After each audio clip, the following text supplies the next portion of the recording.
Happy International Merlot Day. There you go. Happy International Merlot Day to you. Cheers, Woo! Mira Boucher. Thank Cheers, you. Jay.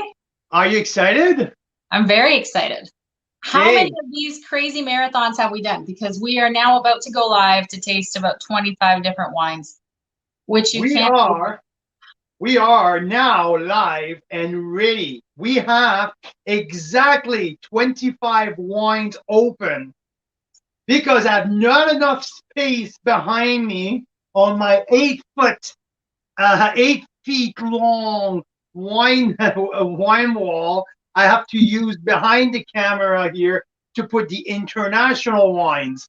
So we have 20 Canadian Merlots all across the country, 15 BC, 5 Ontario. We have 5 international, 2 from Italy, 1 from Washington State, 1 from Chile, and 1 from France.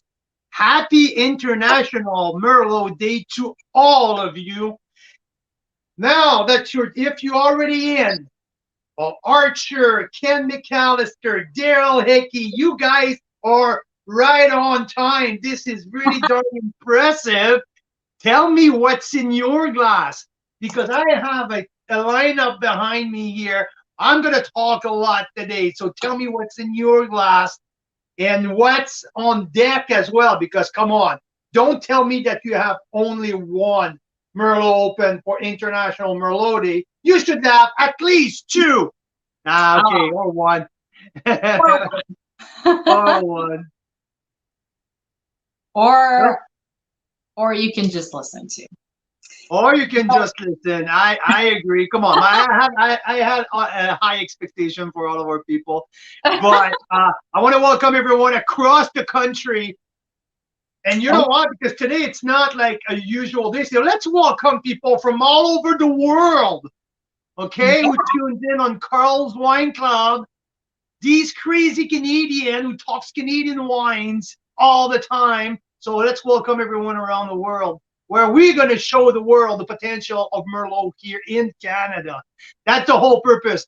I want to demystify that we are a cold climate. Yes, we grow. Yeah, it is. Canada is a cold climate country when it's time to talk about growing regions and winemaking. But we have a crazy potential when it's time for Merlot, especially here in BC, and some for certain pocket in Ontario as well. So, yeah, welcome everyone. Tout le monde en français, les gens qui se joignent à nous du Québec, tous les amateurs de vin francophones qui sont présentement avec nous, un beau bonjour à tout le monde. C'est la Journée internationale du Merlot. Aujourd'hui, on célèbre cette sorte de raisin qui est partout dans le monde, qui pousse partout dans le monde, un des raisins les plus populaires. Sa popularité a eu des hauts, des bas, c'est une montagne russe à travers les années, mais ça demeure un des raisins les plus glorieux.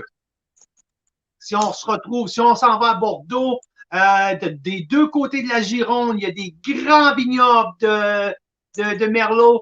Aux États-Unis, c'était un raisin qui, avant le Cabernet Sauvignon, a aidé à mettre les Américains sur la map. Ça pousse bien au Chili, ça pousse très, très bien en Italie. Ça pousse partout, aussi en Australie, partout dans le monde. Un beau bonjour à tout le monde. Merci en français, nos gens du Nouveau-Brunswick, du nord de l'Ontario, de la région de Québec. Sur tout le monde, un beau bonjour. Merci de vous joindre à nous pour cette journée internationale du Merlot. J'ai 25 Merlots d'ouvert. Oh oui, vous m'avez bien entendu. 25 Merlots d'ouvert, 20 Canadiens et 5 Merlots internationaux. 15 du BC, 5 de l'Ontario. On a beaucoup à jaser aujourd'hui. Je reçois des invités spéciaux. Je vais avoir Mark Simpson, qui est le propriétaire, winemaker à Siren's Call. Siren's Call, un petit producteur de la Colombie-Britannique qui opère, qui fait son vin du BC Wine Studio à Okanagan Falls. Ensuite, on va avoir Rob Hammersley, propriétaire, winemaker à Black Market Wine Company. Marc, Rob va être assis juste ici, à côté de moi. Oh, ouais, just in the chairs next to me. Il s'en vient chez nous pour jaser de vin avec moi. Il va goûter une coupe de vin en arrière en plus avec nous autres. Ça va être le fun. Et ensuite, plus tard, on reçoit Sam Hawk, qui est un éducateur de vin, qui est un journaliste. Sam va se joindre à nous pour nous parler de l'évolution du Merlot au Canada. Donc, hi, Mira Boucher. Thank you for that quick little introduction in French as well. So, what our people are seeing? Well, people have some really exciting wines. So there's a painted rock, and we have one of those, right? I do have a painted rock. I have the 18 open here. And Karen's opening Black Market 2018 Merlot and Skaha Vineyards 2013 Merlot. Do we have Black Market's Merlot with us? If Rob is coming over, I bet that we have a Merlot. Yes, I do have Black Market. The brand new, just released today. This is his release date. So the unsanctioned series, Merlot 2018 from Black Market. Which I think is their first one from their vineyard there, because it takes a few years, obviously, for it to, sit in barrel and everything. From the 2018, but the vines are quite older than that. So the vines are like 35 years old. Yeah. Yeah, exactly. So it's been vintage it's since been, they bought it. He's been producing Merlot. But that's all the question we're going to ask him. I believe that he had an unsanctioned Merlot before. So we'll see. We'll see what's his answer. I'm seeing like there's a ton of people joining us right now, so it's pretty cool. I'm excited. I got the jitter all day. I got the nerves going on. Mira was like, "Oh my God, what's going on with you?" And I don't know. I'm just like excited. So I have that little bit of a little nervous in the same time. So we're gonna taste a lot of good wine. So it's gonna be fun. It's gonna be great. Hey, Daryl has the same getup as us. He has these glasses, the Gabriel glass and the Enovino. And I was gonna say, let's not forget to Enovino and not. Let's see what they're like. So is the one you poured here, did you already aerate these? No, these ones have been open for a while. And the 17, no, not yet. Not these two. We'll do the trick right after. I'm just, it's right here. Yeah. Because when did you open these? During the game earlier, right? Oh, absolutely. So it was a great day. If I'm such in a good mood right now, you guys can taste the Baltimore Ravens for their big wins over the Minnesota Vikings. Big win in overtime, so that always put Carls in a good mood. I would have been in a real shitty mood if they had lost that game. But anyway, I'm here. If there's any football fan looking right now, I'm not only a crazy about wine. I'm crazy about football. I love my NFL football. I'm a big Baltimore Ravens fan. And if there's any other NFL fan here, let me know in the chat box, which team are you cheering for? Okay? So I want to do a little thing here. Football, I've been thinking about that for a long time. Football, wine, how can I match all of these things together? So we might start a football wine podcast or something like that. Okay? Idea here. Yeah. Enovino's right here. Yes, I opened the wines during the first half of the game. So here, Titans all the way. What are you talking about?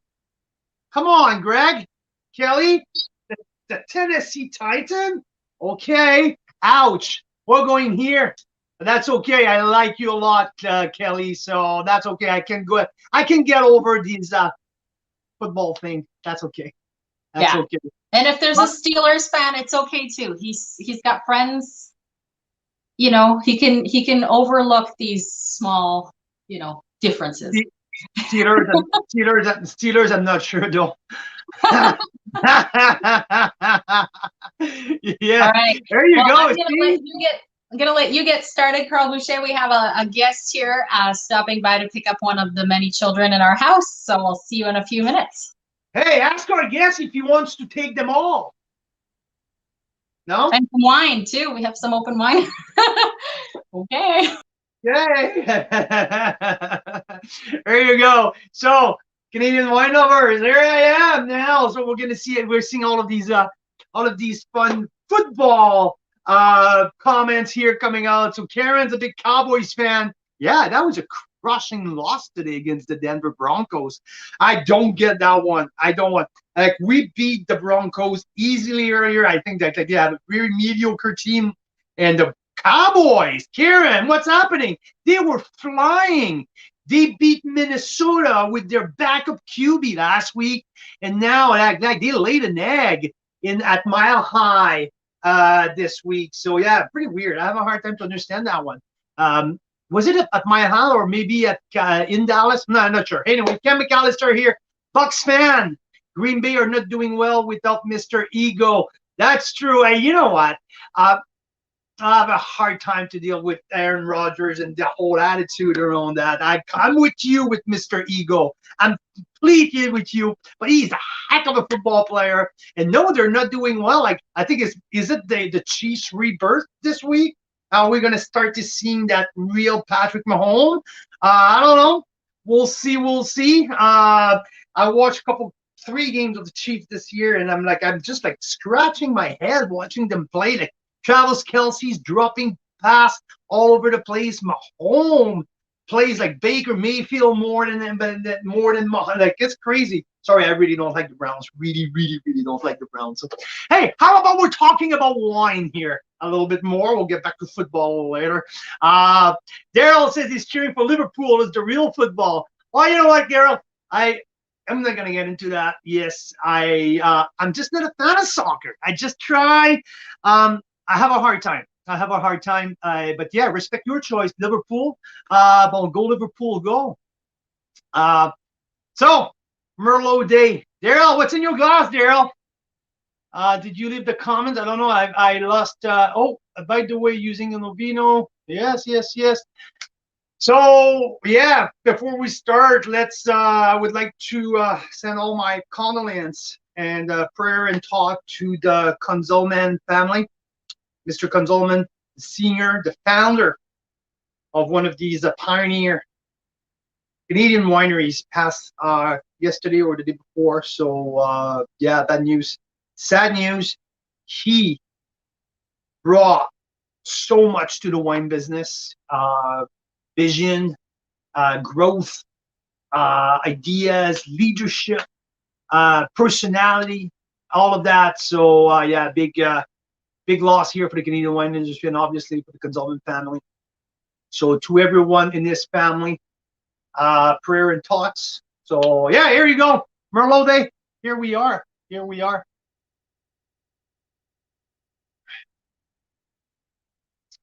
We have. So was a couple way I could go about it. Do I go from the oldest to the newest Merlot? Because I have some 2014 Merlots.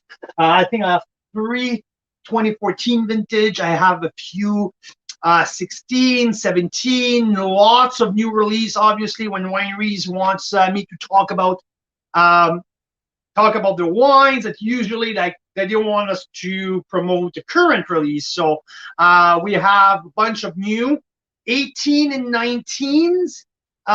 So I have decided to go a little back and forth. I haven't tasted these wines at all yet. There's a few that I know, like Courcelette Merlot was in one of our pack. I know about Priest Creek that I tasted before, but there's not a whole lot. The addendum of Black Hills, that's 85 or 86% Merlot that I tasted this week. Extremely excited about that. But there's a few on oak Merlots that I wanted to taste at the beginning, and after that we're gonna walk our way up to the bigger body. We have Mark Simpson at 4 o'clock, so we're gonna give it a head start. But I don't have all the technical information, the oak treatment, single vineyards or not. I'm like, even if some of them have some blends, a little splash of other grapes in there. I'm not exactly sure of the split, but the whole point is to taste the quality. I don't want to do a technical description of all of them. It's going to be more about the structure, more about if it's terroir driven, a little bit more oak driven. But in all, I want to see the quality in general from both sides of the country, from Ontario, from BC, versus what we have internationally. So I'm going to show you a little bit what I have. All the wines international are between $25 and $40. A little bit like we have behind us. So here we have pure Merlot, a 2014 Bordeaux Supérieur. So from France, from the Bordeaux region. I have one of the a young 2019. It's from Charles Smith, the Velvet Devil Merlot from Washington State. Been a big fan of Charles Smith for a long time. I have Casa l'Apostole, the Cuvée Alexander Merlot. Here we are in 2014 vintage as well. A little bit of age here. I will be interesting to see where is that. I have a Super Toscan here. Mostly Merlot. I would say 60% Merlot in here. 2015 vintage. The Lutz Sherry's always been a bomb, so I'm excited to taste that as well. Merlot's Sangiovese, and from one of the very popular from around the world, a popular producer from Italy. This is Tomasi Merlot. This is a super Venetian style, so from the Veneto region, north of Italy, so they're 100% Merlot there. They may even have a little bit of a Passamento style in there. We'll see a little later on. But yeah, on our side of the country, we have some new people like Uppercase Vineyard, one of the player at the District Wine Village in Oliver. Small producer, winemaker, general manager, Michael Henderson. Who's a very talented winemaker, is running the show at that new project at Uppercase. So I'm interested in we're going to start with his wine tonight. It's an unoaked, the 2020 Uppercase Merlot, grapes from Oliver. So that's the first wine that we're going to taste. Uppercase Merlot here, the Ascender.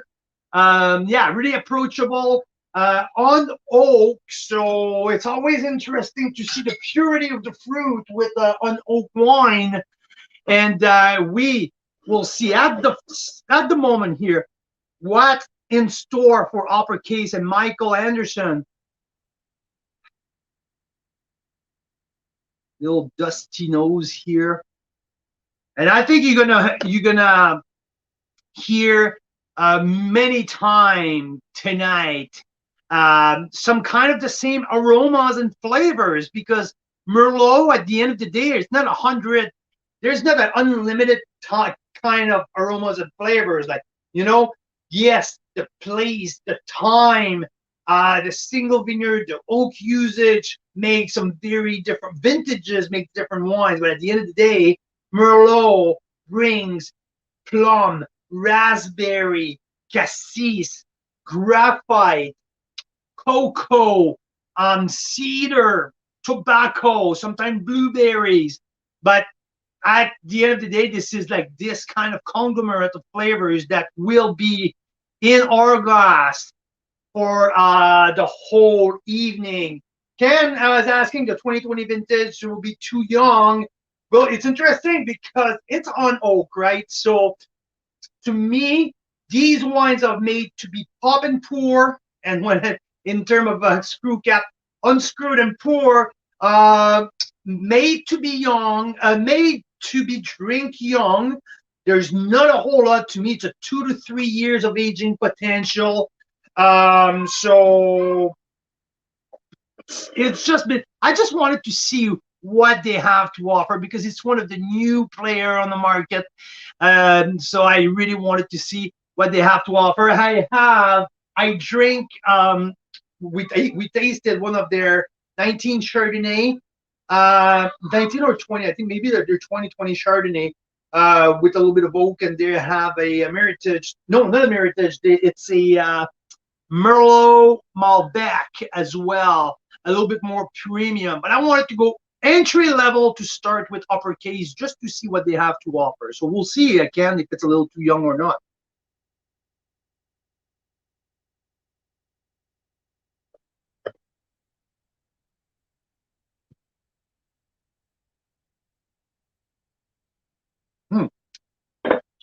That's nice. That's nice. It's approachable. The fruit is really round, sweet fruit. The fruits are ripe. There's a bright acidity. Not a crazy long finish, but if this wine is under $25, I'm all about it. I'm all over it. I'm gonna have Mira joining me in a few minutes here, so she can start the slide, or she have a slide ready for me with more information about each and every wine. We had our researchers out of Romania, our staff member that we hired like 6 months ago, is doing a great job and did a little ticker for all of the wine that we're going to present tonight. To get back to you, Ken, I don't think it's too young. It's just pleasant, approachable, nice fruit. You know what? I quite enjoy it, actually. So which one are you on? Uppercase, the Ascender Merlot 2020. I wanted to start with something on oak, and I have like really fruit forward wine, mature, like ripe fruit, sweeter type of fruit with like lots of dark cherry, and it's super pleasant. I really enjoy it. So you were saying if it's $25? If it's under 25, I'm all over it, because to me, like, it's worth, yeah, it's definitely like no problem to pay $25 for that wine. So yeah, I'm gonna find out, because he says approximately 30. I'm gonna find out if that's before or after tax. yeah, exactly. No, it's really pleasant, really good find here. And what I'm gonna do, I'm gonna rate all of these wines quickly. I'm gonna do rapid fire throughout the night from what I'm tasting, but this is a 90+ wine. I have no problem, unless like you tell me that it's $35. Now, I don't think it drinks like a $35 wine, but it's really pleasant. So it looks like it's 30 including tax, which I think before tax is what, like 26? Yeah. Okay. Yeah. So right up, yeah. It's pleasant. It's really pleasant. Get a sip and tell me what you think here, but yeah. Well, you told me the one that's more orangey is the Megalomaniac, and I can't freaking tell which one's more orangey. I think this one is slightly more orangey. I don't know. So this one is less orangey. Yeah. Nice. Mm. No, it's fresh. It's bright. Oh, yeah. Isn't it pleasant? Yeah.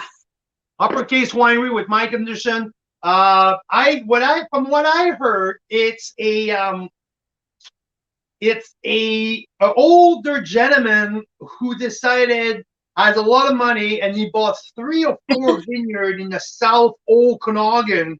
Hire Michael Anderson, who started Tumble Wine a couple years ago. Michael is a very young, talented, and he was sourcing different kind of grape. So his own label, he was operating out of the BC Wine Studio in Okanagan Falls, and Mike was approached to run the whole Uppercase project. The money man behind the brand, who apparently has a lot of money, is like what I'm saying. It's bought. Hey? What are you saying? Okay. And that just bought three vineyard in the South Okanagan, and all the grapes are coming from these estate vineyard. So yeah, I really enjoyed what they're. I remember, Mira, we tasted his Chardonnay like a month or so ago. Yeah, it was good. Yeah, the Chardonnay was pretty good. That was that's the bottle of Chardonnay that we tried from him. Oh, cool. Yeah. So, yeah. Anyway. Ken's just saying we tried a 2020 Merlot, which is probably a bit young, wouldn't you think? So I don't know. It tastes pretty good to me. Yeah, no, that's what I just answered to him as well. I was thinking, you know what? No, it's not, and it's not oaky, so you don't have to let the wood settle down or all of that. So, yeah. Hey, Mira, I have a question Yeah. for you. Do you have your the slide, the nice post that you did earlier today Yeah, I or do. Yeah, yesterday of with the the flavors. aromas? If you can put that on, because believe it or not, I need to go to the bathroom. So I let you talk a little bit about that, and if you have a little bit of a history of Merlot, because I know that you research all of that kind of crazy thing. And I'll let you talk a little bit, and I'm just going to the bathroom and come back right away. Okay? Sounds great. Yeah. So I was researching this because Carl just, he like looks at the wine and he'll be like, oh, it's probably a Syrah. It's probably this. It probably, oh yes, I get raspberries. I get cucumber, like whatever he says, right? Our kids make fun of him. They're like, oh yes, it smells like cucumbers and salad. Nothing that Carl's ever said, but that's what our kids do to make fun. But Carl can describe stuff, and you might be able to describe stuff really well. But me, I just started drinking wine more seriously about a year and a half ago. And so I have a hard time with that. I'm like, do I like it or not? I like it, right?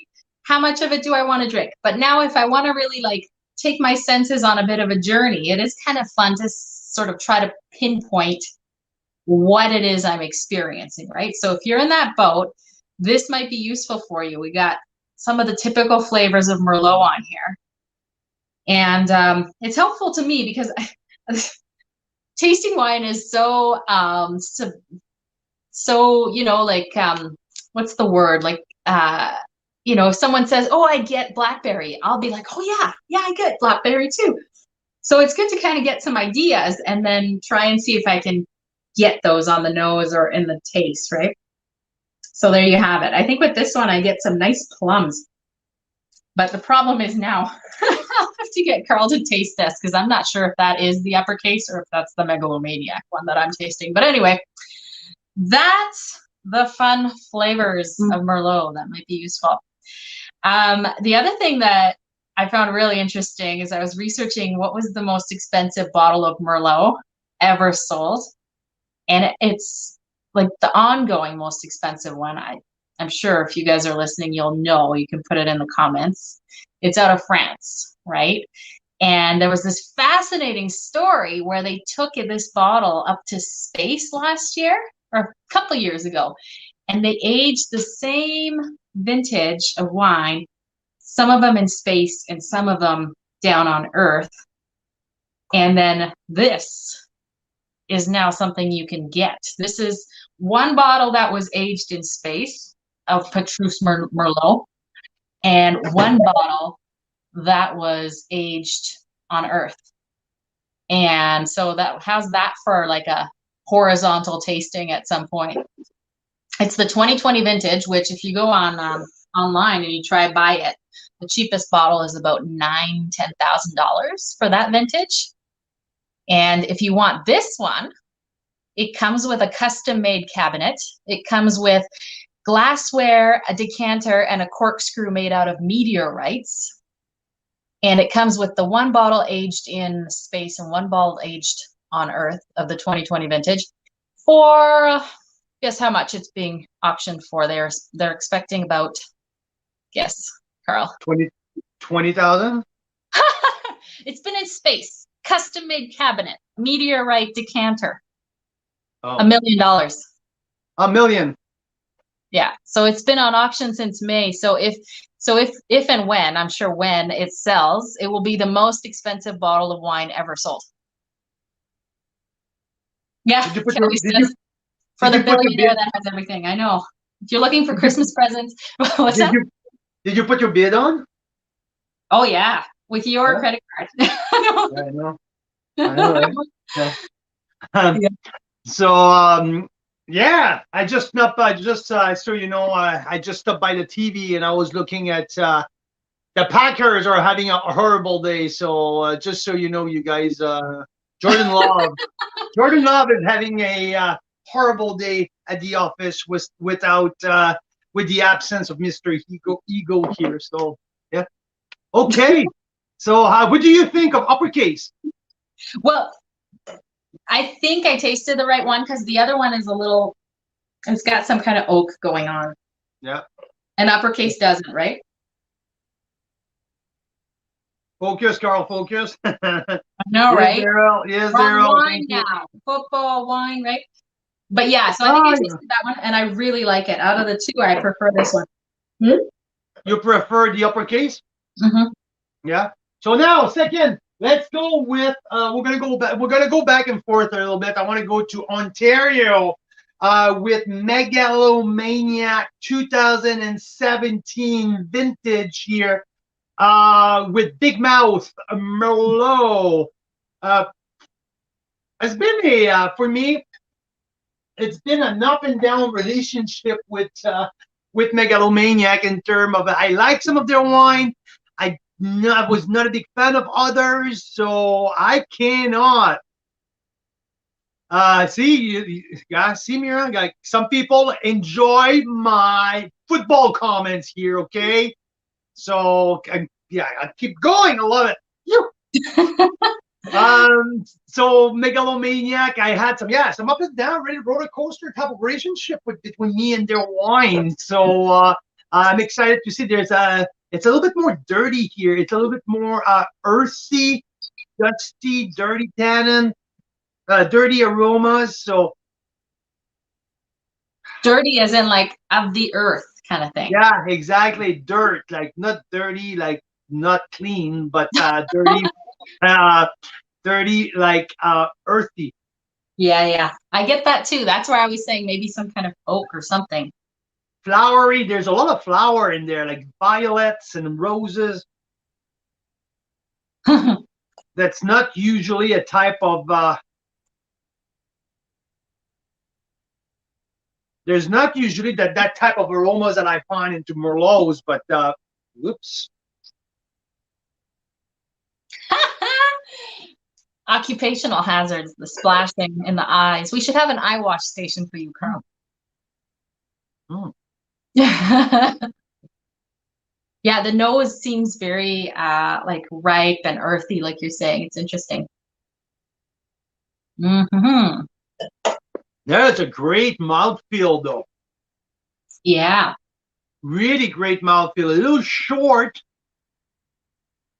It doesn't evolve a lot in the mouth, though. Cut short, but wow, when you get in, I'm like,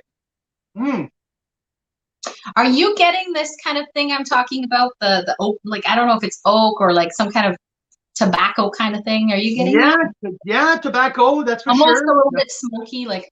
Mhm. I do. I do. I don't think that the oak is off balance. I quite like it though, and I like a little bit of the peppery at the end too. It is. My only complaint here is it doesn't expand as much as I would like. But it's very interesting. It's really good though, like plummy, really plummy. Yeah, and it leaves your mouth kind of tingling in the middle of your mouth. It's interesting how every wine kind of affects my mouth differently. And this one, you really got stuff going on right in the middle there. I don't know if that's the mid palate or if that's just how it works in my mouth. I don't know. There's a nice tannin. Yeah, maybe that's the grip I'm talking about. The thing is, like, that's interesting. So this is an Ontario wine. We always know Ontario wines always include the 13% tax and the 20-cent deposit. BC wines, we don't always know. So we'd have to look it up to see if it's, and it makes a difference. Like on a $30 wine, BC tax is 15%. So that's like $4.50, you know. But the other one was 30 tax in. This one is 25 tax in. So that's kind of interesting to know too, right? You know what? I would say that the 17 Megalomaniac is a superior wine than the uppercase, though. Really? Yeah. I would say uppercase for me, I would have liked it a little bit with a couple bucks less than what it is. I thought maybe the $25 with tax, just like that. I like the mouthfeel of the Megalomaniac at a lot. So yeah, just evolving. And you know what? There's one thing though. This is a 2017. This wine will not age much more. I will give it two more years, and that's pretty much it. It's already start to have a little orange brickle rim, so it might not be the Yeah, I can see that. have this crazy aging potential here. So Simon's talking about the tax again, making a difference. I got another tip for you guys around the tax. A lot of BC wineries charge different kinds of taxes, especially for Quebec on Ontario. So like the one we're featuring in the club this week only charges Quebec, Ontario 5%, right? So if you were buying from an Ontario winery, you're looking at 13%. If you're buying from BC, in BC, you're usually looking at 15%. But this week's winery only charges GST, because every winery's tax situation is different out here. We're finding so that's an interesting thing to look at, because if you're spending $200 or $300 on wine, 10%, you know, it's $20 or $30 or sometimes more, right? So worth thinking. I really enjoyed this this big mouth from Megalomaniac. I really enjoy it. Like if you swirl your glass, Mira, if you swirl your glass, that's fun. Just see if you can see my the rim, because it's a little bit more orangey. I do see the orangey. You can see it in mine because I have less wine, I think, than you. But yeah, totally, Simon. You buy a big case, especially from like this week's winery is Black Hills. The cases are not that cheap. 10% is, you know, good amount. Could be a couple bottles of white wine or something like that, right? Yeah, absolutely. So here I have at some point I will show my bin that I have underneath that. Oh, that's gross. Your spit bucket bin? A big bin for this one. But it gets me thinking, I'm like, should we be telling people when a winery only charges 5% instead of 15% tax? That's probably not a thing you want to advertise, but it's true. Like every winery in BC is different, and some of them only charge 5% and some of them charge you 15%. Okay, so let's go with two 2019 wines. Okay, what's the first one? Hillside Estate. Okay. And we'll do Mary Nissen. Okay. Which one are you going to try first? The Mary Nissen, or you want to go back to Hillside? I have Hillside. I'm coming your way to go pour for you. Oh, fabulous. I'm going to need a big spit bucket thing too, aren't I?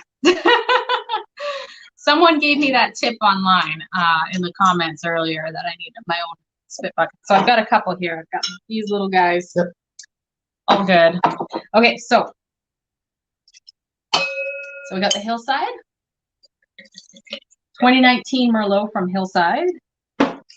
And then we've got the... It's kind of fun how we're doing side-by-side BC, BC Ontario. Night. Yeah. Hillside. On my left is the Hillside. Yes. Good. So let me get us our little stats here on these different wines. Hillside versus Mary Nissen.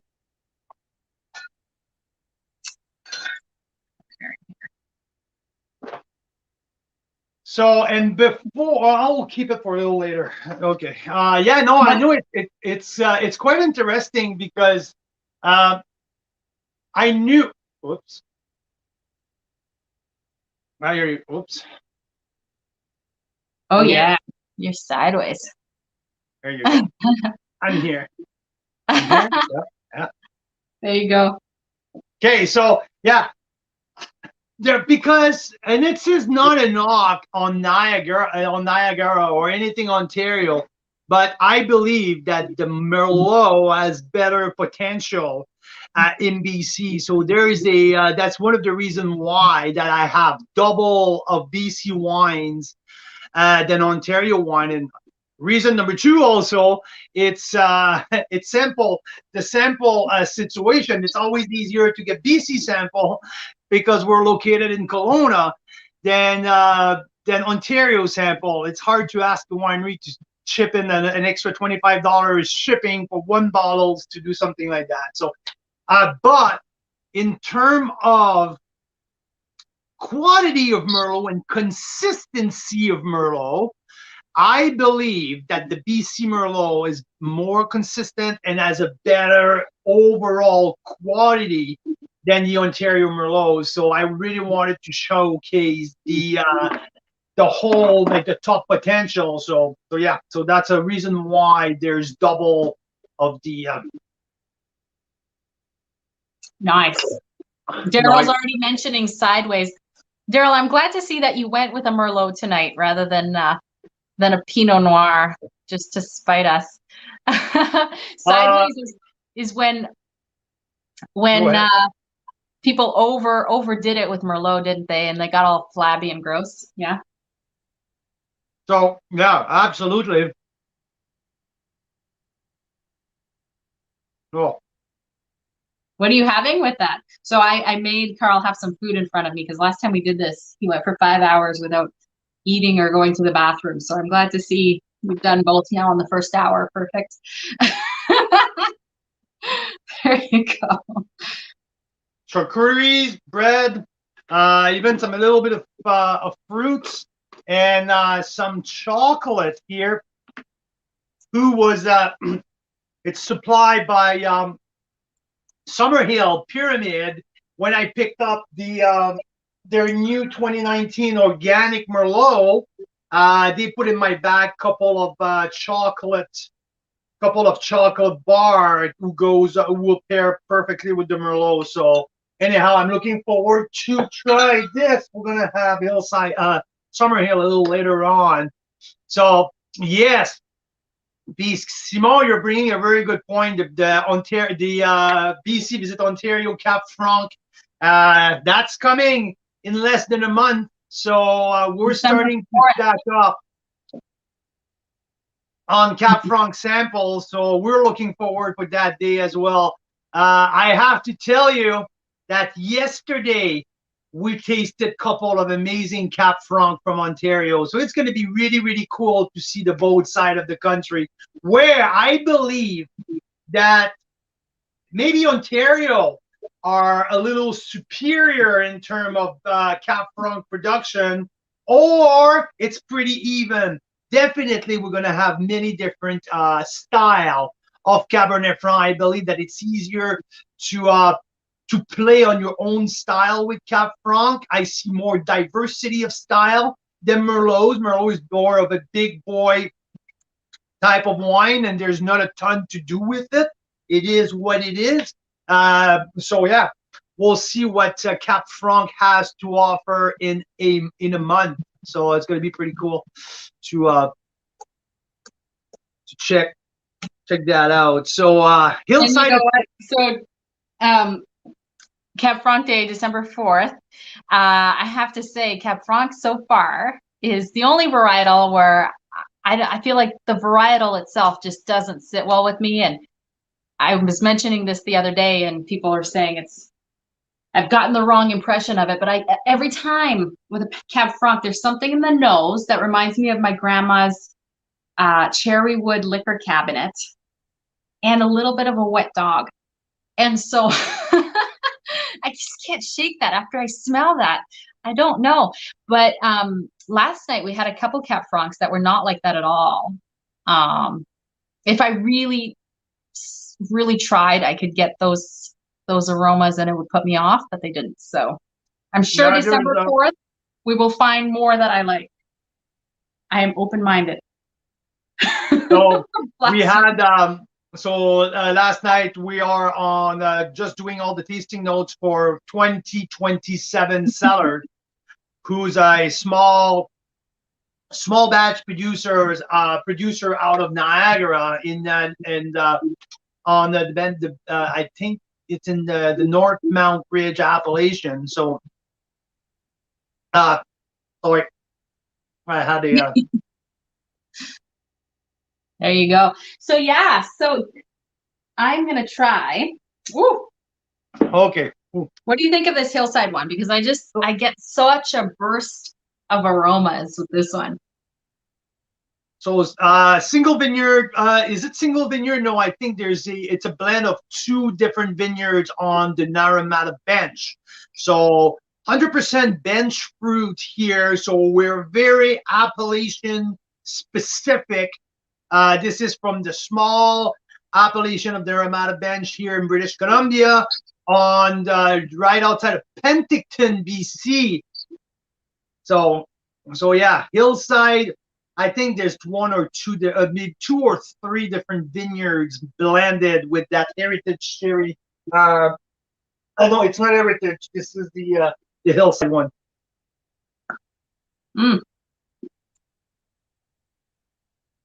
Dark chocolate with little bits of like dried fruits, dried berries in it. I can see after I do this with my little flavor profile here, right? Berries and chocolate. I can see why dark chocolate with berries in it go well with Merlot. So this is bold.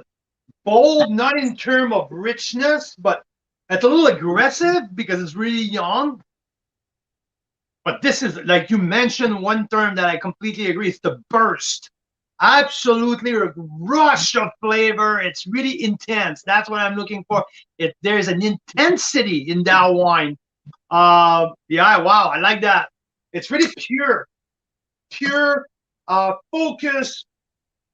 There's not a ton of oak. I'm not sure what would be the oak treatment with that, but if it, like whatever it is, it's very well integrated for a 2019 offered. I even get some blueberries in there. Cherries, blueberries. Did you Enovino this, Carl? No, I did not. So give me a minute. I really think I need to dump my little bit here and try it with the Enovino because, like you said, it's a bit young, it's a bit aggressive, and the beauty of that Enovino when you aerate it is it just like softens all the edges a little bit. It's awesome. Even though it's been basically sitting open since like 11 a.m. today, right? Yep. Going to bring your butt on here and get a tell me if it's worth coming over for that, and I'll get up. It's worth it? Okay. I'll be right there then.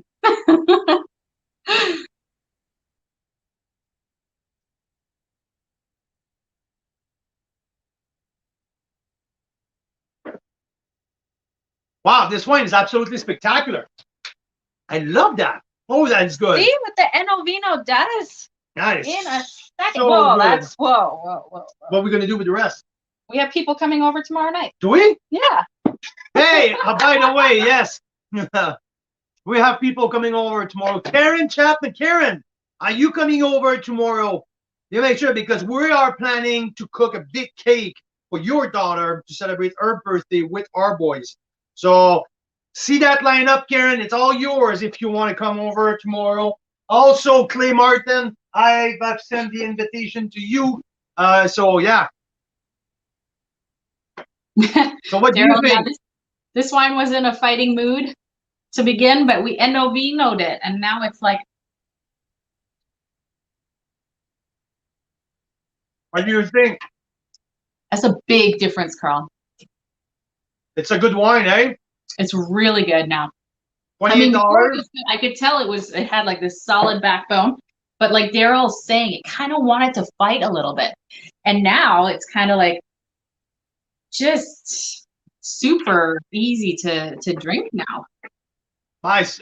It's still extremely there's an energy in that wine. It's super. It's not austere anymore there, but there's an energy in there where the thing is like it's focused, it's pinpoint. You know, really well done. Yeah, this is a 92 points here. 92 points with my hillside. I absolutely love that. That's awesome. You know, I'm gonna need a spit bucket pretty much as big as yours, Carl, because Like, what are we on, the fourth wine? That's just the lid for Okay, your bucket. I okay, told look you, at that, use guys. that as the Okay, lid. Use that as the lid because it's gross. It's like this big bin. see the size of Yeah. mine. So what we have here with Hillside, and I think it's really, really cool to talk about. It's 100% raised and grown on the Naramata bench, a very small appellation. Cathy Malone, the Cathy is the winemaker. She's been the winemaker there. I believe it's like close to 15 years. She spent most of her career working with the bench grape. So really, really, she knows the bench a lot. So I'm starting to like their wine. Like I always been a fan of Hillside. What drives me to Hillside in the first place is their Moscato Tonel. For people who know our background, Mira's parents, Mira's mom, Mira's parents Mira's from Romania. Mira's mom grew up on a Muscat vineyard, and she knew a lot about Moscato Tonel. And when we introduced that wine to the family, it kind of quickly became the family wine. If you have a chance, now I'm going to go sideways a little bit, completely off track, but the 2020 Hillside Moscato Tonel is the best vintage today to me. That 2020 Moscato Tonel is off the chart. We tasted it last week, and oh man, it was good. It was so good. So it was really good. Even better than the 19, which I love. Simon's just saying, are you having these wines at room temp? And I think we are, because they went out for a long time. And you even drink your whites at room temp. Why is that? Yeah, I always try to get them cold first, but I quickly, after the first sip, they stay there, and I rarely put them back in the fridge. Usually they might go now in the late fall. Sometime what I do, I put them by the door for a 15, just outside the door, for 15, 20 minutes, just to give them a little chill slide. But no, even like what I really enjoy some Pinot Gris cellar temperature. I think that's where the wine gets the most out of it. Sometimes there's some Viognier where I give them a little 15, 20 minutes outside just to give them that little snap. Sometimes Viognier doesn't have a high acidity. So, but it depends of the wine. But I usually try both sides of the cold spectrum. Let's put it that way. So, energy efficient solution, absolutely. Everything is about the energy efficient, of course. So that no, I'm just joking. That hillside is fantastic. At that side, I might get back to it later, but this is takes the early lead in there for sure, by a good point, like no doubt about that. So yeah, really good showing by Hillside Merlot, under $30. And let's keep in mind here, that Merlot is a late ripening type of grape. More than often require oak treatment. So all of that requires more cost. It's more costly. So Merlot, a good quality Merlot, usually, to my experience and my expectation, I expect to pay at least $30 for a good Merlot. At least. To me, it's the benchmark of my expectation when I get to the till. I don't know why I say that, because I didn't buy wines in a really long time, but That's a really good start. That's not true. I bought some this week. None of these international wines were given to me, so okay, I had to pay for it. But no, when it's time for Merlot, I expect to pay at least $30 for sure. To me, this one we just had, the Hillside, was 28 plus tax, so about 30, whatever that is, 32. Right? Yeah. Hang on, And the 92 next one bucks. is 45 including tax. Hey? The next one is 45 including tax. Essence, the Platinum Series. Okay. 92 plus points here. That hillside is really good. Really, really good. Well done for that price point too. I was going to mention something else I learned, Carl. I don't know if you guys knew this, but Merlot is a grape that if you miss the picking date by like 3 days, it gets overripe really fast. So there's sort of two types of winemakers. When we get the winemakers on later, we can ask them. There's some that prefer picking it early. And then you get that in the wine. You get like different kinds of aromas in the wines because it was slightly unripe. And then there's some that prefer picking right on and even not too worried about risking it being overripe. And then you get different aromas. So it's interesting. But I think most grapes, you get a bit more leeway. You get maybe 1 or 2 weeks. Whereas Merlot, it's like it's ripe and then you got like 2 days to pick it. And if you don't have staff or if something happens, it can get overripe really quickly. Overripe for certain people, like yes, and on a technical standpoint, but many winemaker will look for that overripe type of aroma where it's that full body juicy profile. So yeah. So now when we're talking about more early picking, I bet here. With the color that I have in that Mira, that this is more of an early picking style of Merlot.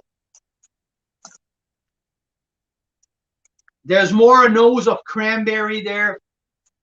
There's more a nose of red cherry. I don't get that ripe fruit or anything like that. I sense something a little bit more on the acid side.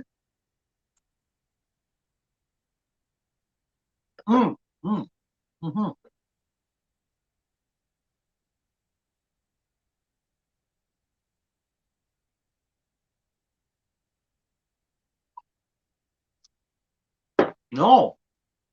Oh. It stands up to his $45 price point. It's rare that you have that expression, so tell us more. The whole like, oh, I like it. It's velvety. The texture is really silky, super silky. This is very pleasant. This is absolutely worth $45. You feel the texture that it's something more premium.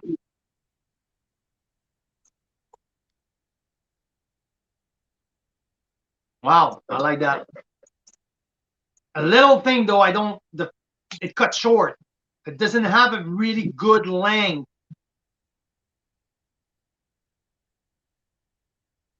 But darn that the texture is beautiful and fun and silky and velvety.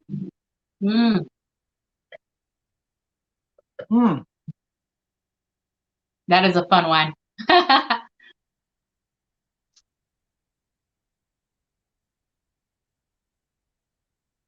I get a lot more length on the second and third sip than I did on the first, though. Keep trying it. And have you Enovino this one? Yeah. Okay, fine. Because I feel like this one could use a little Enovino. Oh yeah. This is young. This is a baby. Like the grip is like ripping my face off. But I don't mind that aspect. I like once in a while an aggressive tannin structure. I like that. I have no problem with that. Okay, fine. Okay, Enovino here. Enovino here. Enovino here. Enovino. I'm going to do something else. You do the Enovino. I'm going to try putting food with it. See if that does the same thing. Enovino. We have a fellow Romanian on the line. Yeah, I kind of. Nice to see you. Great. Thanks for stopping by, Angelica. Derek's friend. Small world. Super cool.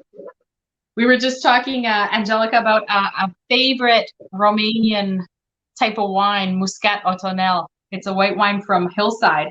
We just tasted their Merlot, and their Muscat Otonel, the 2020, is just to die for. And they're the only one of 2 wineries that we know of that make that wine in Canada.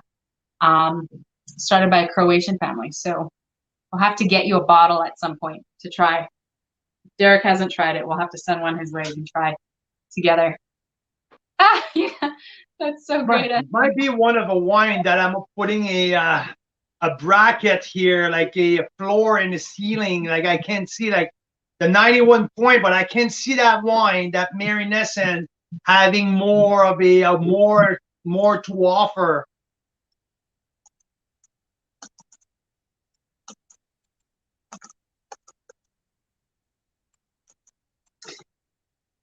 Yeah, it's great. Simon's got a great question. You don't see too much tannins in less expensive wines. Why is that?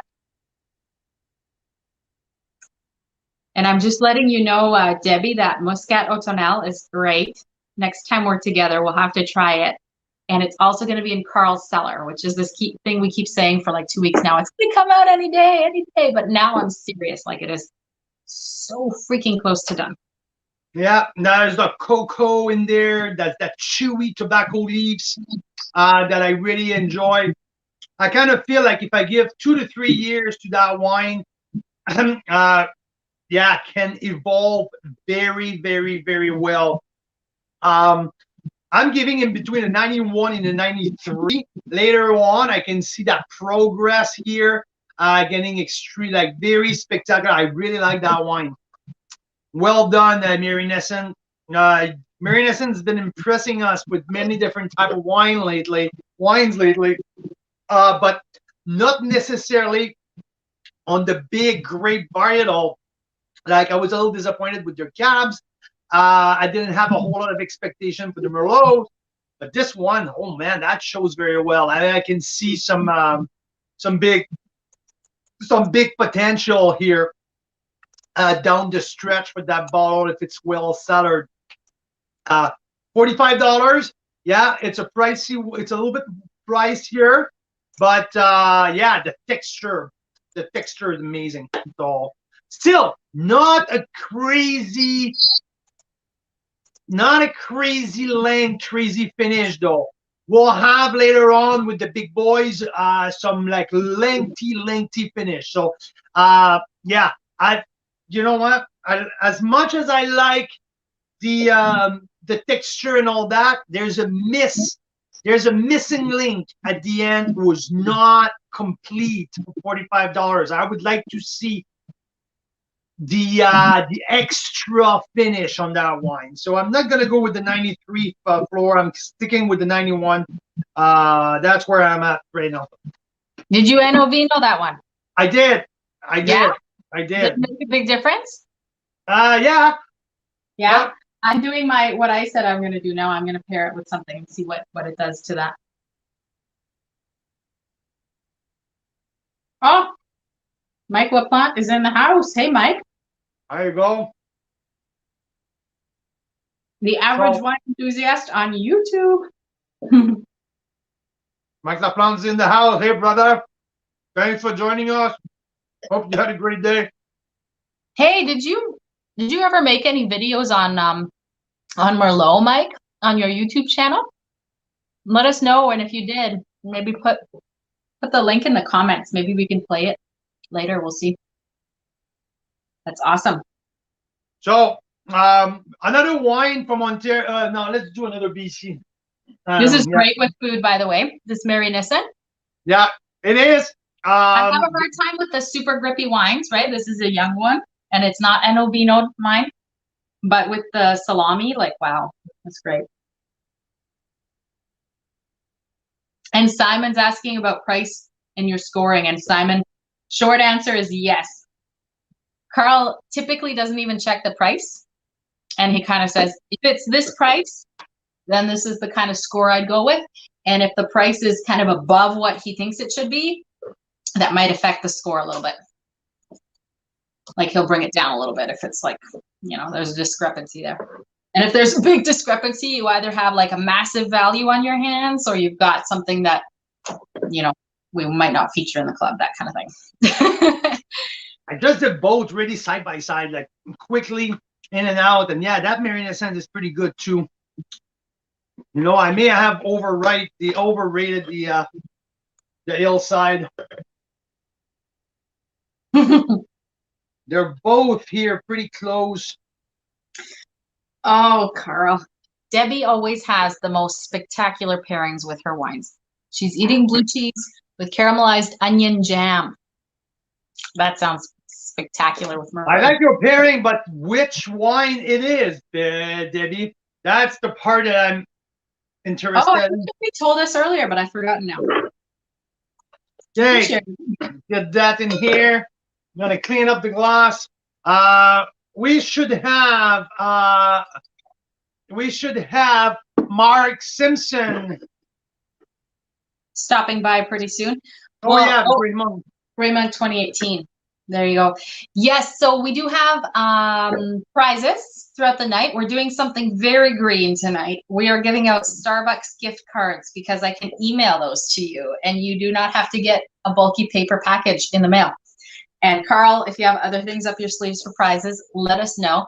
But I will start grabbing everyone's names. So the way you enter the draws, which we'll do a few of tonight, is put your comment down, and then I'll grab your name and put it in the draw. Okay. Thanks, guys. Where should I go? Where should I go? Well, you're going back to BC first, right? So BC first. So.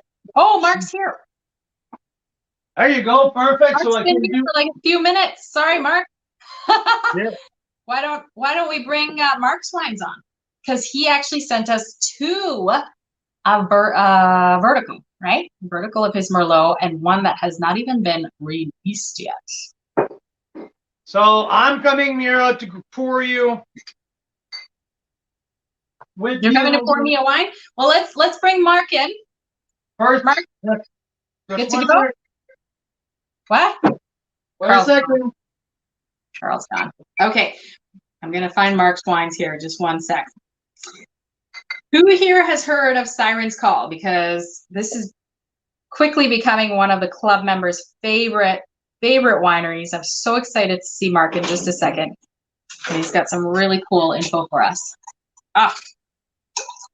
Mark, sorry to keep you for this. This is the ultra important refilling here. With which one is this one? The 2017 the 18, this one. This is the 2018 Siren's Call Merlot. 2018 on my right, and this is the 2017. And they've been Enovino'd, because I keep telling Carl to aerate, even though we've been decanting for a while. But, all right, so without further ado, let's bring Mark Simpson on. Thank you so much for joining us, Mark. Hi. Hey, thank you. I'm so excited to taste your wines. Thank you so much. Good to be here. It's great. And Carl Boucher is going to be back in one moment here. I'm going to bring up the images. Let's see if we can find them here. Oh, that's Black Market. So you sent us over some really interesting stuff, Mark, about your recent harvest. Hey, like there's a great picture here of an actual cluster of the grapes that you were harvesting. Not a great shot. Yeah, that's Merlot.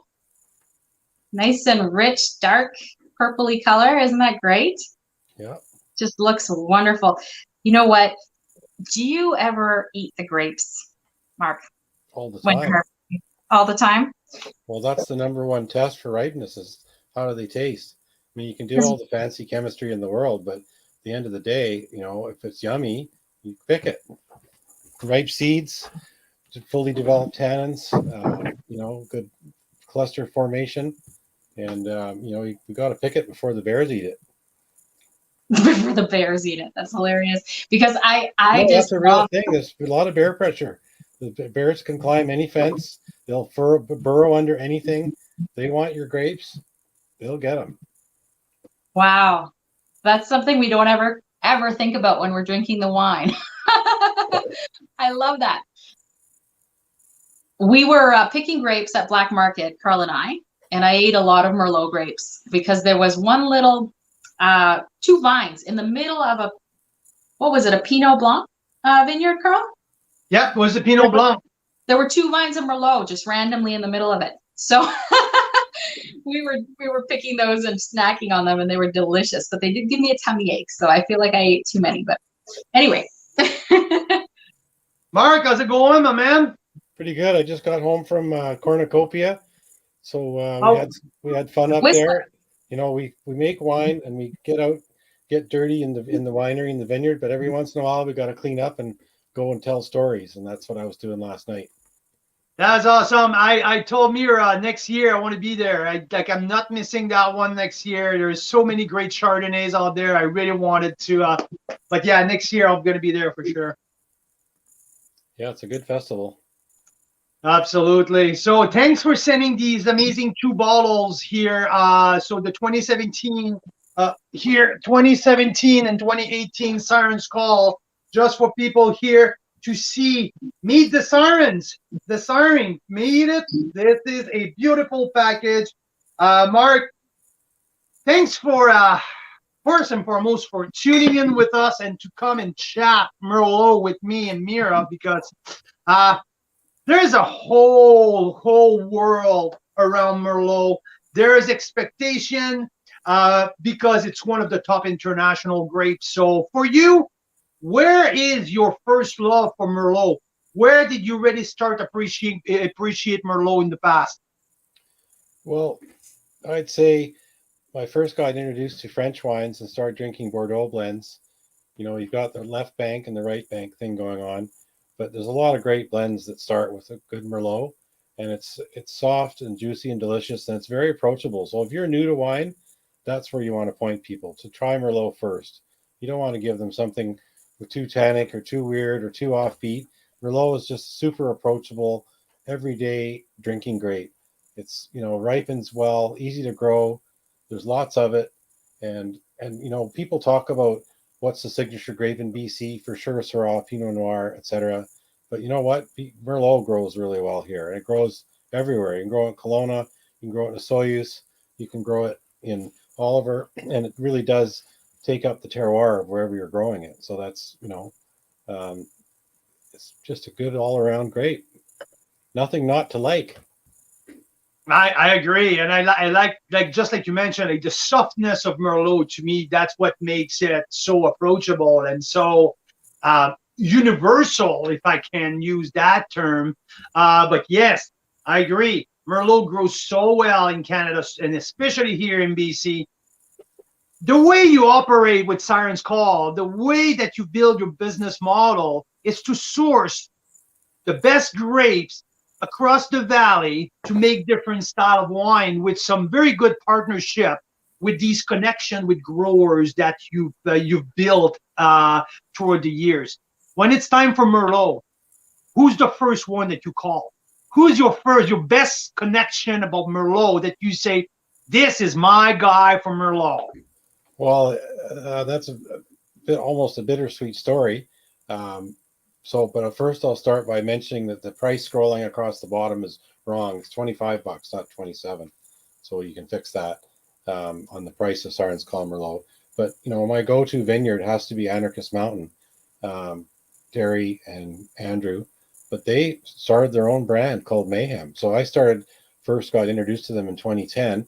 And I thought that, you know, this is beautiful fruit. Tom DeBello made wine from that vineyard, and he introduced me to that fruit and said it was one of the finest vineyards in BC. And it's quite an old vineyard. I'm not sure when it was planted, but I'm going to guess around 30 years old. And it's up the hill from the Soyuz town site. So it has some cooler nights and just fantastic terroir. So Terry and Andrew started their own brand. I started making wine for them. I think the first vintage was 2015. I made some Merlot for them. And then they started working with Terry's brother, Jack Meyer, and the Mayhem brand took in their own Merlot as one of their flagship grapes. So I was sad that 2017 was the very last vintage from that, including having that fantastic Merlot as the base of Harmonious, my signature red blend. So then I moved towards, I have a couple of vineyards that I work with. The one is Rama Ridge in Oliver, and the other is Bordertown in Soyuz. And they're both different. They both, are good spots for Merlot. I've had fantastic Merlot from the Similkameen as well. Everywhere you go, it has its own unique character and personality, and it's just up to us as winemakers to find that personality and, express it.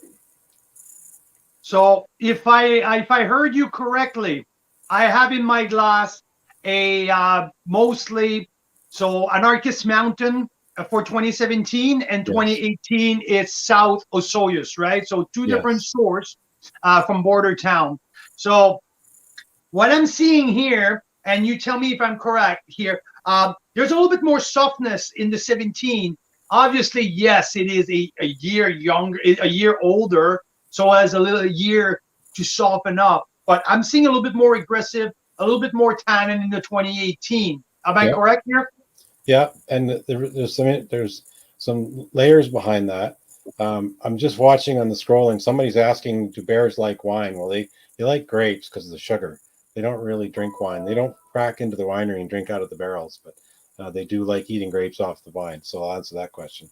But the 2017, we had an interesting journey in the winery because that fermentation actually stuck. It stopped fermenting at a little bit higher sugar content that we wanted. So I had to re-inoculate that batch and give it a couple of different yeasts, and it ended up being on skins for, I don't know, I'm going to say 36 days. I don't remember exactly, but it was longer than normal, and it got two different fermentations. So anybody that knows something about beer would sort of relate to the fact, like Belgian breweries, they have two different fermentations. You get two different layers of complexity.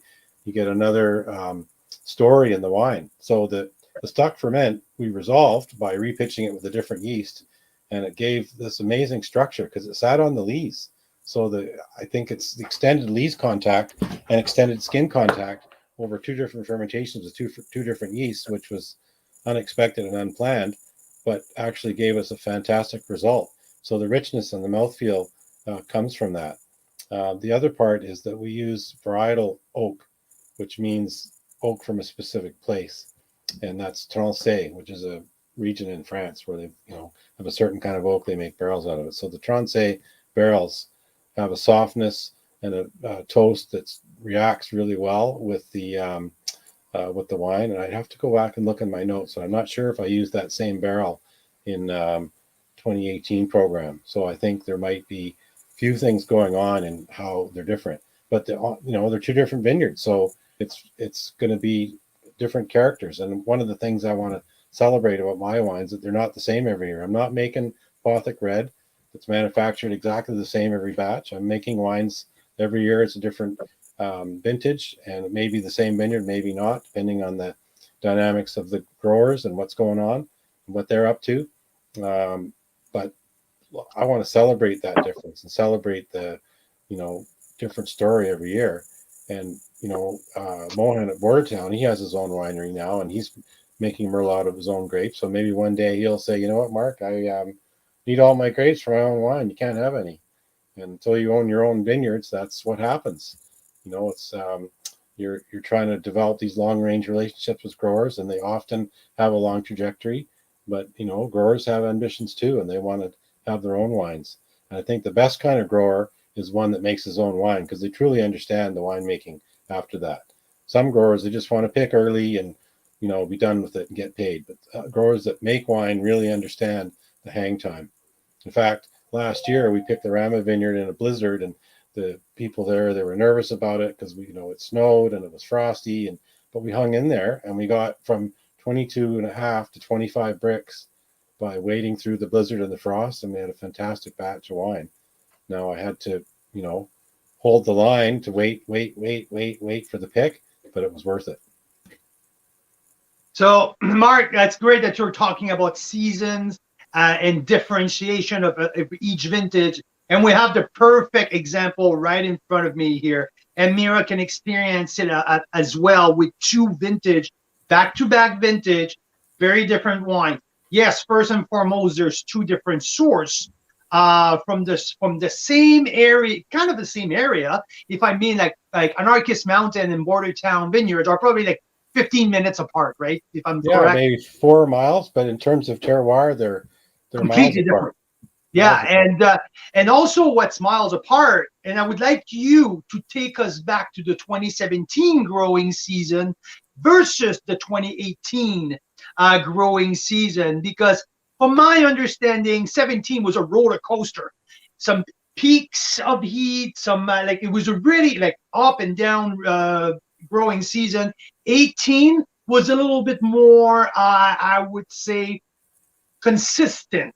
Nothing extremely, not one of the best ever, but it was consistent. Am I correct? Yeah, that's a fair assessment. It's a fair assessment. So for you as a winemaker, I know they're fairly different growing seasons. So which one do you think has the potential to give us long-term aging with these wines? Well, I think the 17's really peaking in the bottle. It's now 3 years in the bottle, and it's sold out, by the way. So there's only a little bit of it left in my cellar, and the bottle you have. So the only people who are going to get to see it age are those that are lucky enough to have bought it, and people that come to my house for dinner. So that's that. But the 2018, I think it's going to really evolve over time, and the fruit and oak are going to integrate and marry together a little better. As you mentioned, it's got some good aggressive tannins, and that I think the main difference between the two vineyards is the Anarchist Mountain is higher up the mountain, and there's a more profound diurnal effect, which means the difference between daytime and nighttime temperatures. And the Merlot from Bordertown, it's a grape grown in the valley bottom. It's just hotter. So there's a little more grip, a little more strength to the tannins. It doesn't have quite the elegance, and they're also younger vines. The Anarchist Vineyard was planted in, I'm going to guess, early 90s. Someone here might know that. I can ask Terry. And the Bordertown Merlot was planted, some years later than that. They might even be different clones. I don't know which clones, but I think that those are two differences I will point to why they're presenting differently in the bottle. Yeah, and to me, when I taste both side by side, I definitely, and I get it now about the double fermentation. The second fermentation brings the creaminess, a creamy texture on the 17, and the 18 is more a little bit fruit forward, grippier tannin, and I would say it's more like the type of a big boy who, for me, will age a little longer. 17 is priming right now, and it has that very elegant, creamy texture that is absolutely outstanding right now. Yeah, I think the other thing too is the elevation above sea level of the vineyard and the site often define the potential bricks. So I mean, I can look back in my notes, but I'd say typical numbers for Anarchist Merlot would be 23 to 24 bricks, 6.5 to 8.5 grams of acid, pH of 3.3, 3.4. Even, if we wait till after Thanksgiving to pick it, and the same trajectory of the fruit, in the valley bottom where it's hotter in the soils, you're going to see 27 bricks, 26 bricks, 5.5 grams of acid, and maybe 3.6 pH. So the same groups, the same day in the same year, but 2018 was hotter. So I think there's a bit more alcoholic punch to the wine. It's a bit bigger, bolder, and stronger, and the skin contact gave us a different result. The 2017, the lees contact, I think, with the second fermentation, although at the time was something that kept us on our toes in the winery, it turned out to be a wonderful thing. And it just goes to show you with winemaking, you never give up on a batch. No matter what happens, you see it through and make the best wine you can with, what you're presented with the grapes and the fermentation. And then sometimes magic happens. So in the case of the 17, magic did happen. Absolutely. And I saw the same kind of thing with, for me, one of the 17 that I enjoy particularly, it's the Black Hills Syrah.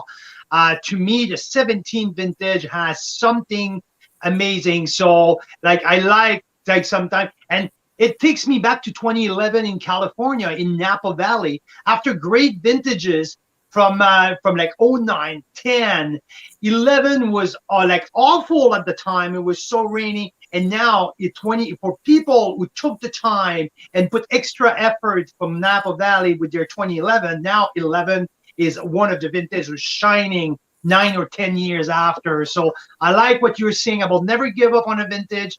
Nothing is a lost cause if you keep working on what you have in hand and using the proper tool to make that wine shine at some point later on. That's what you get. So I like that. That 17 right now to me is really shining. Get back to the 2018 a little bit, because I don't know if people don't know, Mark and I, Siren's Call and Carl Seller is going to work together for at least the next 6 months, and we're going to have the 2018 Merlot, I believe, in there. Am I correct, Mark? Yeah. So the pack that I'm working up for you guys going to be called a Discover pack. Discover the Mermaid, and in it I'm going to put, I think 4 of the 6 are all new releases. So I think, people at Carl Seller want to try stuff they haven't tried before. It's all about discovering new wines. So I'm putting together a pack of wines that haven't even been released on my own website yet. And the Merlot 2018 is one of them. Like, one of the things, it's harvest. We're busy making wine and doing some sales too, on the road and whatnot. So updating the website is not always on the front burner as the thing we're going to do when we get home. We're going to just, rest maybe instead of climbing on a computer for a few hours. So you won't see some of these wines on my website for, till I get around to it. So we have for example, the Special Reserve Syrah Malbec 2018. So that's brand new. The 2019 Special Reserve Cabernet Sauvignon, which is also a gorgeous single vineyard wine. So those are all in the pack. That's exciting. That is really, really exciting. I like that. What I like here, what's the oak program here? Is there's a 6 months in barrels for that 2018 Merlot? Or it's 18 or 17, I think. I have to look up the dates to remember exactly, but typically we make the wine and we let it go through mallow in steel. But I like to put wine in barrel. It's completed mallow. And the reasons for that is it's more stable in the barrel because there's no chance of re-fermentation. But also we clean up the wine with some racking off the rough leaves from fermentation before it goes into barrel. So we're putting a cleaner, more refined product in the barrel. So that's often going in the barrel maybe somewhere between December 1st and January 15th, depending on, what we're up to. And then it comes out the following July, year and a bit later. So it's, often 15, 16 months in barrel. And I find that there's ebbs and flows in the wine. I'm trying to make a sine wave with my hand, but the idea is that in barrel, wine has peaks and valleys, and you have to pick the right peak and valley during this journey in the barrel. So at 10 to 12 months, you've got, good assimilation and integration with the oak. And then sometimes at 13, 14, 15 months, it might be a little grippy and astringent. And there's something magic that happens after 15 months where the wine kind of re-softens. And I think that's sort of the sweet spot, around 17 months to pull it out of barrel. So to me, what I have here with the 18 especially, it's sweet fruit at the end and spice. There's a decent, a lot of nice, soft, toasty spice at the end, like the oak spice, cloves and cinnamon, a little bit of caramel, so the brown sugar with these sweet fruit at the end. It's a very exotic 2018 wines, and lots of body, still grippy, but I like my wine in their youth. I like them full of energy, and it's exactly what I got here. So, and I was mentioning earlier with some of the wine we already tasted, they're great, but there's a couple of them I'm missing something at the end. And what these two wines stand out, especially the 18, it's the finish, the length on the finish. And I've noticed that a lot with your wines, especially the Malbec and the Harmonious. It's the length at the end. Your wine don't go like as an explosion at the beginning and shut that, and shut there up. Like it's long and it keeps going and evolving. So, and I see that with that 18 as well. There's a great length and a nice transition from the front, the mid palate, all the way to the end. So well done. Well done. Thank you. Well, there's another nuance here to talk about. The 17 was a bin ferment. So we used insulated bins, and they'll usually take between 0.8 and 1.2 of a ton. And the 2018 was a tank ferment. So bin ferments get punch downs and tank ferments get pump overs. So the pump over does something different to the skin contact. And in a big tank, you've got more mass, more heat of fermentation. You got a thicker cap, and just the dynamics are different. And I've actually gone to favor tank fermentations with pump overs more than bin ferments, because you get a little bit more consistency and temperature control. But also you can do some fun stuff with the pump overs. You can change the time of pump over. You can change the force of the pump over. You can aerate or not aerate during pump over. And you can really, introduce some interesting variances in the regimes. And I'll point to some collaboration I have with a friend of mine, Pascal Matavan, who's a winemaker we've worked on a few projects. And he's kind of, popped into my world from time to time. And he always has some interesting contributions. And one of them was, these different pump over regimes. So we've played with that a little bit. And I think that's introduced some different nuances that I'm liking. Just another way to play in the sandbox.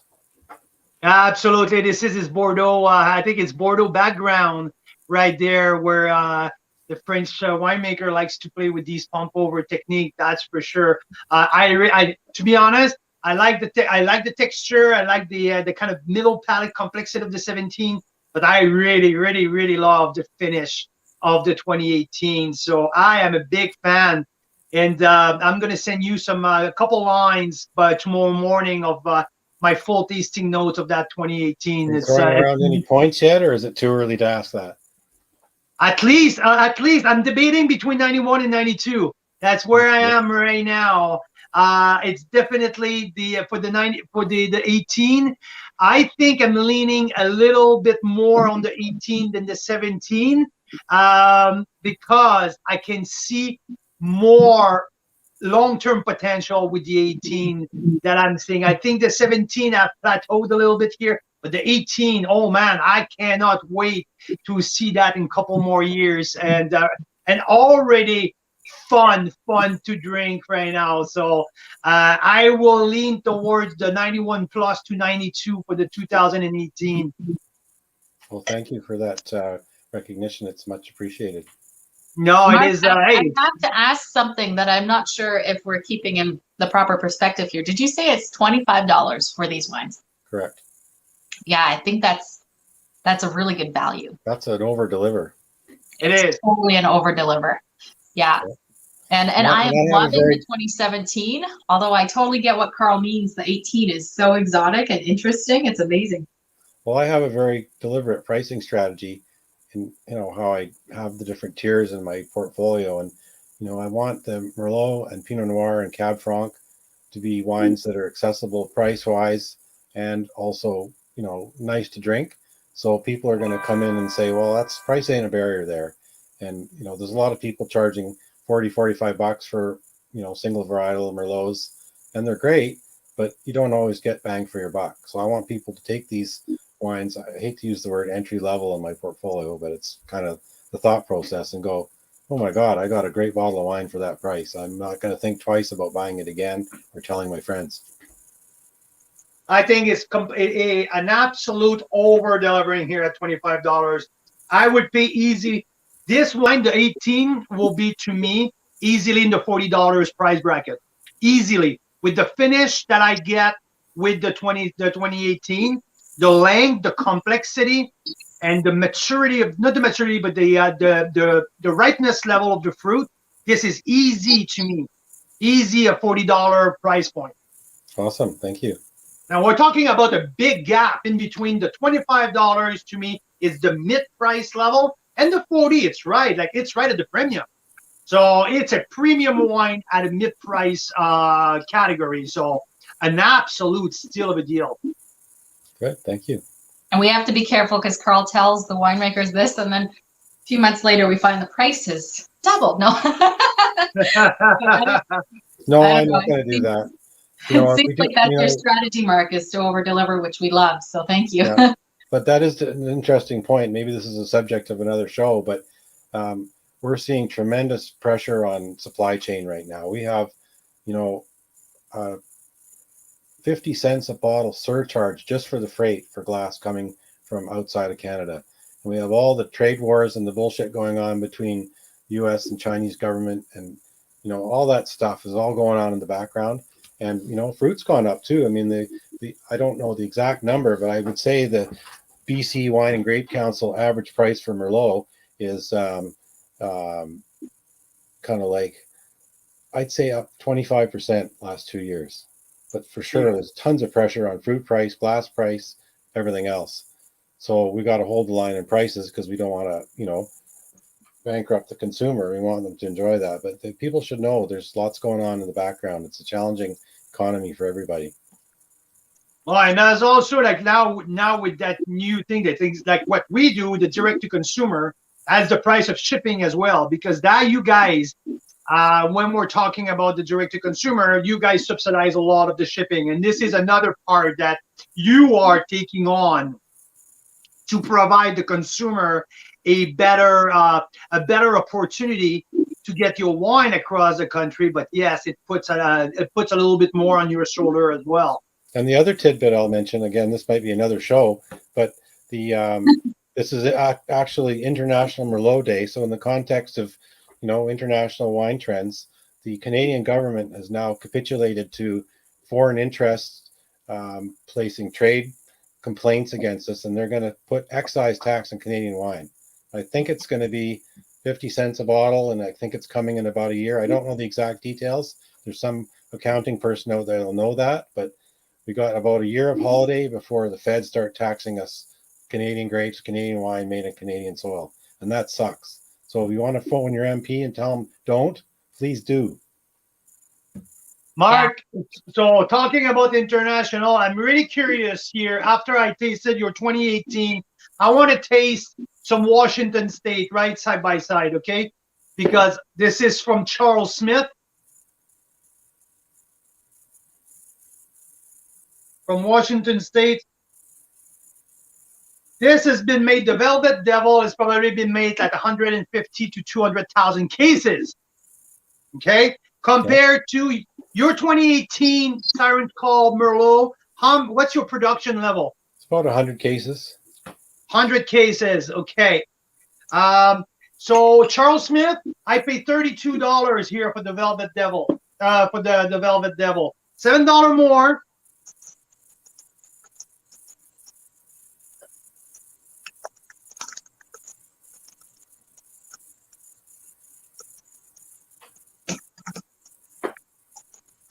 And there's that darn sweetness, that overripe fruit that I can't stand.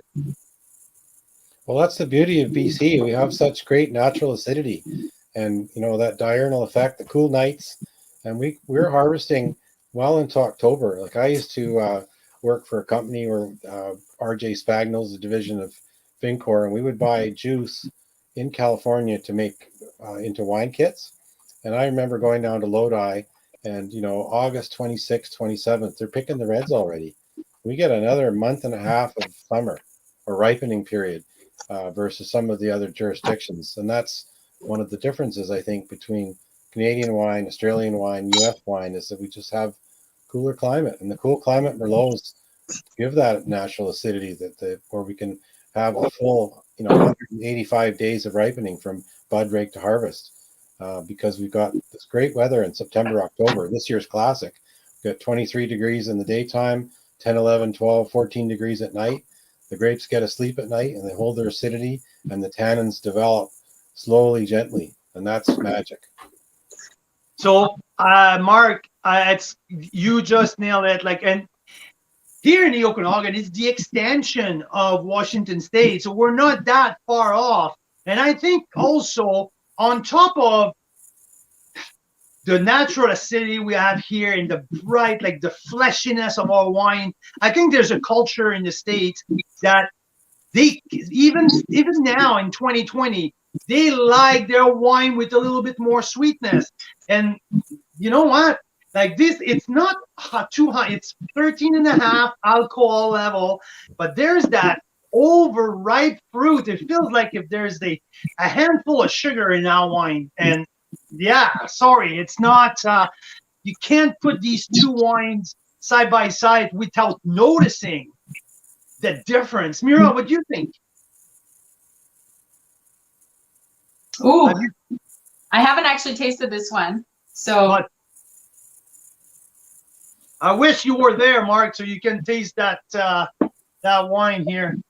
You know who is here though, in person, in the flesh, is Rob Hammersley. Awesome. Hi, Rob. Yeah, I'm gonna go out and find Rob. Him. I'll make him. Mark, do you want to stay in a little bit more so Rob jump in with us? Well, sure. I don't want to like steal his thunder, so I'm easy going. Whatever works for you guys. It's your show, so I'll just hang out until you're done with me. Just gonna move aside. Come on in. We're ready the conversation with Mark Simpson. So hey, Mark. There you go. So nice to see you. Hey, guys. There you go. So, you know, at some point, guys, when we get back to things, you know, we'll do this live so that we can all taste all 25 bottles. And we could even bring in like food and stuff. It'll be craziness. I haven't tasted Rob's Conviction Ridge Merlot for a while. So are you guys going to talk about that now? Yeah, that's the plan. That's the plan. I just poured Rob the what am I drinking here? You're trying the Velvet Devil from Charles Smith. Rob poured me a barrel sample in his winery there last year. I think it was a 2020. I don't remember which vintage, but it was a big monster. So I'm sure that wine, now that it's kind of the unruly bear into the bottle. There it is. It's in a flask. Okay. Yeah, I brought 19, 20, and 21. Oh my God. Yeah, it is a beast. So yeah, that's a great vineyard for Merlot. And you know, in Culloden, you've got that same cool night, warm day thing going on, and not too extreme temperatures either. Sweet, eh? So that's what I just you get 40 all the time, 38. I think in Culloden, you don't see this quite as hot. You get hot days, but it's not quite as hot as the south. Correct me if I'm wrong, Rob. Yeah, it is definitely a cooler site, probably one of the cooler sites for growing Merlot, and it definitely explains the structure that always shows up in our Merlot. It's much more reminiscent of Cabernet Sauvignon. That's what happens with cool climate Merlot. Nice. So that's the 2018. This is the official release of the unsanctioned series. Rob, how many cases of that did you make, Rob? 65 cases of the 18, and then we'll have about 130 or so cases of the 19, which is still in barrel. We haven't bottled that yet. So 65 cases. We just had the Mark that we tasted the 18. Mark said he has 100 cases around of the Siren's Call Merlot, and that's funny because I just give you a splash here of the Velvet Devil by Charles Smith. I think there's 150,000 cases. Wow. Of that made. So that's close to the production of the Okanagan. Yeah, something like that. What do you think? Do you have the same assessment that I have? Like I told Mark, I was like, oh my God, it feels like someone dumped the. Yeah, there's a lot of residual sugar in that one, and you know, at 13.5% alcohol, you would expect a little bit more from a region like that. So there's likely some RS in this now. So I this think that's is probably more of a crowd pleaser wine. Yeah, more for the entry level, but it's the same price. It's $32. Wow. And yeah, so I finally tasted it, Carl, and I can tell you it's the shortest finish we've had so far out of what, like 8 wines? Yeah. I love when that happens. I love when our thesis that Canadian wines are awesome, like it's proven, but we've only tasted one international wine, so I guess I can't. Where I like drinking Merlot from is Puglia. I've had some fantastic Merlot from Italy. From Puglia? Yeah. Yeah, absolutely. I'm with you. So I'm just gonna. Yeah, and if you want to water, like I have some water as well. Or okay.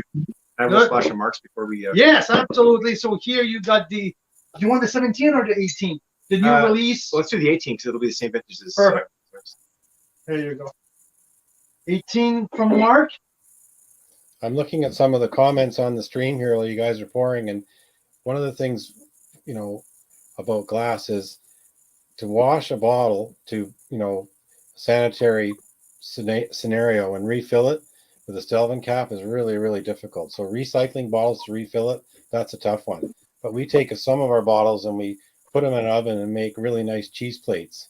So, I mean, only 0.001% of the bottles become cheese plates, but because we have a painted bottle, it works that way. You can put it in an oven, squeeze it, and you get a really nice cheese plate. You can still see the mermaid. If you did that with a bottle that had a label on it, paper label, the label would get burnt off. So anybody that wants a cheese plate with a mermaid on it, we might have some this Christmas.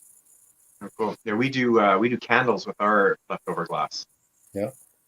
So Mark just brought the supply chain problem that you guys are facing, and I think that's with you during harvest that we're mentioning about the increase of glass, the increase of price. Can you tell our people that always helps people to understand? Sometimes the increase of the price in the bottles. So yeah, it's a really unfortunate situation. We're not the only industry that's affected by this, but obviously it's got a very pronounced impact on us because there's no local, no domestic glass manufacturing capacity. There is factories in the States, but they are over capacity for the demand down there. So we're pretty much forced to get glass from Europe and Asia, both of which requires a trip across an ocean, and that is the biggest challenge right now. Is the logistical side of that. There's a shortage of shipping containers because all the ports are backed up due to primarily to COVID restrictions. So their ability to work safely under COVID has been reduced. So there's backlogs at the shipping ports, which are meaning that full containers are sitting on ships out in the bay somewhere waiting to get unloaded. And that's definitely causing backlog and a shortage, which is driving the prices up for available containers. And that is being passed on directly to us. So, you know, the shipping surcharge that we're facing come January is about $6 US a case. That's on top of the cost of glass. That's just a premium to pay the current state of shipping.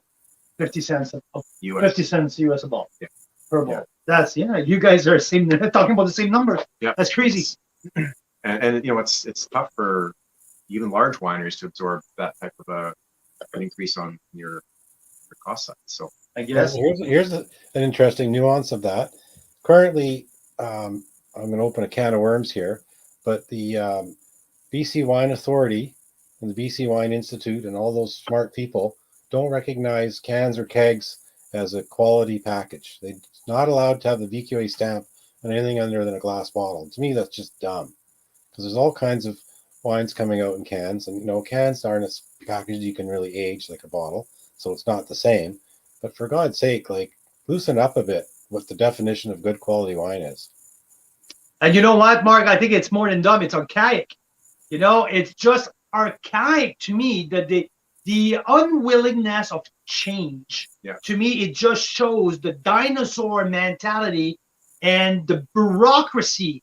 And to me, to be a forward-thinking country, and now we are a young industry with a lot more and more younger winemaker, younger winery owner, and we are still governed by a bunch of older people.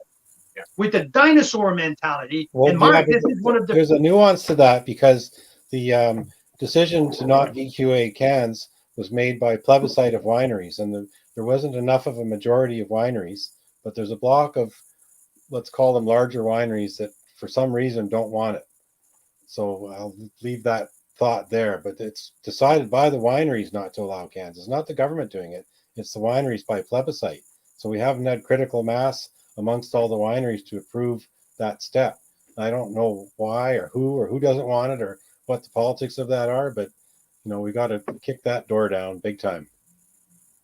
Yeah, no, definitely. I think we're talking about it's another I think good material for another show. And well, that's funny. We're talking about the politics of this side, like and earlier that you mentioned, Mark, with we're a year away from the excise tax and all that. During the election, the last federal election, I sent to our MLA here in Kelowna 2 emails saying that what his name is, Mira. What's his name again?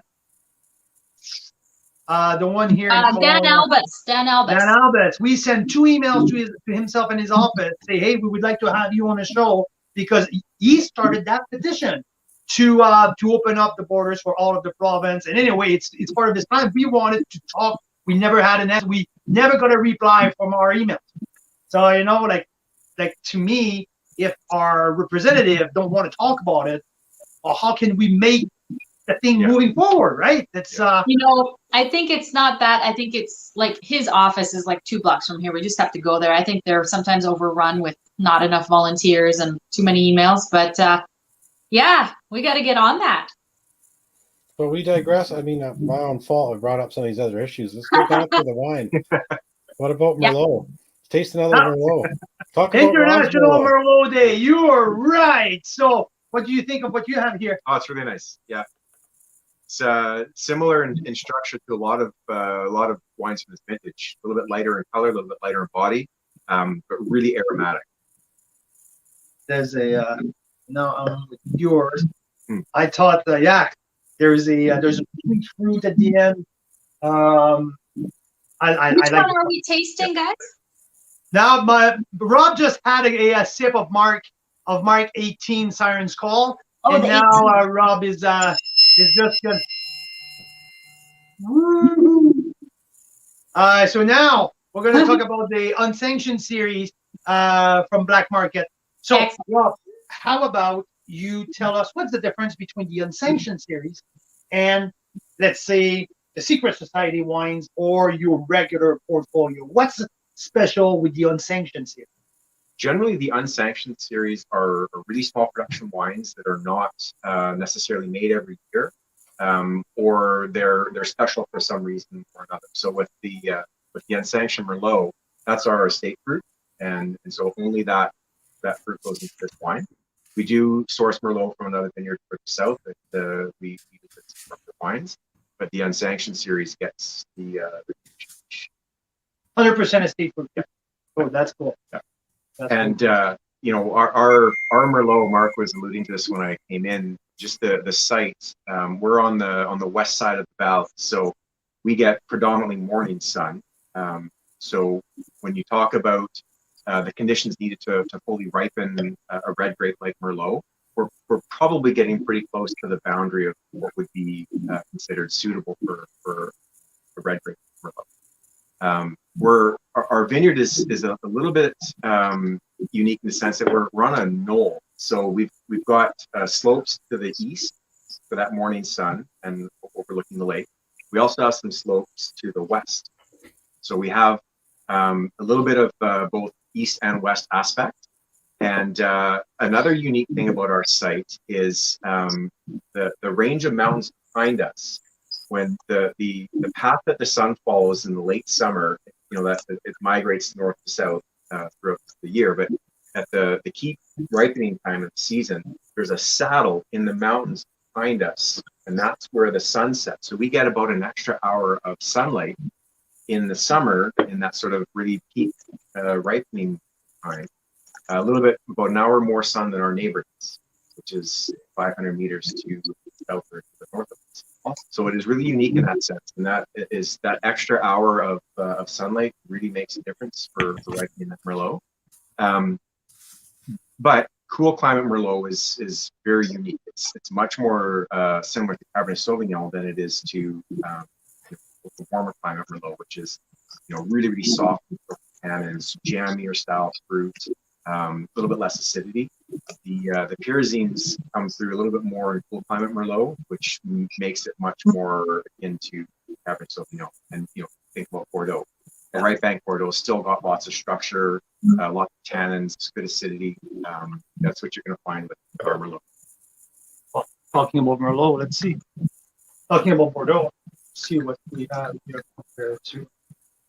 Because It's interesting stuff, guys. So that's from Bordeaux. Yeah, Nice. that's the one I'm just gonna pour that. Hey. It's a Bordeaux Superior. So we nice. have it just more is the So left bank. So we went from the Okanagan with Mark Simpson's what is that? Vertical 17 and 18. And then we went down to the States, and now we're over to France and tasting Khalid in BC. It's amazing. I just wanted to say a proper goodbye to Mark Simpson. We really enjoyed having you on here, Mark. Thank you. Fascinating discussions, even about bears. Now, many wine lovers know that there are bears involved in the winemaking process in BC. Well, it's farming. We're farming at the end of the day, you know. It's amazing stuff. So thank you for shedding a great light on all this stuff. I also had a video on the ready, which I'm going to drop in the chat here. Mark has a great channel on YouTube and also on Facebook where he drops little videos of, like, there's one on here of him stomping Merlot grapes, and he's talking about, you know, holding up the grapes and showing the difference in the different types of grapes. It's really interesting stuff. So I'll drop that in the chat, and hopefully you guys can follow more of Mark Simpson online. Thanks so much, Mark. Thanks, everybody. Mark, thanks a million. I will the rest of your Merlot marathon. I think I'll go downstairs and crack something good. Well, we appreciate you tuning in, Mark. We really enjoyed your explanation of 17 and 18, and really enjoyed these wines. So have a good rest of your evening. Thanks, guys. Take care. Bye-bye. All right. Cheers. There you go. All right. So here live with Rob Hammersley. Rob, hey, cheers. Cheers. So 2018 Unsanctioned Series Merlot from Black Market Wine Company here. This is just released, correct? Yeah. So this one we bottled a year ago. Was October. Yeah. So it's been in bottle for a year. It's spent close to 2 years in barrel. This is, as I was talking about, this is a fairly structured Merlot. This is definitely, 10 plus years cellar potential in this wine. Beautiful fruit, beautiful aromatics, nice noticeable acidity, and it's the tannin structure that's really going to give this one the duration of the cellar. And it's so interesting that we just tasted Mark Siren's Call just before. His fruits coming from Border Town. Yeah. Okay. So he's all the way down south of Soyuz. The difference is noticeable. Yeah. Like the difference in acidity level is just like really noticeable. Like this one is more firm. It's a little bit more at that stage. It's different in the sense because like this, I will see that exactly a good 10 years. Yeah. No problem at all. Well, it's crazy. Same vintage. Just like. We're talking about 40 minutes drive in between the Border Town and Khalid. It's not that far. It's not that far. That's the beauty of the Okanagan. The diversity that we have here it really is mind-boggling. If you haven't been here and experienced the different sort of little regions within the valley from the border all the way north up, well, even further up past the Okanagan into Shuswap now, it really is crazy, the diversity and the conditions that are suitable for grapes, from south to north, but the diversity that results in wines made from the same grapes grown in different regions is pretty cool. And now it's funny because you just said different regions. We're talking about 40-minute drive. Yeah. Like it's not like it's we're changing complete decor. But again, before you get to the McIntyre block, so you are before that. If you go from north to south, you're before the McIntyre block. And when you drive down and you pass Okanagan Fall, and boom, things opens up, and now it changed from like complete desert. So it's a big change right there, and you're before that. I'm getting more old world style here. Absolutely. Is it? Yeah. Yeah. I mean, we've had a tagline for the Syndicate, which is our Bordeaux inspired blend. It's stepping into the old world, the new world's front door. And that really describes sort of my philosophy on wines and my style of winemaking. I'm very much old world inspired.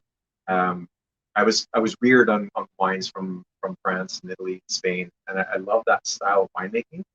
But I'm not trying to replicate that here. I'm not trying to make a Bordeaux wine. The only real similarity, I think, is the fact that we're using the same grapes that we find in wines from Bordeaux. But the structure and the style would be similar. But But one thing you can't get away from is that vibrancy of the Okanagan fruit, and that's what needs to be showcased. Right? Let that vibrancy shine through. Got great acidity because of the temperature effects we have, and that brings a freshness to the wines that are difficult to replicate in a lot of other regions. We have the heat, have the sunlight, we have the length of a growing season, the heat to fully ripen these types of grapes. But they really do take on a unique character because of that freshness. And I think this is the signature of the Okanagan. And even Mike, we're all guilty, and I just did it. Oh, this is more new, old world. We all try to reconnect what we have in our glass and what we're tasting. What's the point of reference here, right?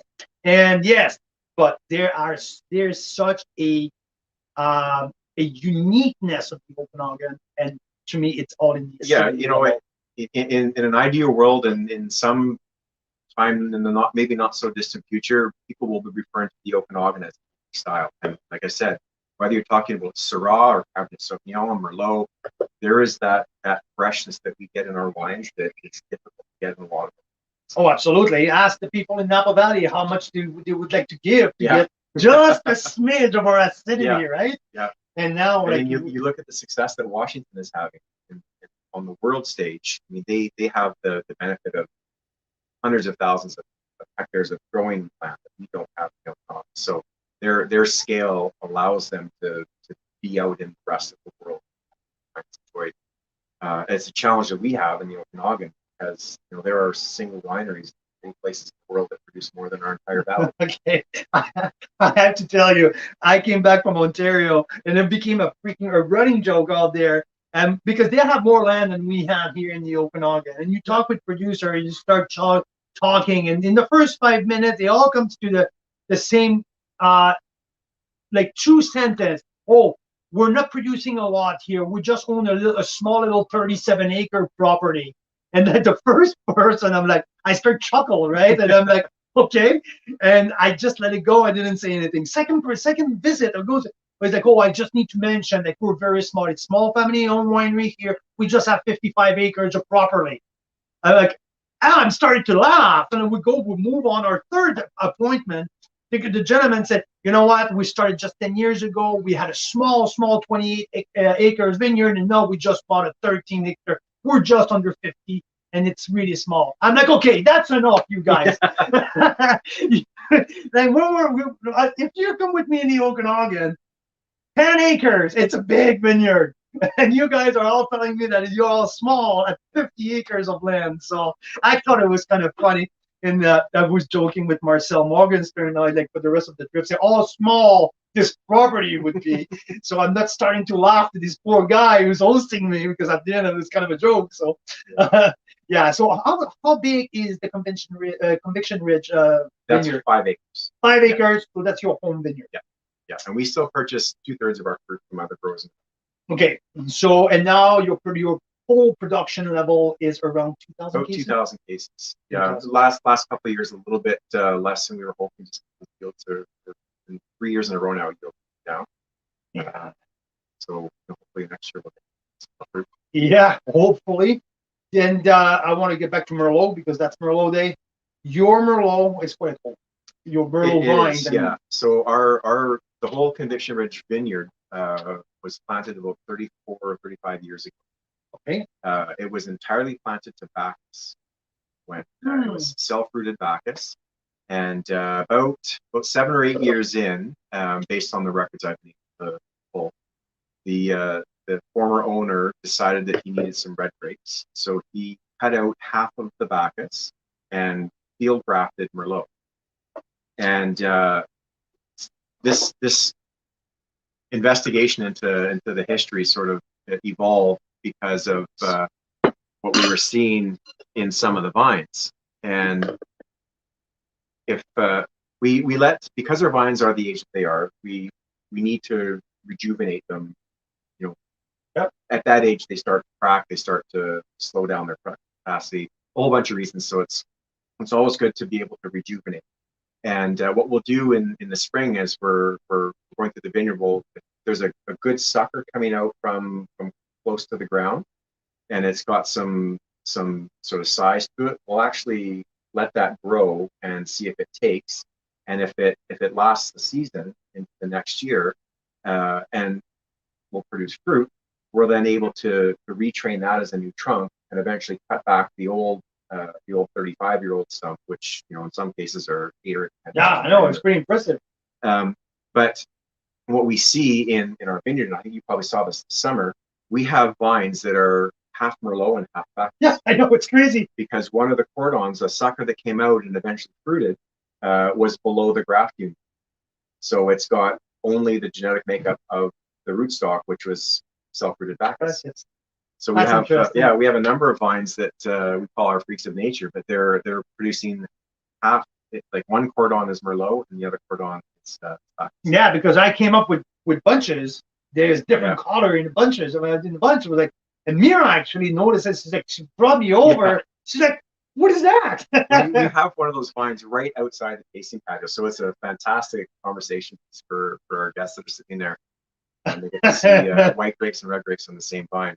So the challenge with that is when our vines die, we can't grow new ones. We have to interplant or do a process called layering, which is where we lay down a cordon or a shoot from a neighboring vine, buried in the ground, and leave it connected to the mother vine, and it helps provide some support while the new roots are. So that allows you to keep harvesting. Like you don't have to take everything out and replant. Right. So when you are replacing young vines in the middle of an existing well-established vineyard, old vines require very different inputs than a new vine in terms of water, nutrients, all that stuff. So when you've got a full block of old established vines and you've got a dozen babies mixed in around there somewhere, it's really, really difficult for those little plants to survive. So that's why the J vine, the layering technique, is better, because that vine continues to get support from the mother vine while it's establishing itself. So it seems like it's not the first time you're having that conversation. No, I have Michael Plante here who's been with you, came to see you this summer. He's like, hey, we had that conversation.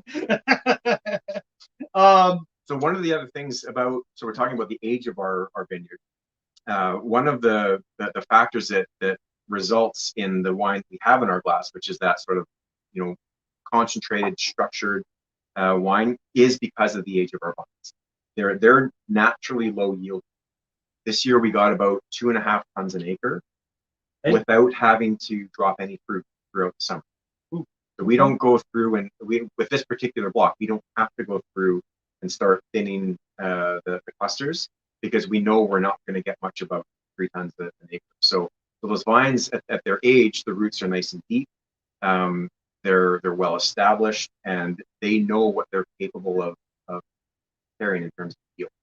So because usually like with younger vines, really vibrant and crazy, they can produce 3.5 tons per acre, right? 6 or 7. 6 or 7, that much. Okay. Oh, yeah. And I heard that Bacchus can go absolutely crazy. It can, yeah. Again, a lot of that depends. It's not just the varietal, but it's the sites. How vigorous is your soil? How fertile is your soil? How much water is there? So there's a lot of factors that go into it. But it's just it's neat to know that a lot of the reasons why this wine is so structured is because we have such naturally low yielding vines that put all that focus and attention on a really small product. Try a sip of this one, because that's this one here. Yeah, this is Bordeaux Supérieur. It's probably at 85% Merlot. The nose is not really pleasant. I have this little leafy, I think like some pyrazine on the nose. But it's surprising to see the tannin, how aggressive the tannin still is for a 2014 vintage. Yeah, that's classic old style Bordeaux. I know, right? Yeah. Like austere, old school. But if I stop myself and I saw a little bit of that in the wine, in your wine. Yeah. Not at that level.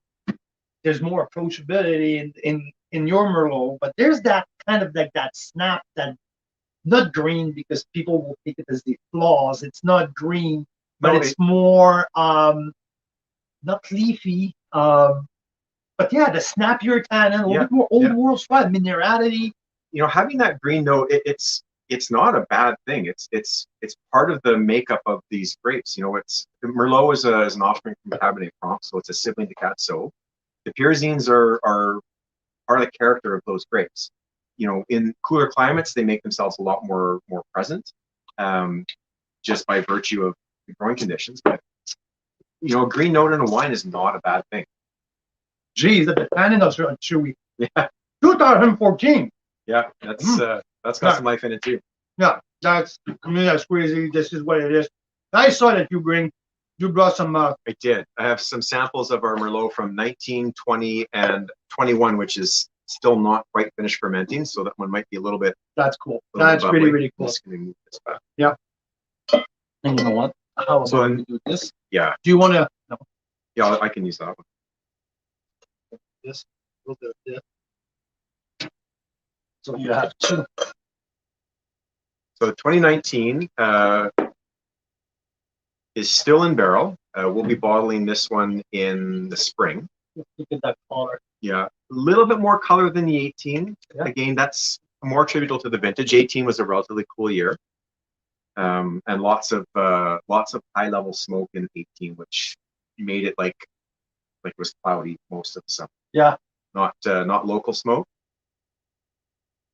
Is it 19 was the big Washington State fire, correct? Yeah. Where we had that cloud for 35 days. Yeah. Well, we did in 18 as well. Okay. California, Oregon, Washington. Okay. Yeah, really, really dark, like way dark, like much darker than the 18. And this one will be bottled when you expect? March. March. Yeah. So we'll have a full over 2 years in barrel. And then we'll probably let that age in bottle as well for a better part of the year. So this has a little bit more structure like the Bordeaux we just tried. Yeah. Oh, definitely the tannin. Sweeter fruit though? A little bit riper. Yeah. I haven't done an alcohol test on this one, but it's going to be a little bit higher than the 18, eh? Yeah, I can feel it. Yeah. A little bit more sweeter fruit. Here you're at 13 and a half, I guess. Oh, 14.4. Okay, so that's 19. Yeah.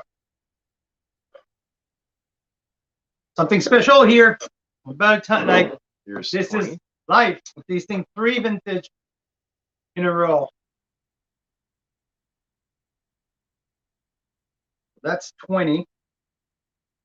And because by the way, sorry, the 19 I pulled out, that was from a new barrel, so okay, likely a little bit more structure and tannin and oak in that one than there will be in the resulting wine. There's that vanilla. Yeah. And when I'm talking about maybe sweeter fruit, that's maybe where is that coming from? Yeah. So okay, so that's a good information here. Yeah. We have lots of people from Ontario. It's 8 o'clock in Ontario, so 2020 was a dream vintage out there. Everyone in Ontario know from the local producer. There's the terminology coming out there. It's the vintage of the century, best vintage ever. How was 2020 for you? 2020 was a good vintage for us, but it was not a good vintage for yield.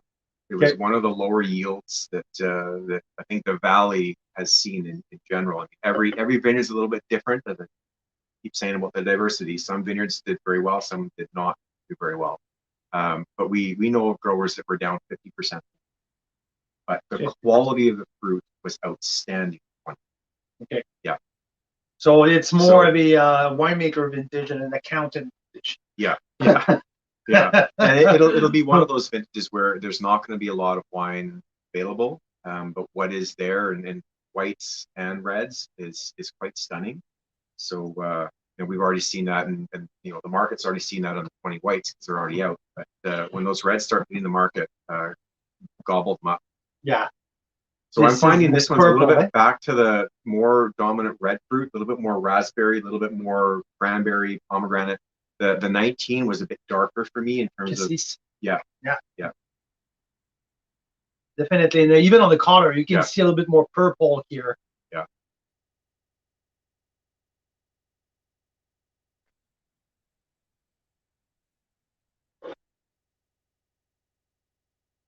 So pretty grippy. I would almost say maybe not quite as grippy as the 19. Not as much. Yeah. Softer. Yeah. Noticeably. These are food wines. Absolutely. Yeah, absolutely. There's that bright acidity you just mentioned. Pomegranate, like on the red fruit, red cherry. Yeah. And so this one this one is halfway is old treatment. In the 20, yes. In the 20, you're halfway there, right? Halfway there. So we can expect more wood spice. A little bit in the back end, a little bit more peppery, and maybe just more texture coming out. Yeah. And we've been doing some experiments for the last couple of years with using a small amount of American oak with our Merlot, just to see if we can get a slightly different tannin interaction with the wine and slightly different flavor. I've been using small amounts of American oak with our Syrah since we started, and I love the effect that has. So we're trying each year with a small amount of new American oak to see if we can help integrate some of those tannins a little differently. So this one here was pulled right out of our fermenting bin. It's our 2021. So this is not quite dry yet. We're getting pretty close to being dry. We'll probably press this in about a week to 10 days. Okay. Nice color extraction. Yeah. I don't know if you guys can notice, but it's really cloudy. So what Rob's means here, like it's not finished fermented. No, this is not technically fully fermented wine yet. What would be the alcohol level? You're at 8% maybe? No. We're down to about 1 degree Brix, so it's almost dry. So there's the equivalent of probably about 10 or 15 grams of residual sugar in here still. But as you get close to the end, and this is our wild ferment, so native yeast. Nothing's been added to this particular batch. It's a little bit of a risky year to do that. One thing that's going to define this vintage is going to be the size of the wines. They're going to be big, bold, high alcohol. I've heard some winemakers talk about grapes coming in, north of 27, 28 Brix. So we harvested our Conviction Ridge Merlot over 2 days, and we're averaging about 25 to 26 Brix. So this is going to be pushing 15% alcohol. Personally, not my wheelhouse. I like to be, under 14 and a half. But this is the vintage. This is what Mother Nature gave us this year. So we're just going to jump in with both feet and embrace it. Hey, for people in Ontario, for people who are listening to us, people from BC knows the heat wave we had, the heat dome that we were sitting under for an extended period of time. We had, I think it's 10 days, or at least 7 days around the 50 degrees. It's never been seen before. Yeah. And I remember when we had that conversation early, just after the heat wave, early July, when I sat down with Jesse, how the vines are reacting. How did you treat the vines during that extremely challenging period of time? Lots of water. When the temperatures get that hot, the vines go into sort of a self-preservation mode. So during the daytime, they're not even drawing up water from. They slow their metabolic rates as much as they can, and then at the night when it cools down, then that's sort of where the energy gets back into the plant. But even for the Okanagan, our nighttime temperatures were 27, 28 degrees, which is unheard of out here. I know. So there's a number of effects that had. I kind of think that if we were going to have a heat wave like that, it probably happened at the best time possible. Most vineyards had already gone through or just finishing up flowering and fruit set. So at that point, the clusters are really, really susceptible to all sorts of challenges during flowering. They're very, very delicate. So a heavy rainstorm, hail, cold temperatures, all those things can have a drastic effect on yields if they happen. So we were through that phase, which thankfully was good for us. And the berries the grapes that were starting to form were like little tiny beets or hard little peas. So there's less damage that could be done directly to the clusters. Had it happened 2 weeks later, we would have been different. Very different. It was exactly the perfect time. It's never a great time for that, but if we had to pick a time, maybe that wasn't the worst one. But it definitely did have an effect on berry size and in some cases the fullness of the clusters. So one thing that we're seeing, with our vineyard, we actually think our Merlot yield came up quite well this year, all things considered. Our berries were relatively large, but lots of other vineyards that we've been seeing fruit from this year, they're all really small berries. So that's going to contribute to, I talked about the concentration. They're going to be bigger wines, probably more tannins, jammier style fruit, and definitely more alcohol. Well, so let's taste this. Hey, thanks for doing that. No worries.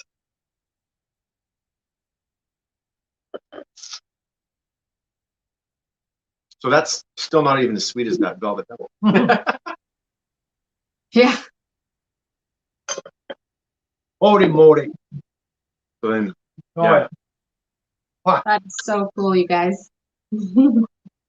Mira, I'm sure you're dying to ask a few questions throughout. So after seeing us doing that, all of that crazy tasting, well, I missed a few things. We had a little adventure here with the kids with the bath time and stuff, but we're good.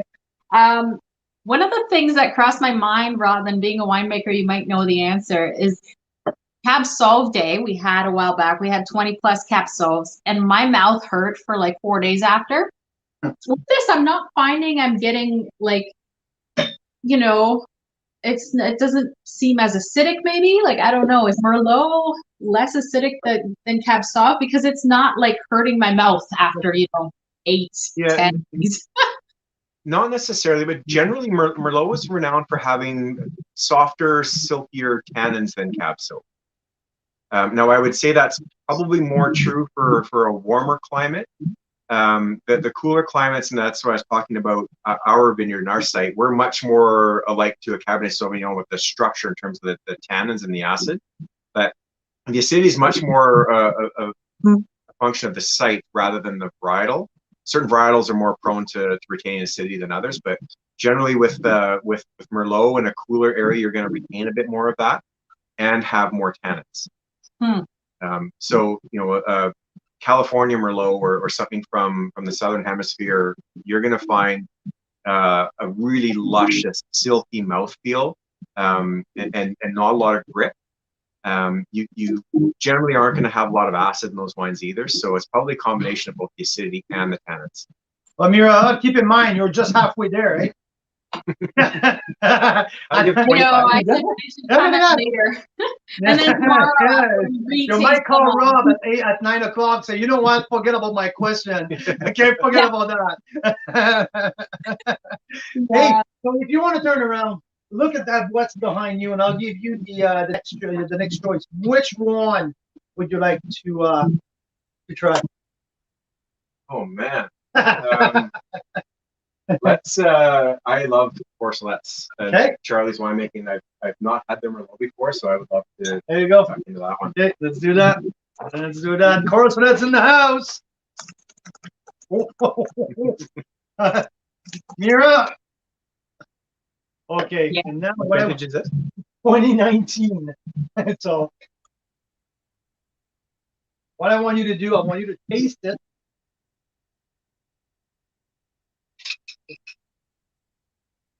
Dump it. Don't worry. It's only Karen Chapman who's supposed to come tomorrow. We should have enough. Dump it. Okay. And now,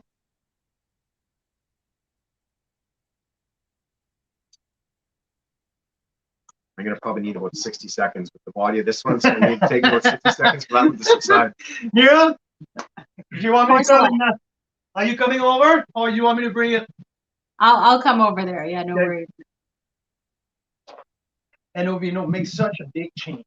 We got one of those from you guys this summer, and we started using it in the tasting with our syndicate, which has got some really nice structure to it, and it really does make a difference. Yeah, absolutely. Yeah. And it's a lot easier. I mean, we used to put that wine in, decant it, and then put it back into the bottle so we can pour it to people. This just makes it a lot. And the thing is, what I found, I used to do that, decant it, put it back in the bottle, but now you affect the life cycle of your wine. You decant it, and now the day after it's not as good. If you just an Ovino well, You pump the air out the day after. Yeah. It's almost intact. So I think it's. So what do you think? Well, there's some pretty big tannins in this one. Yeah. It's cool climate Merlot. This is, these wines are renowned for their structure, and that's what I love about them. One of the things with when you compare this wine to Cabernet Sauvignon, Merlot doesn't need quite as much time on the vine as Cab Sauv. So that's why you can consistently get good Merlot in every vintage in the Okanagan. Cab Sauv is a little bit tougher because if it needs a week or 10 days more hang time to get that phenolic ripeness, we don't always get that. And in a good vintage, the Cabernet Sauvignon from the Okanagan, the South Okanagan, is out of this world good. In the years where we don't get quite enough heat units or quite the duration that we need for that phenolic maturity, the pyrazines really shine through a little bit more, and it's maybe not quite as enjoyable. We saw that with your we saw the purity and how bang on was it with the 16 Cab Sauv when you have a warm season, late harvest. That cab was almost perfect. Yeah. That's like blind taste, you'll never guess. Many people will never guess it's from Canada. So it was that almost like California ripeness. Yeah. So that's the whole potential, right? Exactly, right? Really there was no edge on that. It was really rough. And I think your point, and I agree, you see that more often. Yeah, it's much more consistent, I think, because it doesn't need quite as much time, and you're always going to get that. And it's probably a reason why Merlot is the most widely planted red grape. There's 15% of all vineyards planted with Merlot, and there's a reason for that, because it's a consistent right. And that's the big body where almost every year that you're gonna have your base wine, right? Like this is the answer of your blend. Yeah. So you have your head. Like, would you, if there is good source of grapes from the Similkameen, would you explore? Absolutely. Yeah. I love Similkameen fruit. It's got a minerality to it. So that rugged, right? Yeah. That dustiness that you can't find anywhere else. Yeah, this is This is really nice. Yeah. And it's a baby. Like, just like this one's got some like. Oh yeah. Oh.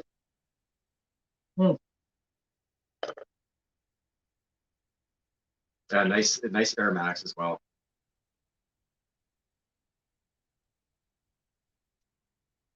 That's grippy. Yeah, food wines. Absolutely. As wines should be. Okay, now you have one pick from Ontario. Well, you know what? I need your.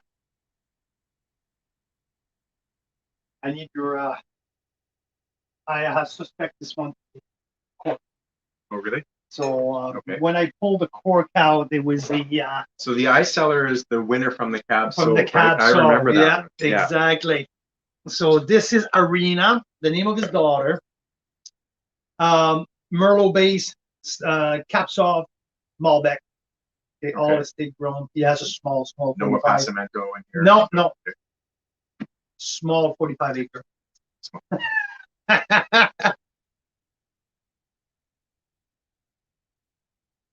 The cork was extremely smelly. I'm not getting. There's no cork tank in here. There's. What's the alcohol on this? 14.5. I can feel that. Like the heat, right? Yeah. It's 2016 vintage. So we are here with Ice Cellar. This is Arena. I'm cheating. I wanted to bring a Ontario big boy Merlot base. So I have a few other. I think I have the addendum. So the Black Hills, 85% Merlot, 15 Cab Franc that I'm gonna taste after. Hey guys, Sam Hawk is in the house too. Did you guys see that? Sam just joined. Yeah, he's here. I don't know. I just stepped away, so I don't know how long he's been. But no idea. I don't see the green room. Can I bring him in? Yeah. Do you want to stick around for a bit? Sure. Yeah. There you go. Sam is in the house. There you go. Awesome. So nice to see you, Sam. Hi. Hi there. Nice to see you, Mira, Carl, Rob. Hi, Sam. How's it going? Happy Merlot Day to you all. Cheers. Happy Merlot Day. So, how's your day? Good, good. I don't know about this time change though. About 4 o'clock or so, it started getting a little dark, and I'm like getting sleepy, and I'm like, what's going on? It's just the afternoon. I know, eh? I know it threw me off as well. It's mostly this morning. I was like, it feels like it's pretty bright for the time. I don't know. Yeah, it kind of threw me off. So what's in your glass, Sam? Tell me. Well, I ran down and grabbed something, and I like to age the wines. So, Nice. there we go. Because I like wines with a little bit of age on them, not drinking them too young. And so the one I grabbed here is the Vanessa Vineyard. You're just talking about the Similkameen, and this is their 2014 Merlot. Oh, wow. I imagine that's pretty tasty. It's fabulous. You know, in after Carl asked me to be here today, and I was kind of thinking about what a great topic, BC Merlot wines, because I think we do an awfully good job of them. We've got these different areas where it grows. You were just alluding, Carl, to the different character you can get from the Similkameen. And I think we've got so many good examples. I put out a tweet the other day and I said, you know, with this day coming up, what are some people's favorites? What, Merlot wines do you recommend? And the list was huge. You know, as you say, it's the most widely planted. So most wineries will be making some. And because we do it so well, I was thinking, you look at Petrus or Le Pen, and they're small production, all Merlot, and these wines are just go for amazing prices. Maybe we don't have the same terroir, but I think we're pretty darn lucky. And I love the way you bring that up about the difference of terroir. We were lucky enough to have Rob talking about the Conviction Ridge Vineyard, where he's located in Kalida, and he has his just micro climate himself of where he's located. You go down 15-minute drive to Okanagan Falls, where there's also a small little micro terroir there. I know that Mount Boucherie gets some of their outstanding Merlots from a specific site in the Okanagan Falls. Exactly. There's also beautiful spot. We just mentioned the Similkameen Valley and the Golden Mile. Like the Golden Mile, I think became what it is for the potential for Merlot. Let's look at Intersection, the quality of the Merlot from Intersection, what Sandra Oldfield was able to build Tinhorn Creek. Now, let's be honest, Tinhorn was based on the Merlot, the quality of Merlot throughout this growth. So yes, we have so many amazing examples of the great source of Merlot across the Okanagan Valley. Sam, for you, what gets you to Merlot earlier in your career? If you have to tell me, like Carl, I think it's the Bordeaux or the Super Tuscan, or you started straight from the Okanagan. Well, I would say I made wine with a buddy I met in university, and we got together. We made wine for about 25, 30 years. At the height of it, we probably had 6 barrels and 25 glass carboys and demi-johns and that. And whenever possible, and usually we were getting Washington State fruit. We would always try to get a bunch of Cabernet Sauvignon, some Merlot, some Cab Franc, and we fermented separately. One of the most enjoyable things I always found with winemaking was blending. So when the wines were ready, we would set up 5 glasses of wine, go along with our syringe, 50 mLs of whatever we had the most of. We'd come by with the second one, 5, 10, 15, 20, and then whatever, usually it was the Cab Franc. We would do that, find out the right blend, get rid of those glasses, do 5 glasses of the Cab Merlot blend, and then come along with very small additions of the Cab Franc. And I think usually we After the first couple of years, we decided that Merlot should lead the way, maybe with the Cab Sauv, being second. And yeah, it's a fabulous wine. I was pretty surprised after Sideways. I was delighted to see the people discover Pinot Noir. I love, well, when it's good. But this slagging Merlot was just insane. There was no need for that at all. Although if it's not well made, yeah, it's not that good. And you know what? Yes, let's blame a little bit Sideways, but also Ernest and Julio Gallo. Yeah, well, that's true, because like for a certain period of time, like there was the mass-produced wine was mostly Merlot. And yeah, like the American coming, like when they brought it into a Canadian market, it was absolutely awful. Holy jeez, it was awful. So yeah, the Sideways phenomenon was something pretty unique, though. How often you see a movie having that much of an influence into people's life? It was crazy. Yeah. It was absolutely crazy. So hey, Rob, do you for you, when it's time for blending, what is your go-to? Is it Merlot? It is, yeah. Like because of like what we're mentioning, approachability, softness, consistency too, right? It's the backbone of the Syndicate, which is our flagship Bordeaux inspired blend. And we're usually sort of 40-50% Merlot, and especially with our Merlot, it brings a lot of the structure to it, so it gives you the ability for the other components to bring out. You're not looking for structure necessarily out of the other components. It's more about flavors and aromatics or color, things like that. So yeah, for us, we always start at least 50% Merlot and just tweak from there. Sam, on an international level, for you, which source of Merlot you say it's your favorite? You always going to, is it Bordeaux? Is it Italy with the Super Tuscan? Where do you source? Where would you buy Merlot from international wineries?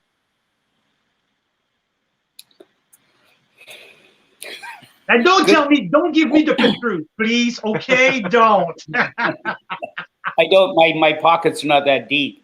I know. Yeah. I don't think I've had. Thanks, Mira. Yeah, just tease us a little bit more. Yeah. It went too quick. I wanted to jump out and grab it. Yeah. There it is. I haven't had a lot of Italian. So that's something I should really investigate more. I don't have the deep pockets to do good Bordeaux. I in 2003, that release, in 2005, they were supposed to be these amazing vintages.